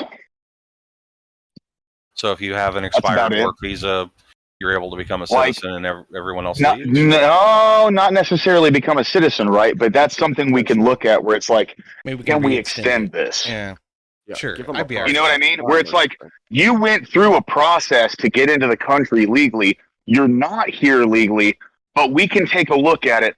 A lot of that comes to, it's part of the system already, really. But, you know, there's some people who will come here and they'll come here on a work visa, and then they'll take a look at, you know, their value in the marketplace with which they are employed, right? And if they bring a certain degree of value to where they work, there's pathways for them to find something that they can do. I'd say to make that a little bit easier, that's a concession I'd be willing to make. Simply because there's quite a few people here that do come here on that legal process, and they may not necessarily have the means to get back home, so they just continue to keep working and making money. If that's the case, there's a conversation to be had. I don't want to talk in absolutes here, but if I was to make a concession, that would be the main one. See, the premise to it was what form of amnesty would be acceptable, like a pathway to citizenship for illegal immigrants that are here, whether it's overstaying a visa, whether they're the Abuela problem, whether they literally just stepped over the Rio Grande, like for whatever reason or why, they're illegals, they're undocumented, maybe they've been here 40 years, who knows what or why, and you're the president, it's on your desk, you have the full force of the government that's going to let you do whatever you want, as long as it's not like egregious or against like, you know, the world court human rights crap that'll get everybody to attack you. So what form of amnesty would you find acceptable? Well, I'm not vicious audit of their finances. Like if they can pay for it? Well, whether they can pay into the system or whether they're leeches on the social structures that we've put in place already. Well, yes, there's that, but also there's a lot of people who come here and work, and they send a large amount of the money they make to other countries. Yeah, which is bad for them. That's extracting wealth from the economy. If there's a vicious audit on their finances to where, yes, they work, yes, they pay taxes, yes, they contribute back into the economy, there's a conversation to be had there. Okay, so that's something we can work with. So what percentage of these new amnestees would they be allowed to send wherever, like 5% of their yearly income, 50%? Like what percentage would they be allowed to send to Abuela and, their whatever relatives in Ecuador or wherever they're from? The thing is, especially if they're illegal, they're getting paid under the table. They're not actually paying any taxes at all.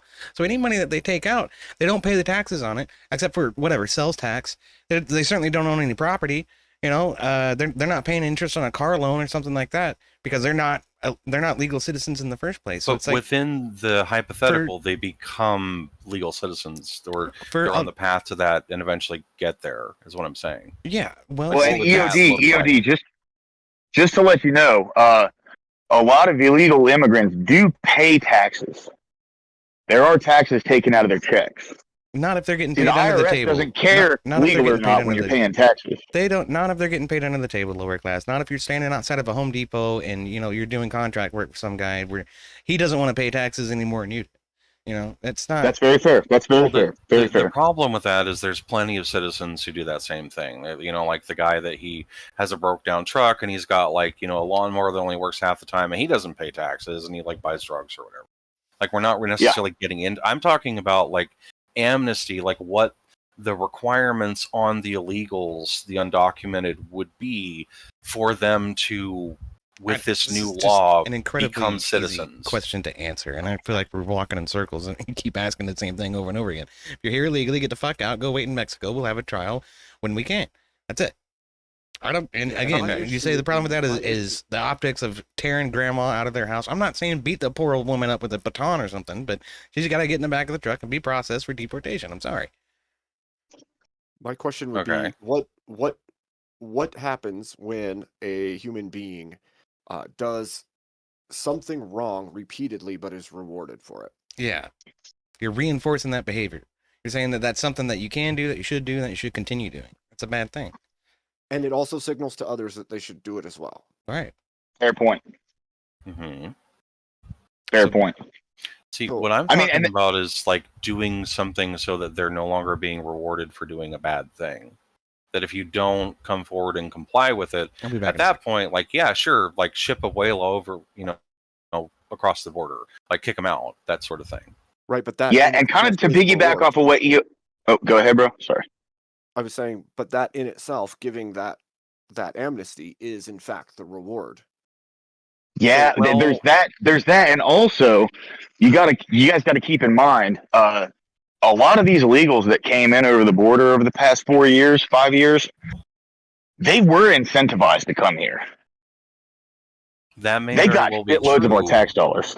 But I'm talking about it's been a problem for 30, 40, 50 years. There's some who have been here for a very, very, very, and I get it. You don't want to give candy to the bully that's been beating up on the kid on the playground. They're doing all this bad behavior and you're rewarding the spoiled child. I'm not advocating for that. It's more of the initial premise is that America has this cancer, and the cancer is the problem of illegal immigration. And it's sure, you can say, oh, we'll just go out and scoop them up, throw them into Mexico. And then if they really want to be a citizen, they can get in line with everybody else. But that's the same talking point that's been thrown around for the last 30, 40, 50 years, has never gotten any real speed to it and has never been effectively applied. And a lot of people are against politically. You try to do that, there's all these power blocks that rise up that interfere with it, and all these NGOs and all these other it's this massive spider web issue. That's what I'm trying to bring up, and trying to see if there's a way to thread the needle to satisfy all parts, or try and find something. You're never going to make everybody happy, man. You're never going to please everybody. Look at what Obama did. He has the highest deportation rate of any president in the past 50 fucking years or some shit. We just need to go back to that. We just need to implement those policies again. And call me fucking crazy for telling Trump to implement Democrat policies, but I think that's the healthy move right now, and I think that was largely successful. See, I think doing something like that, basing it on something that's already existing, like Trump repurposing Doge, or like just do what Obama did, like that has a lot of efficacy to it. Yeah. I think that's a lot more likely to be successful as talking point. Obama just used ICE. He didn't make some special, department in order to accomplish it. He just let ICE do their fucking job, unlike Biden. So, yeah. And the issue of it is that it comes down to the optics of, when Obama did it, it was fine, but when Trump does it, it's bad. Because orange man bad. Well, then our response to that has to be, well, this worked before. This worked for Obama in 2008 to 2012. There's no reason not to implement it now. There's precedent. And it all works out just fine. You all want to bitch and moan and cry about nothing. All we're doing is implementing the policies of your favorite president. Go fuck yourselves. Mm-hmm. So that's how you answer that. So it was just a thought question as to is there any kind of amnesty that would potentially solve the problem? Is there it's a drastic measure of last resort that it's we're going to do this, but if we catch you in our country after that, it's going to be really, really bad for you. We will forcibly evict your ass. It's not going to be good. Where there's a rather heavy club with the carrot. Right. And I would say that if you had asked this before these riots had kicked off, the answer probably would have had more leniency in the minds of most people. Most conservative people, yeah. Of course, the Democrats are going to tell you that, no, all humans are legal. There's no such thing as an illegal human being. We need to have open borders. Everybody should just be able to come and be here and be free, man. It's just open the border, man.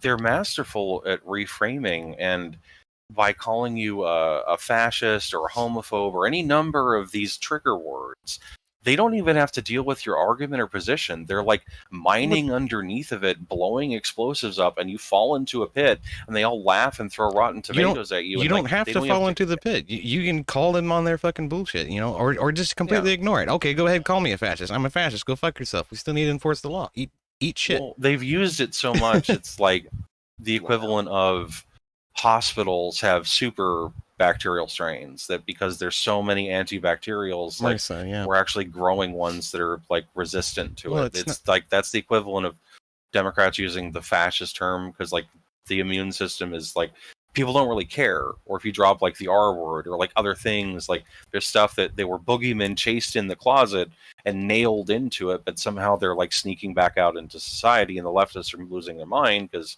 they're idiots and they use the same tactic far too much, and people are adapting to it.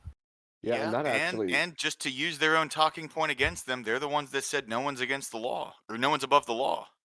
Mm-hmm.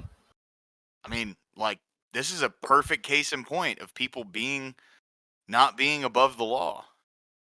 Well, the heart of the issue that you have to be mindful of is that whether or not it's 35% of people that go to church actively, it's still a Christian nation with a Christian ethos. And the idea of there's no such thing as an illegal human being is the compassion towards your neighbor argument, that when you're in that sort of matrix, it's quite hard to argue against it. And if you do, your default, due to the gynocentric nature, your default the bad guy, or the fox in the hen house, or you're up to no good. And it's a massive uphill battle for just how the argument is even framed. And it's difficult to reach the people that galvanizes due to the optics, to get them to understand that you're actually doing it out of compassion, because it breaks my heart that there are these not first or second class citizens, fifth class slaves that are Latinos or whatever they are, and they're brought in by usually well-to-do people, and they're put on farms. The men are kept in one area, the wives are kept in another, and the children are kept separate. There's a semi-truck in the field they can take a shit in. They're told if they act out or do anything, their kids or spouse will be hurt or deported, and they'll never see them again, and it's slave labor wages. And there's other horrible, horrendous things that happen in our country. And it's there's this massive issue. Well, then all of that don't affect all of that happens.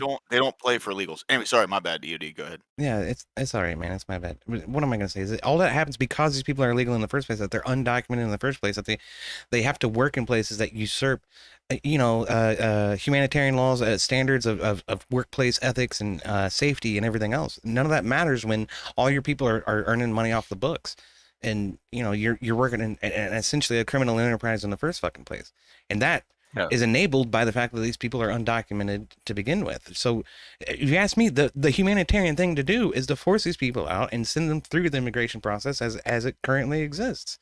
And I don't want to usurp that in any meaningful way. I think that would be encouraging people to come over the wrong way. In order to overcome the enemy, you must understand them. It's the same reason. I understand them just fine. It's an emotional appeal. No, despite Fox News blaring, this person touches kids, this person beats their wife, this person is horrible, this person is horrible. Those are the ones that ICE is deporting. They still, like, on the ground, you'll have the, quote, abuelo problem, where they'll think that ICE is coming for them, and even though they're these horrible criminals, the whole neighborhood will, like, work together and be like, oh, go hide in my shed, SA, or they'll, like, do whatever they can do to, like, hinder it. You're painting in generalities, but I think a lot of people do find themselves in propagandist, holes, echo chambers. Yeah. Where they're not going to listen to the other side of the argument anyway, whether you're talking about the right or the left. So there's no getting around that. Like I said, you can't please everybody. What's important at the end of the day is that we enforce the laws on the book. Like, moving away from amnesty, is there a way to reach out to those people that are in holes specifically to try and, like, give them a ladder or a rope to get out, or, like, hopping in the hole and being like, hey, I know a secret back way for you to get out of this where you can actually help yourself and you can reach those people? Because if you come at people a certain way, unless you do like what Andrew Wilson does and, like, destroy their worldview so they have a mental breakdown and they, like, accept the truth in that way, that works for, like, 1 to 2% of the time. But, like, the 98 or 99% of the time, they're going to, like, turn away and get turned off and be more resolute in their delusion more often than not, unless you can literally tether them and, like, nail their foot to the floor and force the issue. Like, I think finding ways to reach out to that base so that they would understand that it's not like that we're trying to be humanitarian and, like, help people, like, finding better ways to communicate those. We might be due for, like, a language change, or, like, a way of communicating it that's better so that the translation is more efficient. Right. Well, and you said the Christian specifically. So for myself, I'm a Christian man, and I would say I don't allow people to walk into my home uninvited. I don't allow people to peruse my land uninvited. When Jesus found money changers in the temple, he went up on the hill and wove a whip and drove them out. Like, I would say, like, there are things that are precious and secure, and you protect them at all costs. And the sovereignty of your nation is no different. Israel doesn't let people just wander in and stay and do whatever they want either. So, like, anywhere you go that is a secure place, that is your home as a people, as a citizen, and you have the right to defend it. People who want to come in need to come in correctly. They have to have that invitation. Absolutely. Yeah, this is all a holdover of, like, what the Obamas and other people were trying to orchestrate of a no borders. That, like, it's just a line on a map. That all started, that language started to come out, like, when Obama was in. And that's why I directly was not for Hillary, because A, I didn't want to go to war with Russia, and B, I didn't want more of the Obama rhetoric. And that's why I was firmly against it. And it's also that Trump was for vets first and foremost, and I was like, okay, I like this dude. So you have to, like, figure out a way to short circuit that programming, because the people, if you go with the argument of the House, like, sure, they understand, but that's if they're rational and they're not in a group and they're not feeling like by listening to you they're going to be, like, shamed or mocked because you're the one that got tricked by them, and then they're going to go back to their groupthink. Like, there's, like, the sisterhood, if you watch any of like the dating podcast stuff, you'll see it time and time again. Despite the logic of it, they'll all, like, link arms and, like, start bleeding at you in mass, and it's, like, alarming to see. And so it's, like, figuring out a way to not trip the immune system so that, like horde defense triggers and you're getting zerged is sort of what I'm trying to get at, like, how to hack it so that you can reach them without, having them spurg. So what you're saying is we need a viral carrier. Basically, a new language base or a campaign or a propaganda or something that isn't, few things let's that throw you them can all do. in Mexico, but something different. I hear you, but we can get them on board with that messaging too. If we simply go into these spaces that are a little bit uncomfortable, such as leftist debate panels or man on the street interviews, shit like this, and you see this more and more often. Folks like Nick. Not Sotor, but he's a young cat, and he's been running around all over the fucking world. His channel's blown up a lot here on YouTube, and doing man on the street interviews, going out to Nick Shirley. That's who I'm thinking of. Thank you, Dave. He goes out to these protests and talks to these people and gets their point of view, asks them poignant, center of the spectrum kind of questions, and is willing to engage with them and just in conversation. And you can point out flaws in people's logic very easily. Like, would you let these people in your house? Like one guy was conducting a survey. I think this guy speaks in favor of Israel quite a lot. He's a Jew guy. I forget his fucking name, but he was giving people a petition that said, if you sign this form, we'll send an illegal immigrant to stay at your house for 6 months. It was bullshit. It wasn't real, but the number of people that would say, yes, I'm in favor of, amnesty, I'm in favor of immigration, I'm in favor of open borders, and then it comes time to sign up and actually put your money where your mouth is. People don't want to fucking do it. Yeah. Yeah, I've seen those before. And that's a bit of like a gotcha moment that's designed to more ridicule and like egg on the face. Sure. But that's exactly what you're talking about. That's a viral kind of thing that can spread real quickly. But it's like it's also in terms of the blood sports aspect, or it's like a kissing cousin of that. I'm more of like the compassionate consideration, or like the good Samaritan. They're like, you approach them and they're in like a vulnerable, hurt position, they're confused or whatever it is, and you don't like trigger them to feel like you're going to do something bad to them.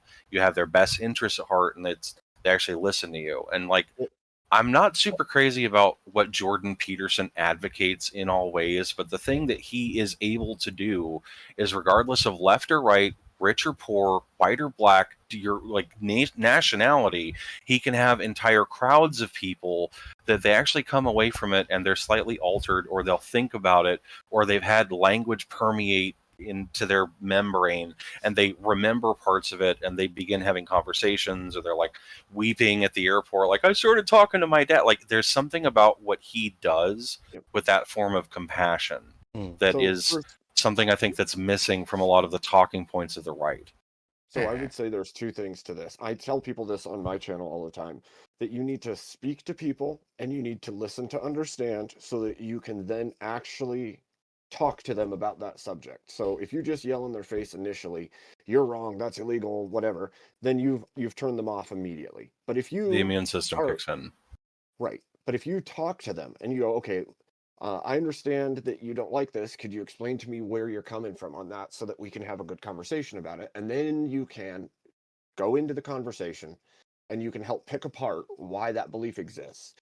And if you can do that patiently, then you can help them out of that hole. But they have to want to be able to converse with you first, and some are never going to converse. This is a bit of a segue, but it's relevant, I promise. Have you ever looked for a new church home for some reason, like you move, or for whatever reason or why you have to find a new church? Have you ever been in that situation? Yeah, I definitely have. So, you'll try this one. It's a bit like Goldilocks. Oh, it's too hot. It's too cold. They're too weird. They don't like me. And like, or whatever the excuse is. And then you will eventually find one. And there's characteristics of it that I've often found work the best with deprogramming leftists. It's almost like a brainwashing cult. That like, you find aspects of whatever that welcoming church home would be that you want to cultivate in your conversation interaction with them.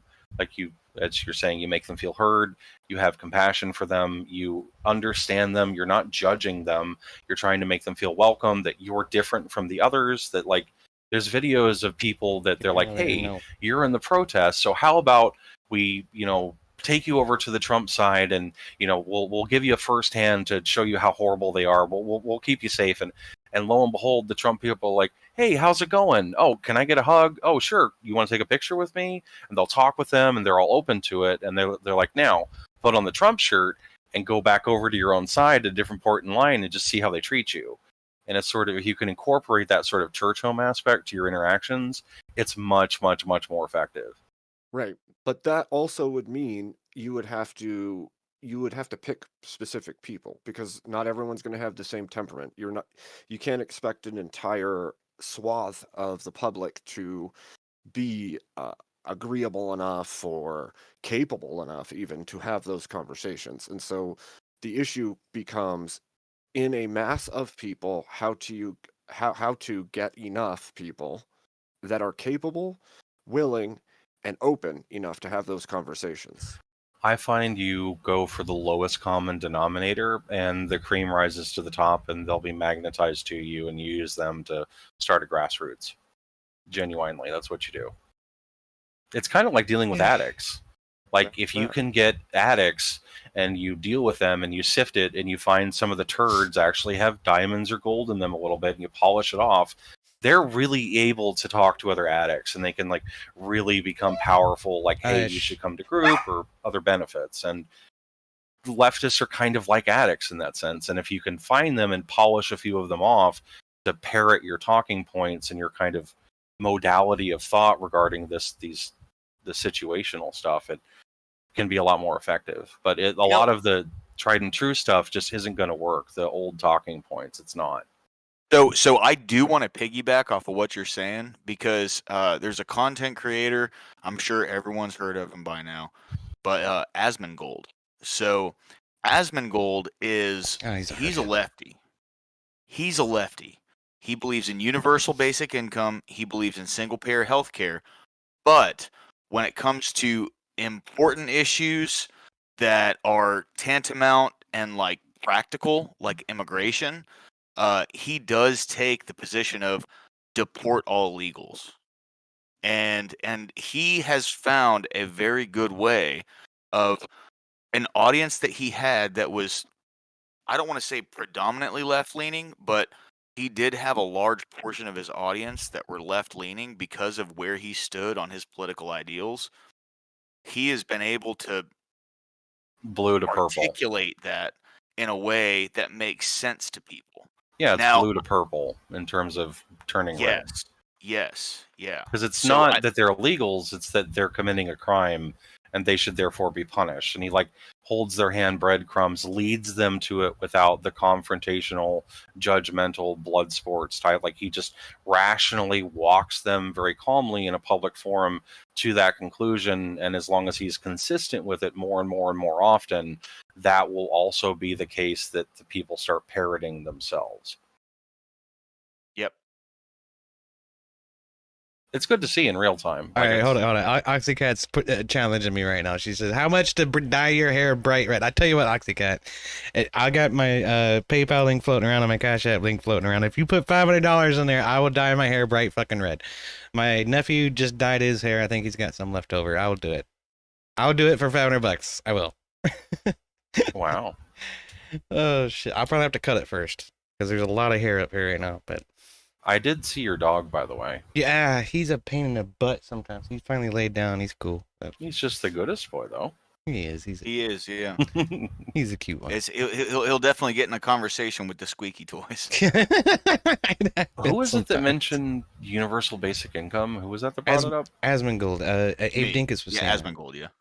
So why is that actually a bad thing? Like, if you because it discourages people to work. We need people to work. TLDR, like in 1 or 2 sentences, why is it bad? Because it discourages participation in the workplace. We need people in the workforce, in the workplace, producing things in the United States.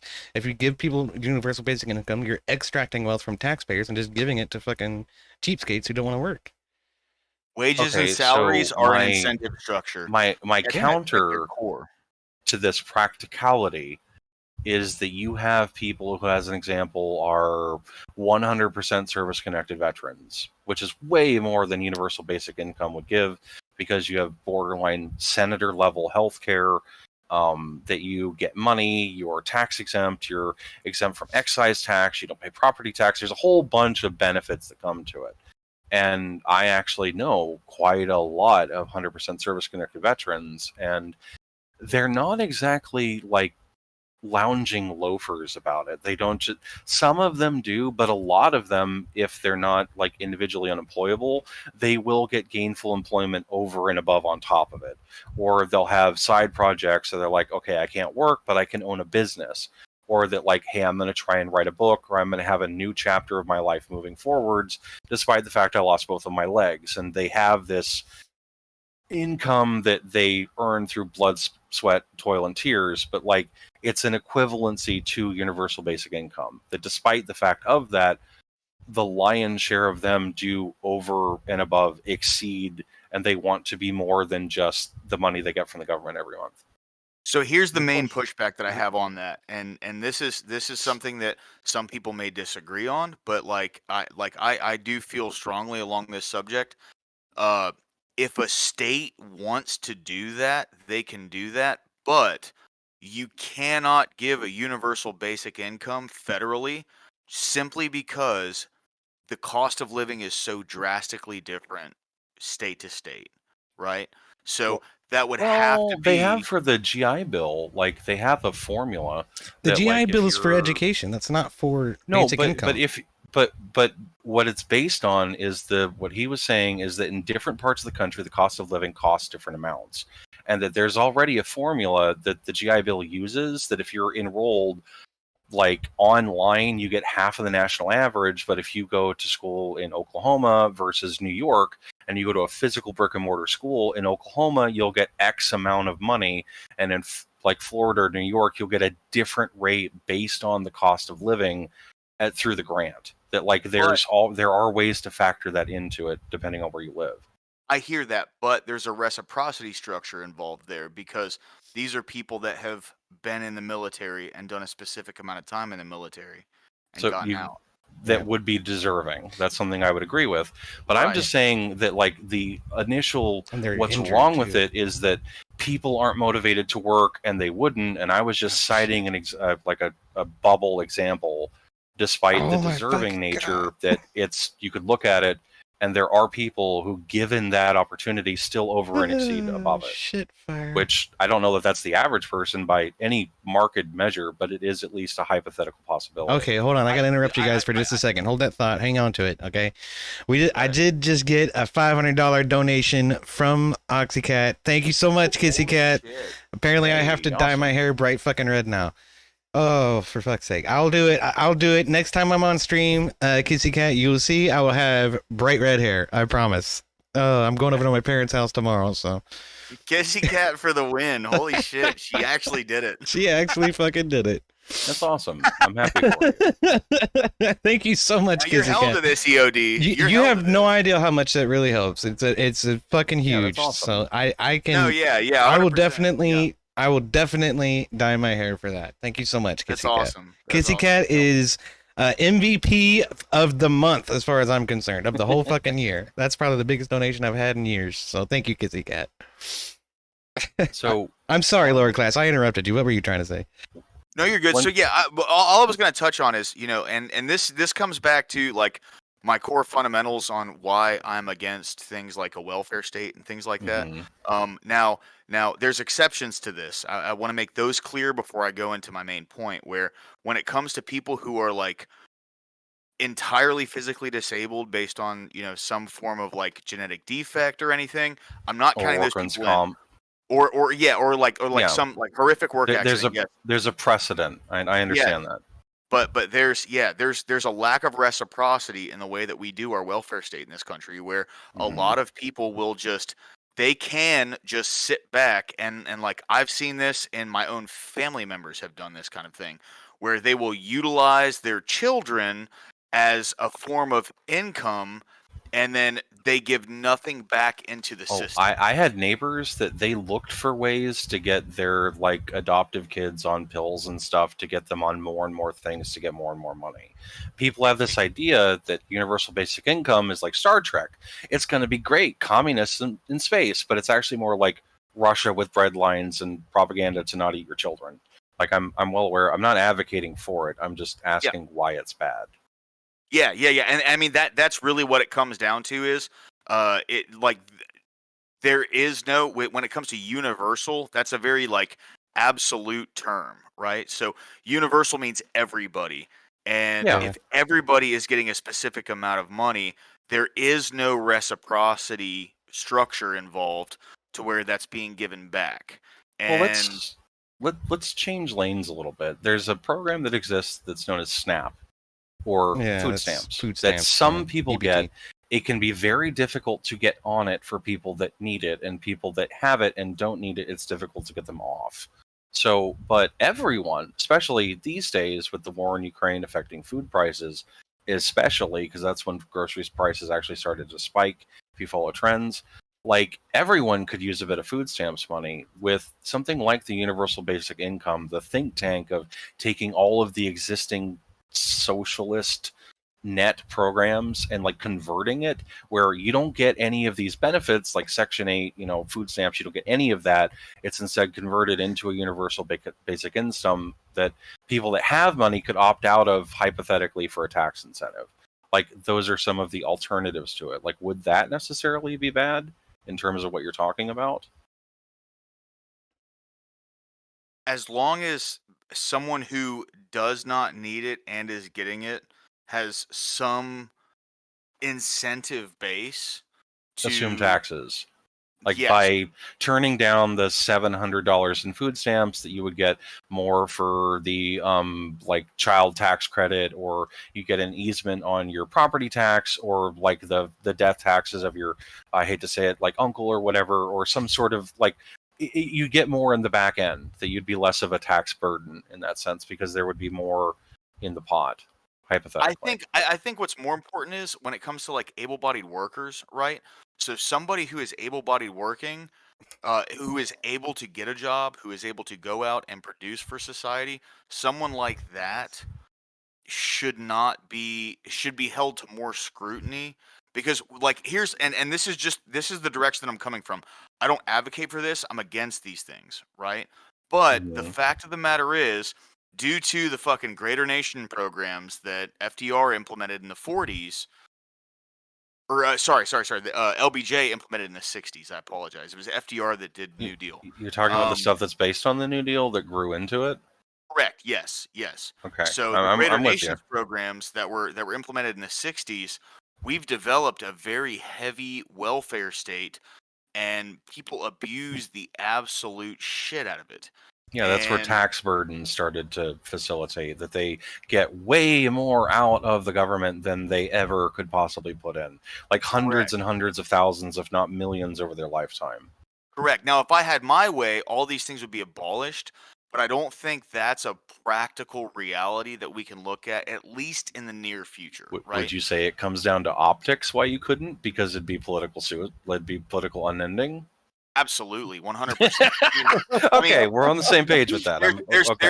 There is a large swath of the voting block that you would lose immediately, and it's just like when it comes to, like you said, optics. It really comes down to nothing is more dangerous than telling a homeless person they can't have the spare change that was donated to them, that will come at you with a knife. Like you have people that will come out of the woodworks. Yeah. That's why they vote Democrat. Yeah. Yeah, it's 100%. The New Age plantation. That's why it exists. It's slaves. Correct. Based. I have a question for you, Darth. Are you a veteran? You talk a lot about veterans issues here. Yes, I am a veteran. Excellent. What branch did you serve, if you don't mind my asking? I was in the Army. Yeah, cool. I was in the Air Force myself. Hey, nice. Were you a chairborne ranger? I was in the medical laboratory, so we spent 12 hours a day on our feet. I will admit, anytime I was at a base that also had an Air Force mess hall, I always went to y'all's place because you had the best damn food. It was unrealistic because I'd go in with this mystery meat, overcooked pasta. You don't even know what the hell it is. And you're having like lobster and steak and stuff. It wasn't fair. We don't have lobster and steak. That's not true. We did have some damn good dining facilities. Food, it was. A vested waiter walks up to your spot on in the mess hall with a silver tray and a dome. No, it was a regular fucking cafeteria, but we did have bomb breakfast. They would make an omelet for you right there. That was fucking awesome. And yeah, you'd have omelet bars. Yeah, we'd have like cafeteria lady that you're not. It's like Pam from when SNL was good, serving you like boiled eggs out on your plate. You're like, what is this? And you're getting omelets made to order. I mean, come on. Hell yeah, it was some bomb shit. I'll tell you that. I used to love a corned beef hash and an omelet every morning. The stuff that we would serve regular too, like shit on a shingle or like meatloaf or shit like that, was actually well prepared in our dining facilities. So Yeah. I've been to some army bases. It was not great. No, there's a few that are good, but most of it, no. There's a reason that like there's like, I mean, now it would be Uber, but you would always have like the delivery trucks coming on and off base. If you ever did anything with the military police or the checkpoints, they're constantly coming in and out of military bases because the free food isn't very good. Yeah. Yeah. Shit, we had a DFAC in the hospital. That was actually fucking awesome too. Cause I could just stop in there and get an omelet before I headed up to work. It's good shit.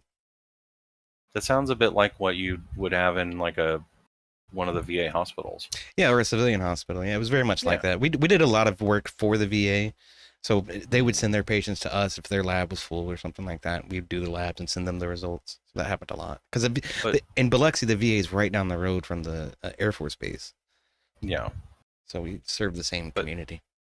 So far as asking if I'm a veteran, I actually founded here locally. There's a veterans club that what we're trying to do actually is get donations for canvases and paint, and get veterans and their family and active duty personnel and anyone that can together to paint canvases so that we can donate en masse to VA hospitals. So when a veteran gets checked in and like maybe they're in their underwear, maybe there's no relative for 500 miles and they're in like this really, really bad place, they've done research that like just changing the paint on the walls makes you heal faster.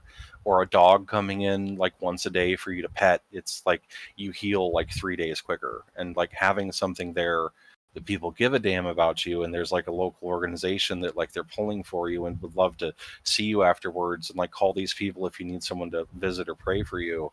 Like that's because I had a recent, like last year with the VA, it was not a good hospitalization. Like they tried to give me some, like it would have been a bad end kind of medication mix up that I had to advocate for myself. And like there's just some not good that happens and you feel very isolated.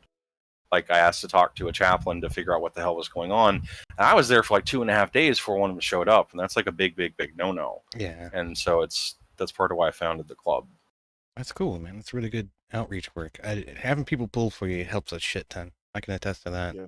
Yeah, it does. I busted my kneecap in a car wreck while I was in the Air Force down there. And oh, sorry to hear that, dude. One of the best parts of my healing experience after the surgery was to have the commander and the command sergeant major come down and actually, shake my hand and talk to me and talk about how I'm being treated and what they can do to help and everything. I was like, wow. Because normally, I'm a lowly E3, E4 airman, and I would never interact with the command, for any particular reason. But they took time out of their day to come say hello and what can we do kind of thing. And that was really cool. Yeah, it makes you feel like you matter. Right. It's important. Well, that sounds like a good command structure. Absolutely. Yeah. Our commanders were great. I mean, like they used to let us do 10-4s instead of 5-8s, so we'd have 3-day weekends every other week. That was really good. Oh yeah. Good for morale and everything for sure. I would imagine so. Working 4 days, not 5. That sounds a lot like that socialist communist thing of a 4-day week they were advocating for before the $15 an hour. Yeah. Well, the thing is it fucks the people on the weekend because those guys have to work 12-hour shifts. Yeah, and then there's the people that can't leave because they have like fire guard or whatever it's called in the Air Force. Yeah, I made hella bank doing that. Like I'd be like, "Oh, you're heading out? Okay, give me like $200. I'll cover your shift." Type thing. I took watches for money quite often, actually. I was also the guy that had the clippers because they'd come back and they wouldn't, they'd be all ate up or, their hair would be fucked up. And then so I'd be like, hey, I'll, trim you up before your formation on Monday, but it's going to cost you like $40. And so people would pay me. Yeah, that's always good. Yeah.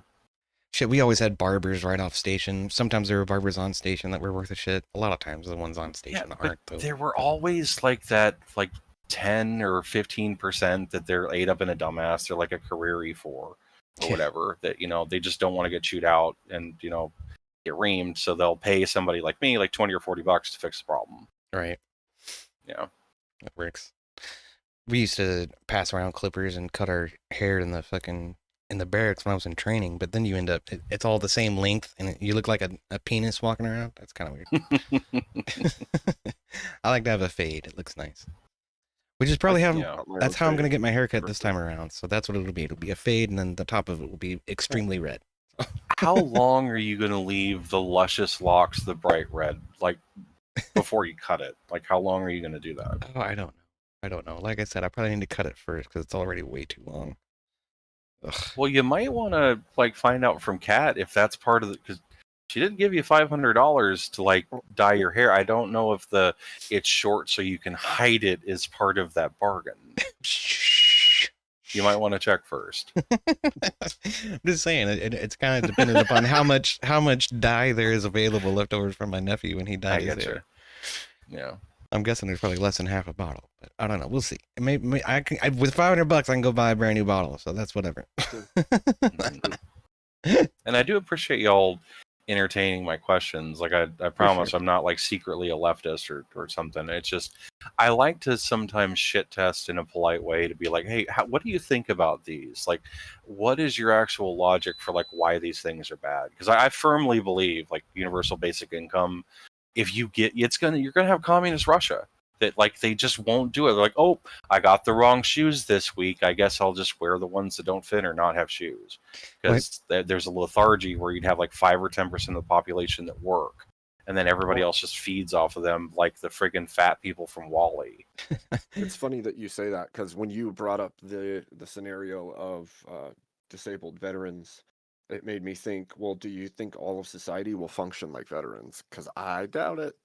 Yeah, well, veterans, by and large, probably have a lot more ethics about them, right? In the infamous words of Starship Troopers, like, service guarantees citizenship. So, like, veterans, whether it's, like, to avoid prison or for patriotism or for money or oops, I knocked my girlfriend up or whatever the reason, they still, like, go into the order of being in the military. And there's a reason why, if you have that on your resume, people will pay top dollar for your skills, simply because you'll show up and you'll make sure that people don't steal. You'll make sure that the doors are open at the right time, because it'll bug the shit out of you. There's all these things that veterans just reflexively do that you'll be the dumbass that actually stops at the stop sign when everybody else blasts through it. Right. Like, most people are shit, and, you know, a lot of veterans are also shit, but they're less likely to be shit. Right. That was my point. Not everybody is going to be. We had our fair share of dirtbags on fucking station when I was in the Air Force. But I did a lot of work with the MPs, and the number of ones that are just beating the shit out of their wives or, like, doing drugs or, like, all kinds of, like, fuckery stuff. Like, it was bad. Oh, so normal cop stuff, you mean? Yeah, except you're on base, and then you get whacked with the military stick. Yeah. And then you get whacked with the civilian stick. So you're, like, getting double hit. It's like you get backhanded and then full on slapped. For sure. Because you'll get punished twice. Yeah. The first thing is the local PD pick you up, and then your first shirt finds out about it. So that just makes it worse. But here, we got an answer from Kat. She says, oh, I don't care about the length. I just want to call him Ginger. There you go. Nice. So if it's short, are you going to do the beard too? Yeah, the beard will stray. But my hair is just way too long. It gets nasty. It's all stringy and greasy because I've been sweating at night. Oh, he means, are you going to dye the beard too? Oh. Yeah. I don't know about that. Well, I mean, you'd just say hair. She didn't specify what part of your head, because if you're a ginger, it's like, you know, you'll have the full, like, Batman change you to the, like, night light in the sky. So, like, it's the red ginger signal if you get the beard. All hail ginger. Oh man. I don't know, why not? The beard's easier to shave than the head is, so I might as well. You know, for, like, almost to save money, because I had a really bad debt situation due to what happened. I don't really want to get into, but I had a pair of box clippers, and every month I would just do my head and my face. Yeah. I used to, but I don't like having it all the same length. Like I said, I look like a dick walking around. I don't like that. Yeah. Good times. Do you remember your like hat size or your helmet size by any chance? 7 3/4, I think. Okay.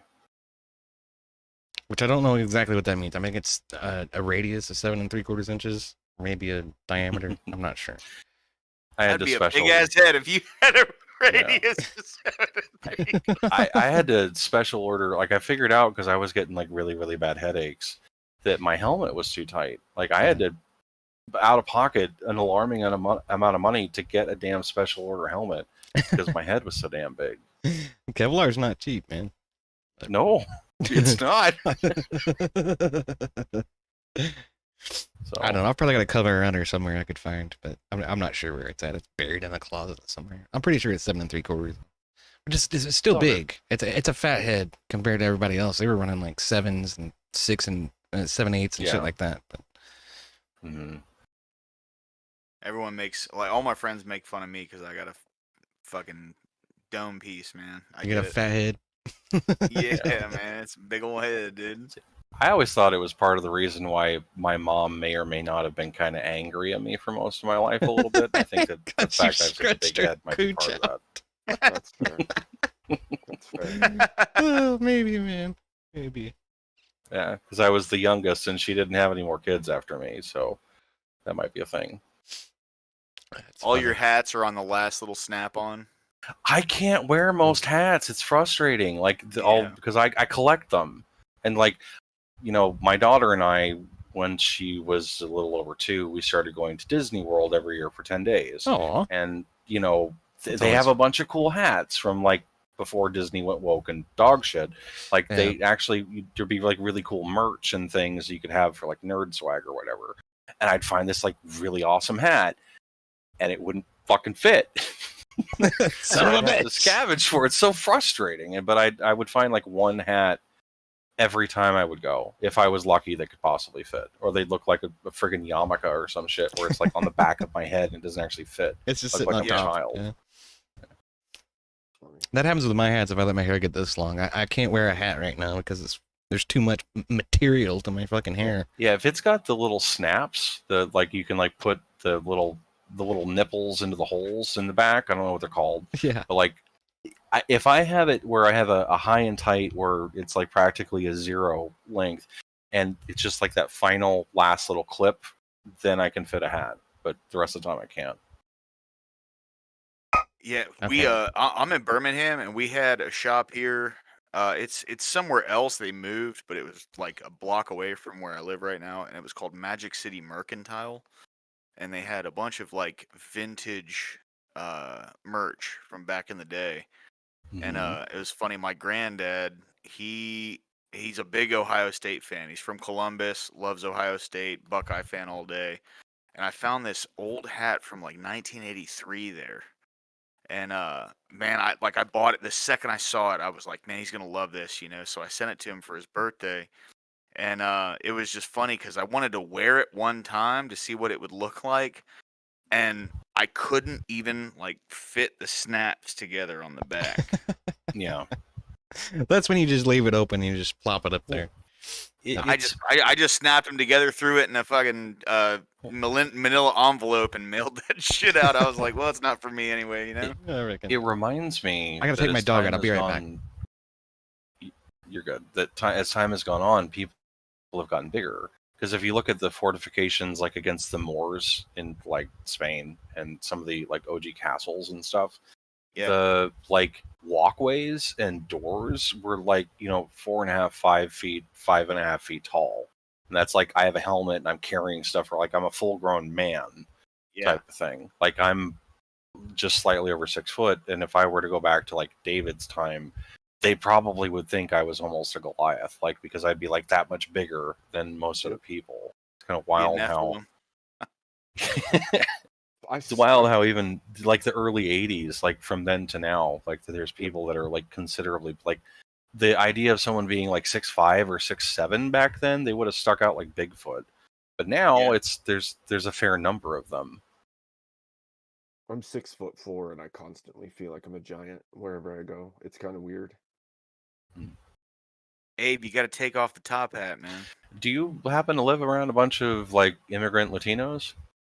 No. Because I've noticed a lot of them aren't very tall. That Not all one of got them, me, bro. but just I'm a lot sorry. of them. And it's like the husband and wife, they're like the exact same height, and they're all like happy and stuff. They don't speak English, but it's like I live next to like a little Mexico. That, I mean, I would at least hope and assume they're legal, but you'd see a fair bit of them, doing a lawn mowing or like inside of their house or whatever, and yeah, they're not very tall, right? At least the ones near me.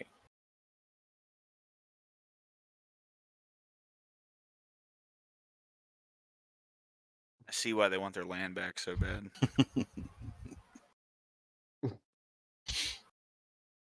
Such a messed up argument. The whole it was like the 1850s, due to a bad treaty, it's stolen land, and that's why you can't evict the illegals or whatever. That it's like California is their land, and they want to evict everyone else. It's such a stupid argument. No, it really is. It really That's is. always the game, though, isn't it? Like, Yeah, it was conquered and taken from people, so you owe them something or give it back. And it's like, it's like welcome you're to trying all to of human history.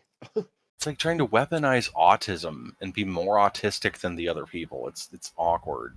No, yeah, well, like along that same logic line, you can go, so why do you still speak Spanish then? You know what I mean? Like, yeah, you guys own your land again, dude. Just start speaking your own language. It doesn't make any sense. Yeah. See, the thing that I always wonder when you have these people that spurg or go off, or you can tell they're about to have a coronary of some kind because their face turns puce. It's not pink, it's not red, it's like this purplish puce. Is like, well, why did you come here then? Because there's things that are better about here than wherever you were from. It implies the de facto that's a shithole because you did whatever you needed to do to get here. So therefore, why would you want here to be like there? Like, why would you not want to live somewhere? Because if I moved to a foreign country, I'd want to learn the local language. I'd want to know their customs. I'd want to facilitate assimilating, because I would want to live, if I want to move to Japan because I'm a giant weeb, then that's what I would do. Or if I want to move to Russia because I really like the Russian Eastern Orthodox, whatever, blah, blah, blah, then that's the reason I would do it. And it's that someone wouldn't do that they want to come to America and bring their shitty place with them, to me is tell me you're stupid without telling me you're stupid. And then fight going back. 100%. I agree. Yeah. Well, I mean, you even find a microcosm of that inside the U.S. where people flee states that have policies they don't like and then try to change the new place to be what they left. Right. Yeah, it's like a piece of tape, and you pick the piece of tape up and you put it down, and you pick it up and you put it down, and it's not even sticky anymore, and it falls off the wall and blows in the wind. It has all this germs and dirt and worm shit and all this other nasty things, and last year's Taco Tuesday droppings, and now it's in your kitchen, and it's filthy and nasty, and it has all this stuff. It can't stick to anything, and it wants to spread that. It sits in the corner, and you start having dust bunnies. Makes it more annoying to clean, or why can't I get rid of the stain now? That's kind of how I see those people a lot of the times. Yeah. Because where I live, there's a lot of people that have come from other places because, as an example, my mortgage on a 44,000 square foot house, it's a little over $500, and it's got a metal roof and the jacuzzi tub in the first floor. It's a nice house, but it's dirt cheap, and so a lot of people have been immigrating here legally, and I'm not exactly down for the kind of noises they're making politically. I see them as used tape. Exactly. That's fair. So, in that sense, I'd rather have the illegals, because more often than not, they're quasi-religious. They're usually married, or they have a bunch of kids. And the Cubans that fled, and some of the other ones, when it's they're hey, it was bad where we were from, it's better where we are now. Or if they're backwards or whatever, their kids speak Spanglish, and then their grandkids don't even speak Spanish. It's that's how when the Germans immigrated, they'd have these small, tight-knit communities. and they wouldn't really associate with everything around them, and then their kids would, you know, grow up and have jobs, and then their like grandkids would be full. And it's the problem of it is there's so damn many of them.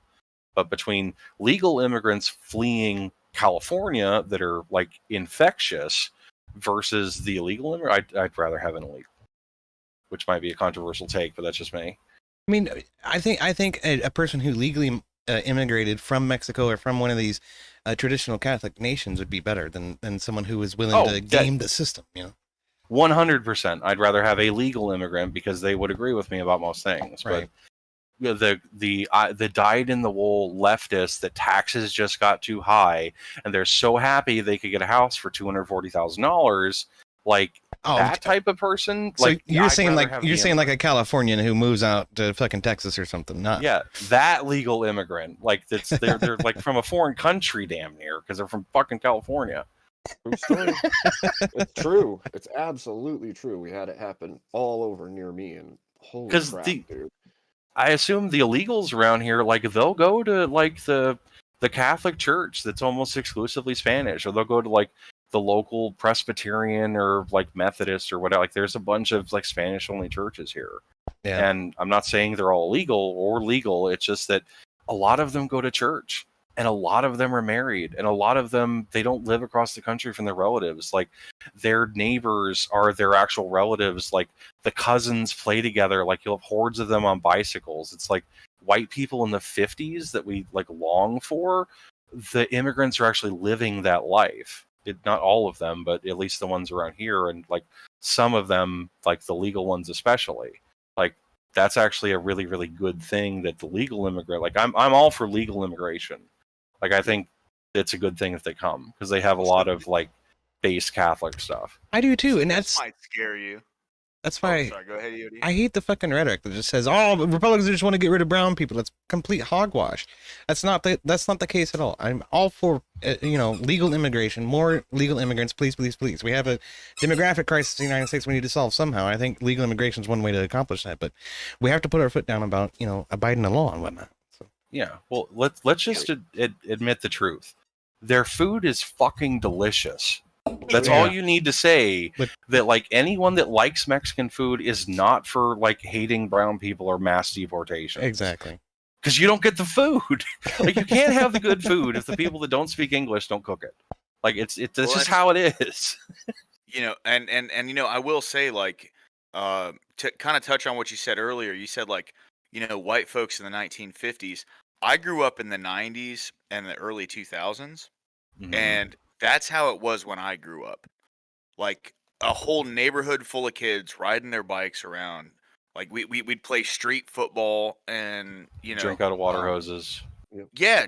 Drink out of water hoses. Drink, alcohol. If you get out of my house till the streetlights come on. Like that kind of thing. Yeah. 90s. But 80s and 90s.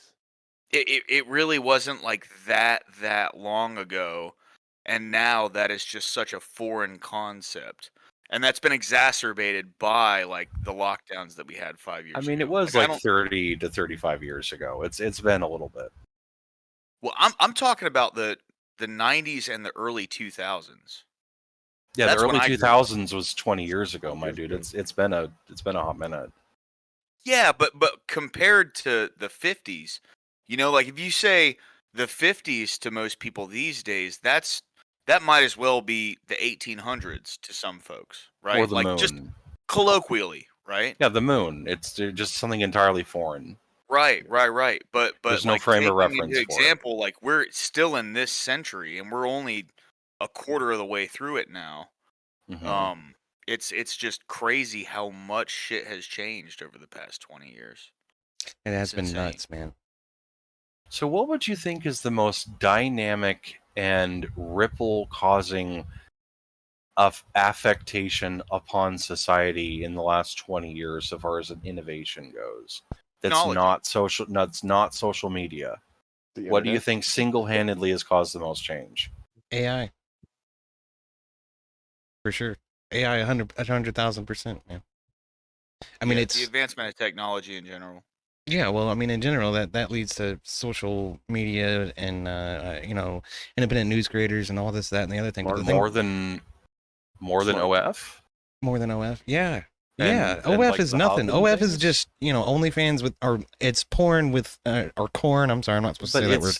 With subscriptions, it's that's how all it is. much more accessible and also accepted it is. That like someone will go on and be like, "Hey, I'm gonna turn 18 in 6 months. Y'all better get ready to subscribe to me." And she's like, "I made $70,000 the first day," and all the other girls are all a Twitter to do it, and then they show off their rear end for like $1, like $150, and then they want to end themselves at the end of the year, and it's like this really, really horrible stuff. But then you'll have that they total up the number from OF, and it's like they make more money than the entire NFL and then some.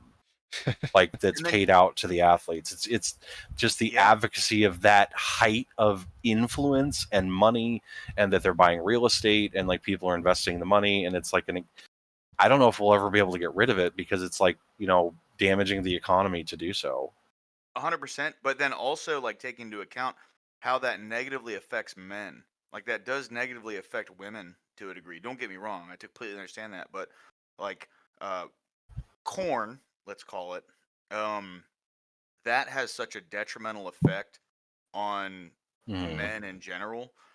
Just like, I mean, and I'm saying this from personal experience, right? In the past, it has led me to completely draw away from any kind of like genuine interaction with women. And it gives what some people call It's corn a brain. fetishization. Right. The corn brain is what some people call it, where rot. that is the only all-encompassing aspect of talking to any females instead of like trying to develop some kind of genuine it's more insidious because you're Yes. sated. Like the whole thing of like I want to hit that, or I want to hold her hand, or I want to marry her and breed. Like you're satiating yourself, where you don't have the rush to do it because the potential access or the what might happen in the future, or how that you can finally provide, or whatever your rot or benevolent mind happens to be. Like that's the insidious the being sated, the cardinal sin of sloth. Not to bring the Bible into it again, but it's a thing for a reason. Like that is the most dangerous aspect of pornography. 100%. Lust is like there's a reason that there's multiple throughout history. There's multiple types of demons that they cite, like Surins, succubus, just along those lines. And the incubus. Yes, yeah. Which is the red pill, date 50 girl, like bang 50 girls before you settle down. That's basically a modern day incubus. Right, exactly. Yeah. Just like a succubus will damage men, like with pornography or OF or whatever, the incubus, hey, get in my Bugatti and ride in my plane and do all the things, like women now expect that, and so they're ruined.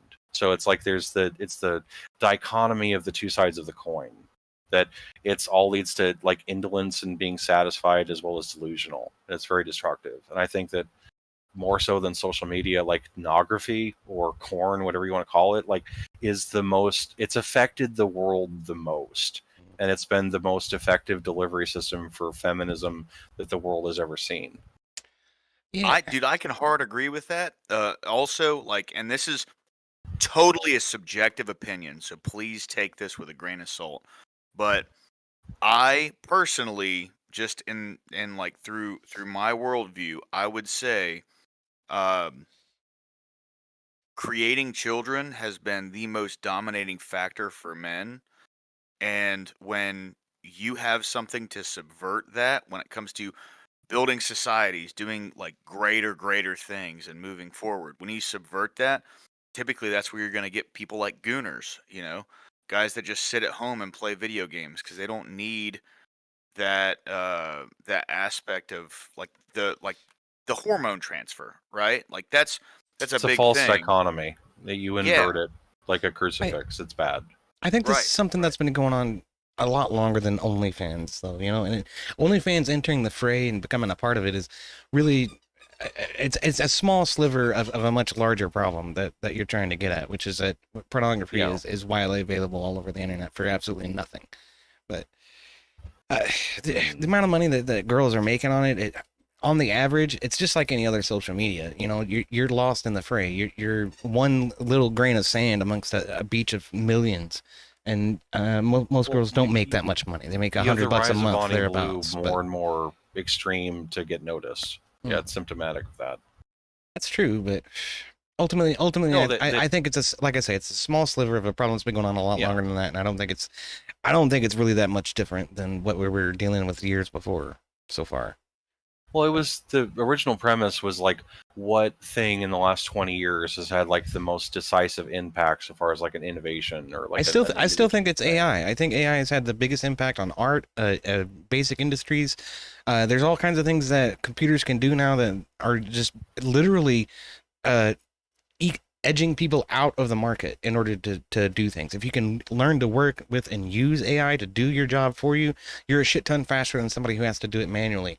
So you end up being a much more, valuable commodity insofar as that a hiring manager is concerned. And so it makes more sense to have you do the job rather than somebody who actually has to wield a skill in order to accomplish the task. Yeah, it's why everyone is like, Subway Surfers while watching the movie trailer is the equivalent of playing a game while learning how to do coding. Yeah. And that they're actually doing it like, hey, learn to code, or like, hey, you should go into code. You're 50 years old, hey, learn to code. Well, like, instead of learning to code, what they learn is how to ask the AI to do it for them, and then they don't know how to code. And then when something breaks, they have to ask AI how to fix it. And you just get these it's the equivalent of being the mechanic to fix under the hood of the new Miracle engine. Yeah. For sure. And you know what? It's coming for OnlyFans too. You got these deep fakes. I can go to a porn right now and tell them whatever celebrity I want. Let me see her naked with some titties and whatever fetish I want to fucking have, Aside from this, like the equivalent of Megan Fox from Transformer, like that level of attractive stacked, there's one woman and the next most popular worldwide is actually an AI. It's fake. Yeah. But it gets the most views. Like almost all of the most popular, like the top however many on Twitch, they're like VTubers that are either guys or they're AI. And the girls are getting edged out in their own like spaces. It's kind of hilarious, actually. Yeah.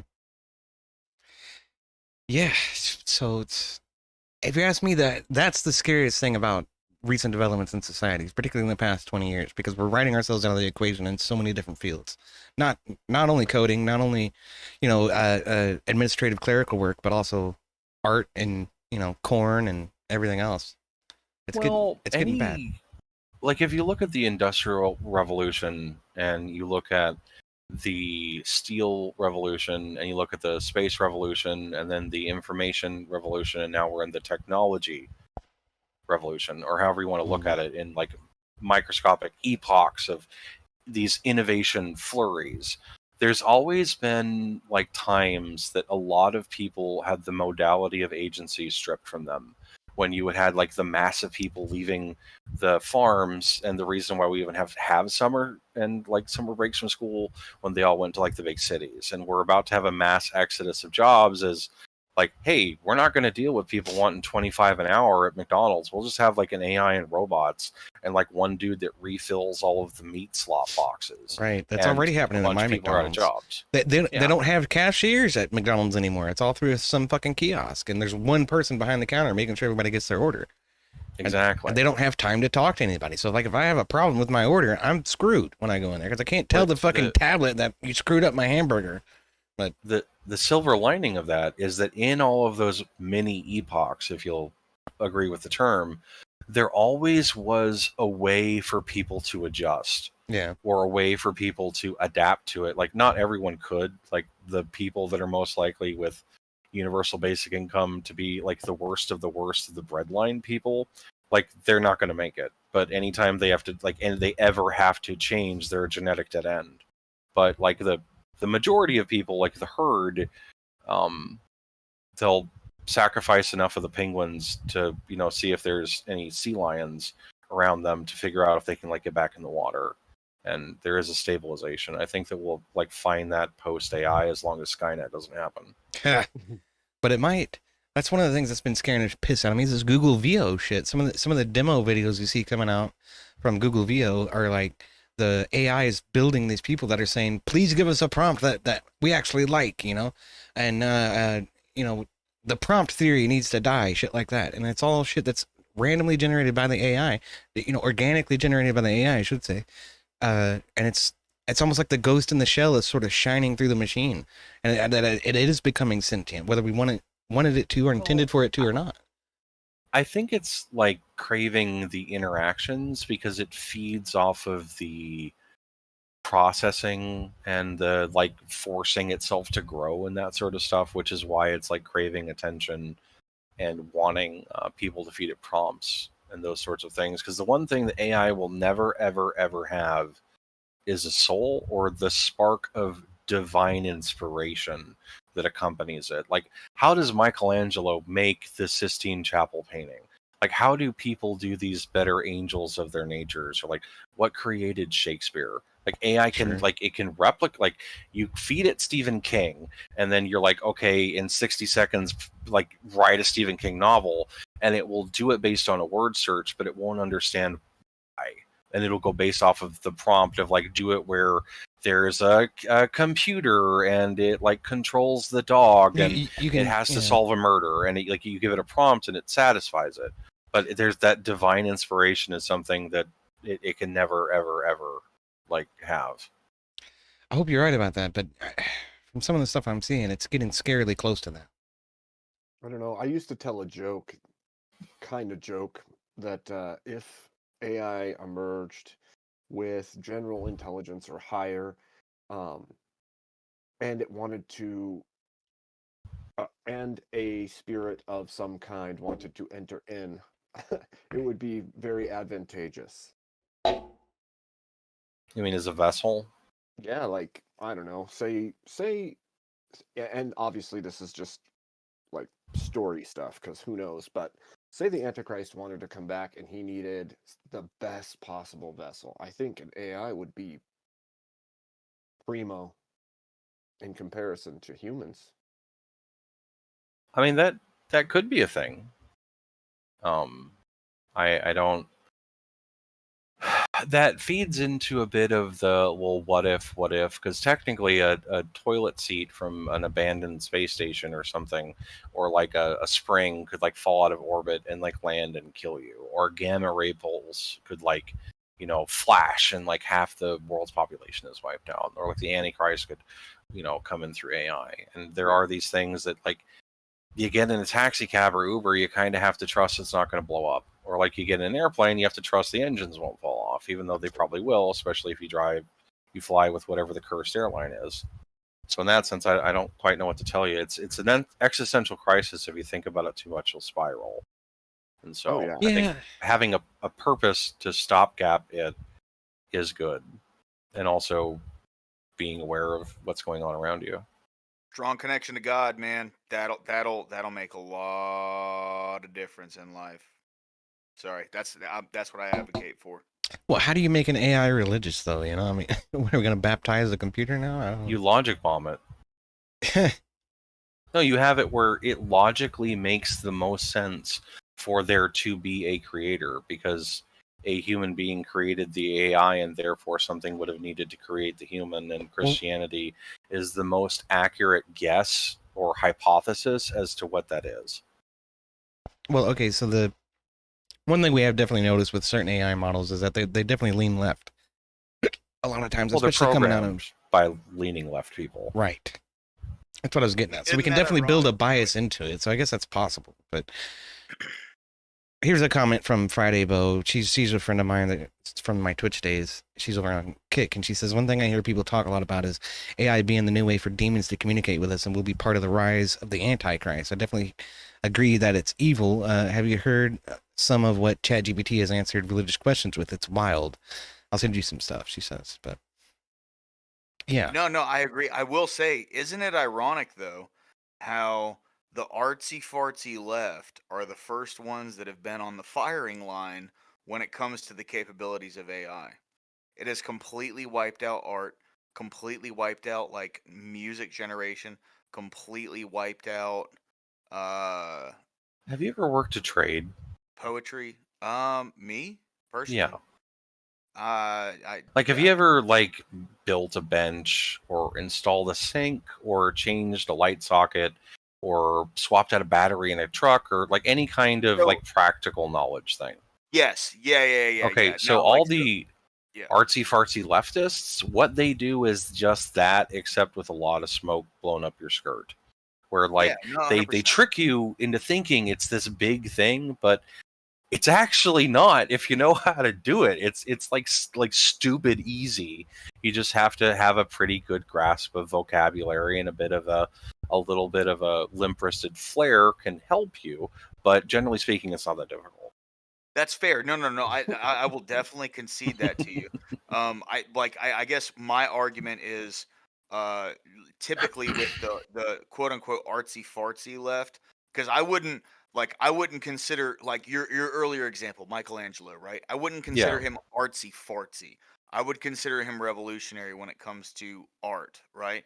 But when I'm talking the artsy fartsy left, like that's more of a derogatory term in the sense of like how art has degraded so much over time to where all of these people who really don't have much of like a creative capability They have have been they can dirty be easily laundry. replaced by typing in what I Yeah. want to see, typing in what I want to hear on See, into an AI program. all you have to say is that modern art is dirty laundry bound together in a cube and sold for $1 million to an art museum or a banana duct taped to a wall as it rots. You tell me that's art, I'm going to tell you it's stupid. Absolutely based. Or just a blank fucking canvas, or just somebody shoving paint up their butt and farting on a canvas. Yeah.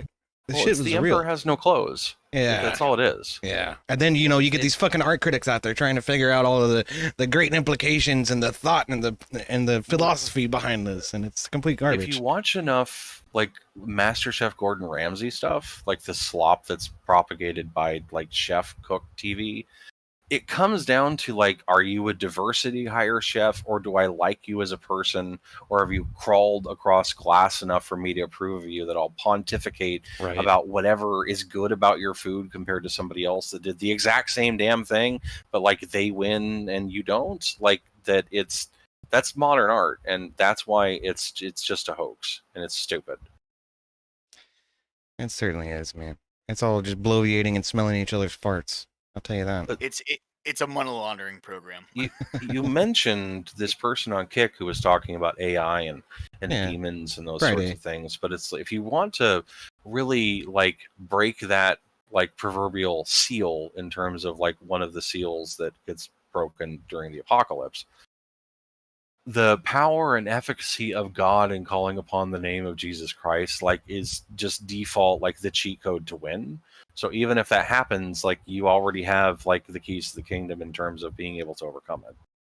And so if you are worried about it and you have faith, you really shouldn't be afraid. You should only fear God in that instance. That would be my advice to you.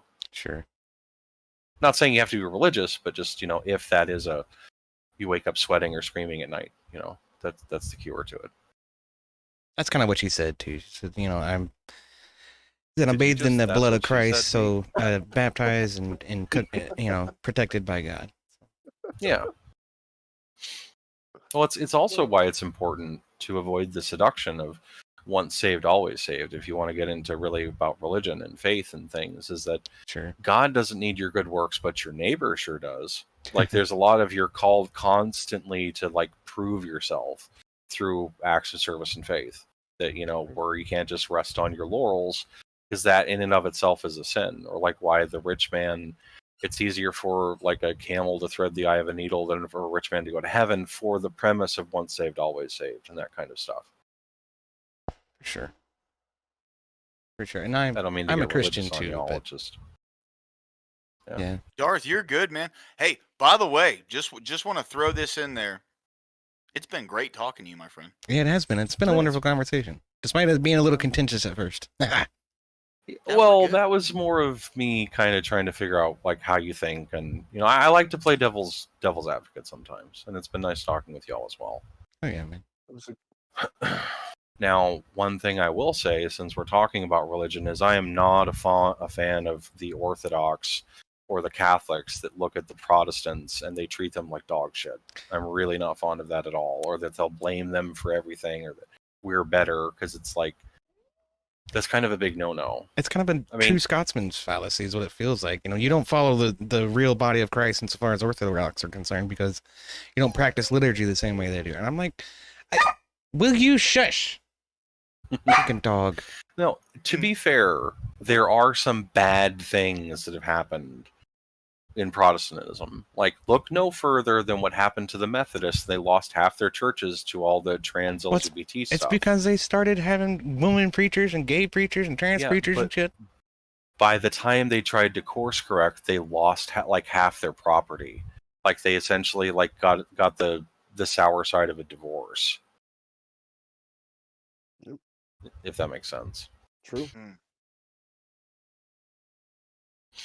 Yeah, for sure. It was all false. It was false prophetization and fucking they lost the pathway to God. The straight and narrow pathway is not what they're walking in anymore. They're trying to be welcoming or whatever to sinners of all walks, but you have to encourage those people to repent, and that's not what they're doing. They're saying it's okay. You had an equivalency of the sheep and the goats. If you know it from Matthew, that's what it is, where there's people that are like, oh, we cast out demons and worshipped you in your name, and then Christ looks at you and he's like, I don't know who you are. I never knew you. Yeah. So this might be now correct me if I'm wrong, right? And this is just one of the ways that I see the Bible. But to me, the Bible builds upon itself as it moves along. So, hyperlinks. Take Genesis, for instance. In the beginning, there was God, right? That's the basis. That's the sole foundation of everything. And as that moves along, you get God created man, and through man created women, right? It does this like something unestimated over 50,000 times, where it hyperlinks and is relevant to itself, correct? Right. But second you take away from one of those core fundamentals, at least in my opinion, it starts to erode any fundamentals built from that premise. That's true, except it's alive and it's a sacred thing. And we don't fully understand it. That's why you read it as a child and you read it now and then you read it on your deathbed. You'll get entirely different things that are true. Like, I see the Bible as it's all things to all men in all ways at all times. And so if you pull something out, like the divinity of it will still come through. Even if you were only exposed to a single sheet of it and you're from like some island in New Guinea and you come across it, like there still would be an echo of, why is this eerily true, or why does this seem important? Even if you don't understand the language, you still I believe there would be some sort of like echo of the divinity to it that would make you want to seek it, just to understand what it is. I think the point that lower class was getting to was that if you espouse a belief that a man can be something other than a man, you erode the creation story and the whole of the faith for that person and the group of people. Correct. Yeah. The fundamentals, right? So, and like, I completely agree with you. That was what drew me to the Bible. I can't remember what verse it was. I'll be honest, I'm not incredibly super versed on it. It's something that I definitely want to become more super versed on it. I think it was Psalms 23. Well, before we get too far apart from it, with the changing what a man is the equivalent of what the Pharisees did, that they would wash the outside of the cup, but not the inside. And that's functionally what that do, which is actually why Christ was like, don't do this. That's bad. And so anyone who does that is also therefore bad. Yes. What were you saying? Sorry, I didn't mean to cut you off. Oh, yeah. I was kind of digressing a little bit. I do apologize. No, you were sharing something about what drew you to the Bible. Yeah, it's Psalms 23, right? Where Yea, though I walk through the valley of the shadow of death, I will fear no evil. Yeah. So that was the first part of the Bible that I read, and that was the first aspect. It's a good one. In which, yeah, and to where I saw, like, I've been given everything that I needed exactly when I needed it, and through all points of terror in my life, whether fear, anxiety, whatever, yada yada yada, all these things came at me, I was still allotted everything that I needed along the way. Whether I knew it at the time or not, even looking back on it, I could see I was given everything I needed to get through every given situation. That's why I'm still here. God brought me to this point through that, right? So, I was essentially like backing up what you were saying earlier, where you could have no prior knowledge of what is in the Bible, but you can hear something, see something that will draw you closer to God, even if you have no, prior foundations. But what Abe was saying, he was kind of like locking in on what I was trying to talk about, where, when you start to interject things that go against the core fundamentals, like, let's say, a trans priest, because that's the next step, right? Those things can erode core fundamentals moving forward. And it's not necessarily that it would erode it in the belief of people just upon seeing it, but it's more of like an accurate term is bastardization. Yeah, it's more of a cancer. Yes. Yeah. Yeah. Where like it would continue to grow and fester and metastasize, and you would get something where you have, LGBT priests that are condemning Trump because of, the things that he says, right? And I'm not a Catholic. I'm a non-denominational, but you should think about the Salvation Army.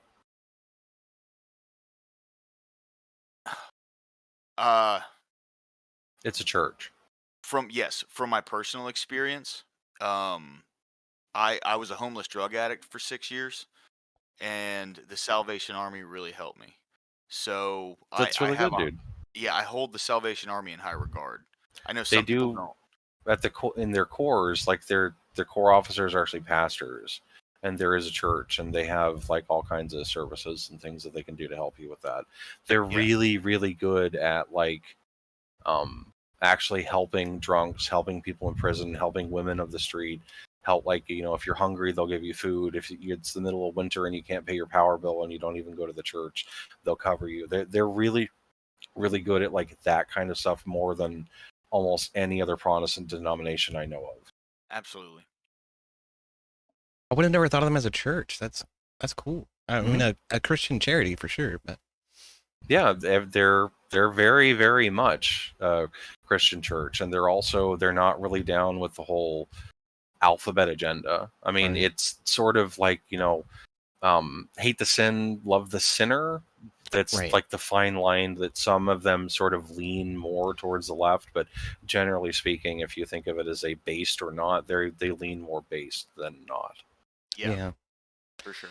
And you brought up the Methodists earlier, and it's like that's always the trouble when I'm trying to defend my faith. I'm a non-denominational Christian, part of DCC, but I'm not really Baptist or anything like that, or certainly not Catholic, and certainly not Orthodox. But it's the hardest thing to try to defend folks like Methodists and like the Unitarian Church that want to blur the lines between what's morally acceptable and what gets people into the pews on Sunday morning. Yeah. I don't know. I can't defend that. Ask you something. I think those people are without or beyond God. But yeah, go ahead, tell me. Are you familiar with Warhammer 40K? Vaguely. Not. I wouldn't say I'm a lore master or anything, but I know the Space Marines and stuff like that. Non-denominational. It's a bit like in 40K, when a human dies, they go to the warp, and then there's the Chaos Gods that want to devour your energy. And in that sense, non-denominational is so vague that there's like the predatory natures of like the alphabet leanings or the like orthodoxy or like different stuff that kind of like tries to oftentimes put you down and be like, hey, you should join us. There's strength in numbers because you don't stand for anything because you're just a non-dom. You practically might as well not be a Christian because you don't stand for anything. And there's a lot of that people castigate non-denominationals with, but I've known some, and they're some of the more spiritual people I've ever met. Not all the time, but more often than not, like that they'll actually stop and like, hey, do you need help on the side of the road? Yeah. Like, they'll like they'll scoop your driveway if you're snowed in, or they'll like make sure the old lady next door actually eats. Like they do a lot of good works. Not all of them, but I've known some that really, really do a good job. I used to do that. There used to be an elderly woman who lived 2 or 3 doors down from me, and all the neighborhood would get together and, help her mow her grass, take her garbage out, make sure she had something to eat at the end of the day, that kind of thing. I think she recently passed away, but God rest her soul. Yeah. My uncle was in a very similar situation. He died recently too, but he lived Sorry to hear that. It's okay.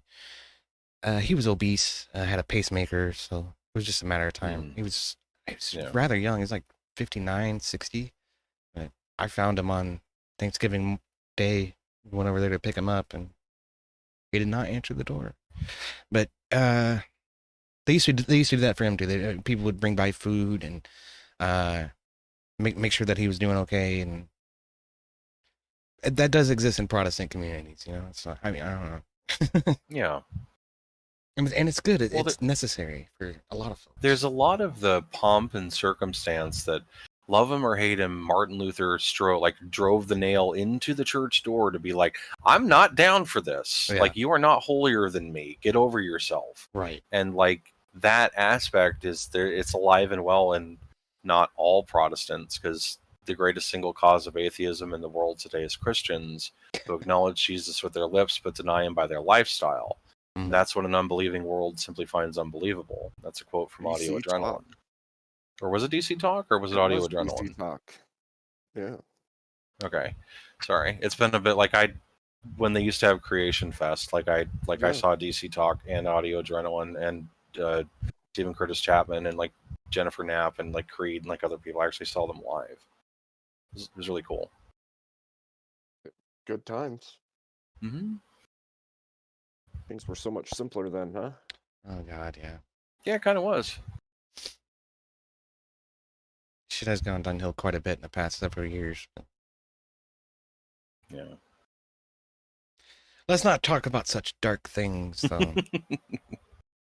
Have you all been seeing any of the country burn down because of immigration riots? No, they're, if you can call them shepherds or handlers, have been doing pretty good on the subreddits and stuff. Be like, hey, don't burn things down. It makes us look bad. Try to use American flags that are shredded or upside down because it signifies distress. It's like baked into the flag that if you're like, help, I'm in trouble, like you hang your flag upside down and people are supposed to come to your aid. It's a maritime tradition, when you would fly your flag upside down. Yeah, because the optics of burning things and rioting just makes people hate immigrants more. Right. Well, I think that's great. But I think the one thing that I'm noticing that's a lot different than 2020 this time around is that the police, the LAPD, and my PD are being allowed to actually enforce curfews and make sure that these demonstrations get broken up after a certain time of the day, in the very least, and that brings things to a halt really quick. And I think that's a matter of political expediency, because Absolutely. you had a revolving carousel of person is arrested that's protesting, then doing bad things. Even if they're trying to like lock up federal agents and burn the building down, they're arrested, and then the people don't prosecute. They go in the revolving door, and then they're let out. And then they do it again the next day, yeah. Exactly. But due to political expediency, there's kind of this like, the Republicans won and they're kind of in charge, so we probably should kind of maybe do our job, or at least look like we are. So the consequences, even if they're being let out of the jail like through a side door and it's real hush hush, like they move the immigrants around and stuff, it's still, the perception is they're being punished. Sure. And so I think that's why it's more orderly this time around. Well, I think you're right. They're afraid of allowing Trump to have a win, to say, I sent the National Guard and I mobilized the National Guard at a federal level to actually clean this shit up, and I'm the one who actually did it. They don't want Trump to get that win. So they're letting the PD actually do their jobs. And I think, whatever. That's all we ever wanted in the first damn place, is for you guys to enforce the fucking law. So Trump's great at making his opposition do what he wants. Yeah. Like, He got so much free press by just being bombastic, and everybody was saying his name, and it got him elected. Yeah. Like, or I'm going to send the National Guard in, knowing it will make my enemy Democrats do their damn job. So 700 people that couldn't possibly make a dent is the best investment that he could do politically while he focuses on other things. Right. What was it? 700 Marines that got deployed to LA? Yeah, 700 Marines isn't going to do boo, because it's not just like one street corner. It's like on this intersection. It's like this 6 blocks. It's like that parking center. It's like in front of the ICE building. It's like at the federal building. It's like near this like enforcement. Like LA is it's so big. That's like the police are so hard pressed to secure, and they were talking about this on the news, that they're hard pressed to secure sites as well as prosecute crimes, as well as also serve and protect their communities, and yada yada yada yada yada. And the illusion of the military showing up to alleviate that so they could actually, quote, do their jobs, is just the Democratic handlers being like, no, fuck Trump, we're going to actually do our jobs. Yeah. Even though they were trying to spite him, but it was just manipulation by Trump to make the riots go away, which was the ultimate objective. Yeah, we're not men in the chat. That 700 Marines will do more than you think. That's true, but I think right now the Marine deployment is only to protect federal sites, like the VA and the federal offices, FBI, shit like that. But they can also only be in so many spots. Mm-hmm. Like, there's only so many of them. Well, that's what I mean. The only spots that they're going to are federal buildings that are the purview of federal law enforcement anyway. So, but they won't single-handedly turn the tide of the riots. Like, they won't like quash it in its tracks, because they just appear like fucking Superman. Dun, dun, dun. Team America, fuck yeah. Yeah, and if they were to just open fire on crowds, that would be bad, awful. I mean, terrible. Yeah. But luckily, though, the mayor had already admitted beforehand that they weren't doing anything but defending federal buildings.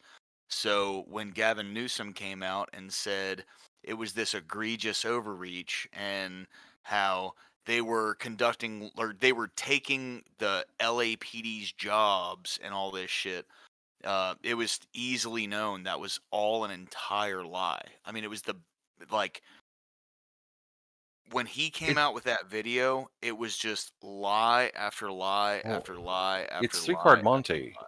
Like, the idea of, look at this while I'm doing something else. That, like, the 700 Marines, like, they seem to be doing this massive thing, but at the same time, the mayor, the chief of police, all the Democratic head honcho, because it's a fervently blue city.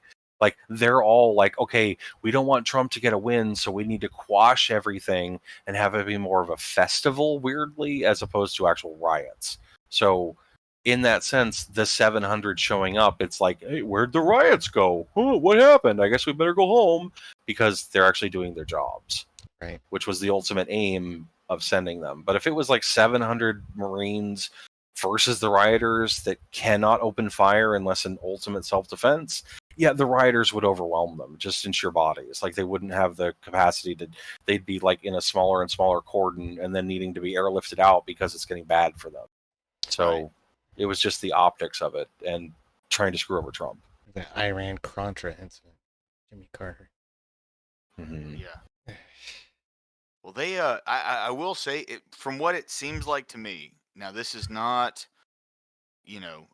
an absolute statement, because I can't speak for everybody. From what it seems like to me, the optics were in Trump's favor, because the only thing people saw of all of these, like, of the first few days of LA, was cars burning, people throwing piss bottles and fireworks at police, throwing bits of concrete blocks at random cars over an overpass, and then smashing and burning police cruisers. So, like, the entire movement has been marred by these things. And then you take into account, like, even earlier today over in Salt Lake, or what happened last night in Minnesota, right? All these things are just absolutely marring this entire movement. And I really don't think optically, like, considering how tired people are of all of this, and this is anecdotal, so, like, take this with a grain of salt, but Like I'm a relatively moderate guy, and I know a lot of people who rely to the left of me. I don't hang out with like far left kind of folks. They don't accept me, right? Like I'm a fascist. I'm a skinny mustache guy. But there are people who definitely lie to the left of me that they all see it for what it is. Like this is just so tiresome that it's pointless. And I know there were a lot of people at these protests, but at the same time, all of the big protests were all hyper blue cities where the population by and large already agreed with a lot of these Well, it's where concepts. Trump And lost. Yeah. right. And And we're they all came much out to play in the street. That's all it was. correct. Yeah. LARPers. So it, like with video, you could make the argument that this could possibly like ignite some kind of motivation for people to be attracted to the movement that they're trying to start here. But by and large, it really does seem like people are kind of just over The this. Democrats are being eroded very, very quickly. It's like they're trying to use sandbags, but they're putting them on like they're bracing a part of the beachhead that actually causes the erosion to be faster. Because they're like even the Walton billionaire throwing her weight in due to being convinced with the tariffs it's a good idea. Like just the fact that it's happening and like the country didn't implode or have a revolution or some crap, it's like people are tired of it. They don't care because things cost too much and like there's too much there. It's like if you have someone who's been repeatedly traumatized and scared and spooked and stuff, they're eventually just be like, hey, either do something to me or leave me alone, but get out of my way or I'm going to hit you with my one soup can I could afford at the grocery store so I can go home and eat. Get out of my way. Like they're not going to care how many rioters or like what's going on overseas with Iran or anything. Like they legit, they're like, they're overstimulated. It's just, it's not doing anything for them. Right. Yeah. I mean, and it is terrible, you know. I do think it sucks how like I don't go on X because as like you know today and yesterday and the past couple days, like as I've scrolled through X, all I'm seeing is missiles being launched and missiles landing in either from Israel into Israel, from Iran. You know, we haven't necessarily gotten a lot of footage of the missiles landing in Iran, but you know, usually what we see is from the perspective like of Tel my Aviv. entire X feed is full of these things. Yeah. It's like I can't get away from it, you know, unless I turn the app off. And from what it seems like, I just from my own personal point of view, I have not seen a lot of pro we need to go into this war kind of sentiment. What by and large, what it seems like is people are like, dude, I don't want anything to do with this. Like, it's the fatigue. Like, yeah. Despite the fact that they went like full retard, and you should never go full retard. Like they went with never go leaving not only the equipment but the people we promised to protect in Afghanistan. Like this egregious thing, but love it or hate it, it was like cancer. Like I was initially talking about, it's like the worst option, but Biden still technically got us out of the Middle East. Love him or hate him, it's a thing that he did. It was an abysmal failure. It was the worst military operation in the history of my life. But the thing with that, though, is it still got us out of it, and now the prospect of like getting entangled back into it and like a police action in Iran or whatever it is, everyone is like, no, fuck that. We don't want this. Like people on the left, people on the right, even the like war material provider types are like, but we're already like funneling money through Ukraine. We don't need to worry about the Middle East. It's bad for business. Like there's a lot of people frowning at it in the US. Like there's a reason so much like anti-Semitism and like Jewsburging or whatever, like rumblings in parts of the right has been starting to leak out as they feel like, oh, we can actually criticize Israel now because they're doing this that's bad or that's bad, like already existing bias, but also the opinion of people towards being in a war in the Middle East at all for any reason is just bad. Nobody wants it. Like we don't have a dog in the fight.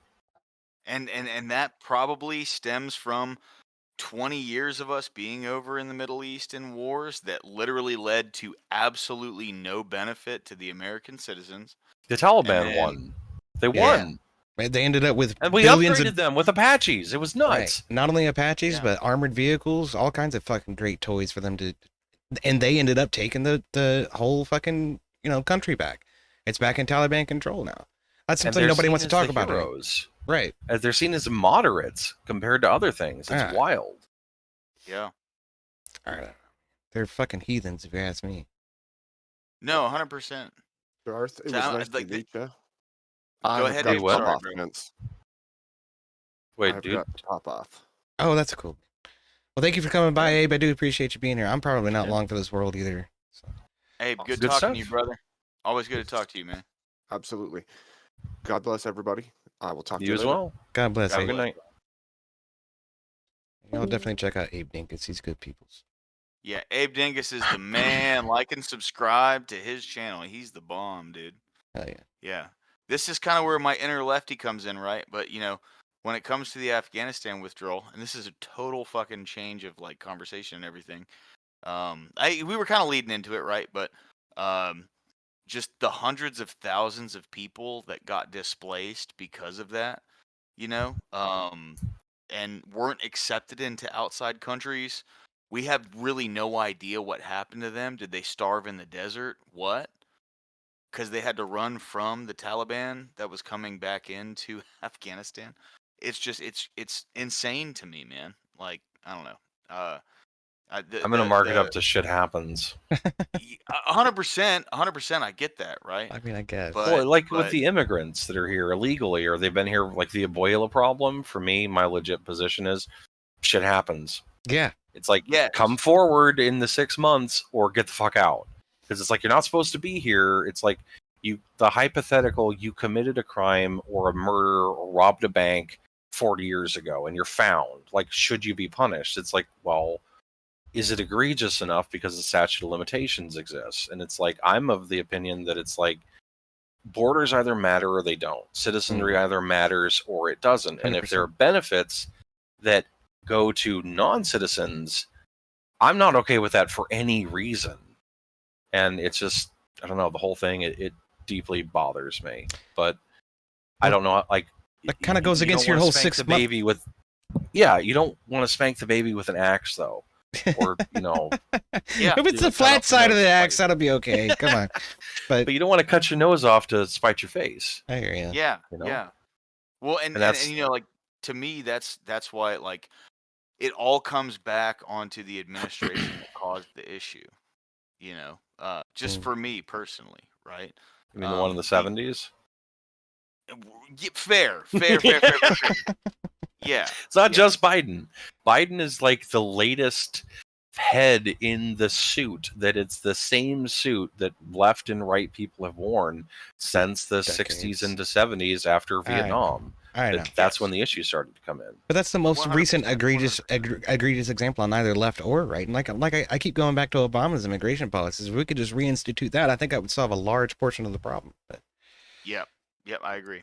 Well, you go around to people that, and this is where I'm talking about, like, changing the tone, which I am a firm believer in tone policing, because if you subvert them, then you're more likely to re-win the institutions.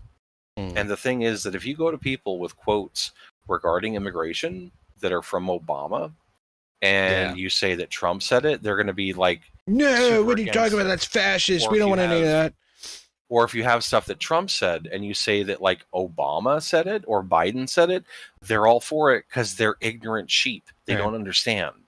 It's entirely optics. And it's like, how do you get someone, like, unplugged from the Matrix, where they have, like, the sphincter tube down their throat, and they're, like, plugged into the virtual reality where they're gooning all the time, and they're godless, and they're like lost. You just have to continue to challenge people's worldview in that way, present them with juxtapositions like that. Like, if Kamala Harris had said this, you would agree with it, you would consider it. So maybe you need to reevaluate your own positions and the way you come to conclusions. Every one you do, there's like 5 new converts to their cause, or like 10 new people of age, or 100 new illegal immigrants that are going to vote. Have you seen DNC fucking approval rating lately? It's like single digits. The shit is falling off hard. I understand.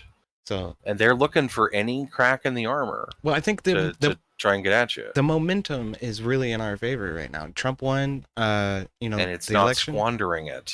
That's the cautionary that I'm speaking of. That you don't want to be too full of swagger, because then you'll trip yourself up and we deserve. Now some you're the swagger. goose that got cooked. Can I give you guys some really good news? What's that? This is a silver lining on the cloud, a light at the end of the tunnel. I've been paying very close attention to the riots over the past few days, and I especially paid a lot of attention to the army celebration that Trump had today in DC. Right. The tens of thousands of attendants. Yeah.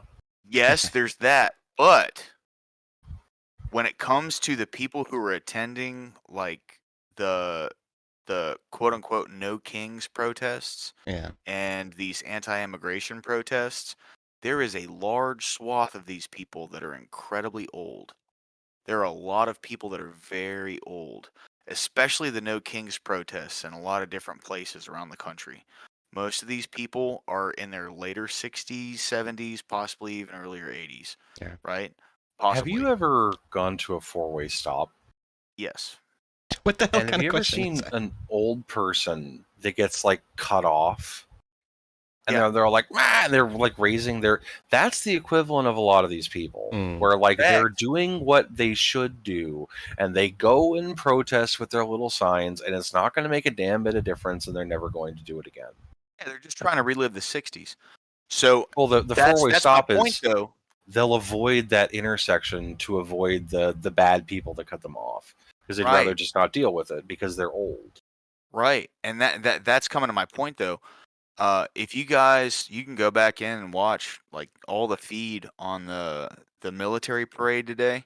People who legitimately came out there to celebrate like the 250th birthday of or the anniversary, I guess. No, it's a birthday. No, it's a birthday. Yeah, it's a birthday of our army. Yeah. That was like 70% people 30 and below. There were lots of young people who were involved in this event today. And that, to me, looking forward into the future, is a light at the end of the tunnel, a silver lining on the cloud. Like, we're dealing with, because I genuinely believe most of the people who are kind of driving a lot of the sentiment behind these movements, it really doesn't have much to do with immigration. It really doesn't have much to do with Gaza or anything like that. A lot of these folks are older, and they feel like they've bought into the propaganda that Trump is going to cut their Medicaid and Medicare. That's like a big voting block that he kind of lost in this last election, was the older folks, because whatever Democrats' messaging was when it came to talking about cutting benefits, it worked. That's more symptomatic, because it's what I mentioned earlier. I don't know if you were here for it. Is the Christian nation notion and the illegal humans, and that it's unchristian to kick them out, that we should have charity. Like the boomers or whatever you want to call them, they're in much more like grounded in that ethos. So they would see someone who wants to do that as bad. And it's also the Medicare, and it's also the tariffs for their Amazon purchases, and it's also like the fact that he made a joke about running for a third term if he could. Like he made a joke that if he could, he'd date his daughter because she's beautiful. Well, and everyone's like, "You want to bang your daughter? Oh my god!" I never heard that. Right. I mean, if there's anything we've learned about Trump, it's that he's bombastic. He says shit off the cuff all the time. That isn't necessarily true. Right.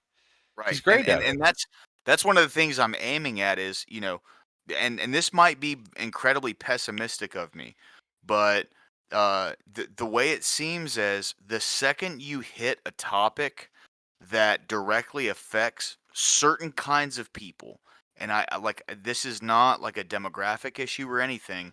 This is just like across the board. certain kinds of people, the second you hit any given topic, they are immediately against you. And then Power anything blocks. you do, yes, anything that you do that they can utilize to bolster their own position, whether or not they genuinely believe in that cause or not, they will support it because they believe that that bolsters their own position. Does that make sense?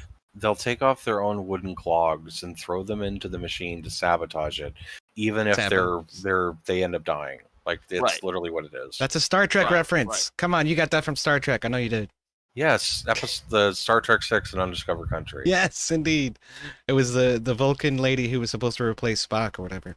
Yeah, the one that was collaborating with the conspiracy. But in that instance, that's what I was talking about with the, is there any possibility with amnesty? Because anytime you're like, hey, deport them all, these power blocks riots because they're triggered and they will log jam, and even to like their own, they'll like rip their own arm off to beat you with it. Like, they're weakening and hurting themselves. Yeah. And they will do this. And it's kind of trying to find a way to change the tone, to find a way to subvert it, to be like where when they're whipping up the mob, if like all of a sudden the crowd looks at them and they're like, wait, this person's a snake oil salesman, and they kind of all have that collective sisterhood vibe, gynocentric realization of that, they will kind of quietly vote with their feet and leave in mass droves. Because like, you can have a frog and like that's in water that's heated up, it's nearing a boiling point, and a lot of them are being cooked alive, but they're stubbornly sitting in the water.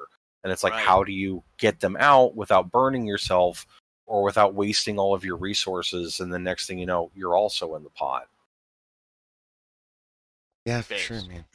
All right, well, fellas, it's been a wonderful conversation, but it is getting awfully late, and I think I gotta go take a nap. So, and I do appreciate. Yeah, it's 4:30 my time. Yeah. Hey, you guys have a great night. It's been a pleasure, Darth. Definitely hope to talk to you again, man. EOD, I already know I'm going to talk to you again. Hell yeah, man. It's good Y'all seeing have you. a great night. All right? You too. And part of the reason I bring these up is it's not that I'm looking for an answer. It's just that I think that it's worth bringing up and discussing. And like, because these are things that we're going to have to look at as a country. Because if we're not careful, the American dream is turning into the American nightmare if we don't find answers to these. You're not lying, sir. And again, I do appreciate the conversation, man, but I'm going to drop out. You're welcome back anytime, sir. I want to see you again. So, well, thanks so much, and I appreciate you having me. Hell yeah. Have a great night. You too. God bless, brother. Yep. You as well. All right. Well, that was fun. That was really fun. I do appreciate people who are, reasonably minded coming through and having a good conversation. That was fun. So I'm gonna link lower class. I should have asked Darth if he had a freaking channel or something. Darth, if you're still watching the chat, let me know if you have a channel you want to shout out or something. I'll shout it out for you. But y'all definitely check out lower class if you haven't done that. Check out Abe Dingus if you haven't done that. Thank you so much to Kissy Cat for absolutely making my fucking day.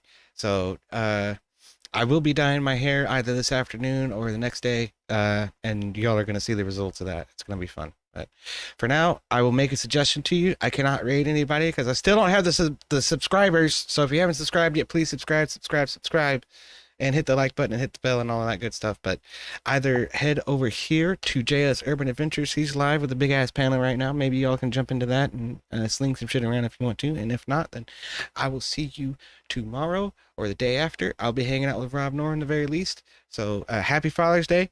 Many cheers, and I will leave you with a song as I normally do. But y'all have a very nice day. Thank you so much to everybody coming by and having a great conversation and hanging out today. It's been really fun. Cheers.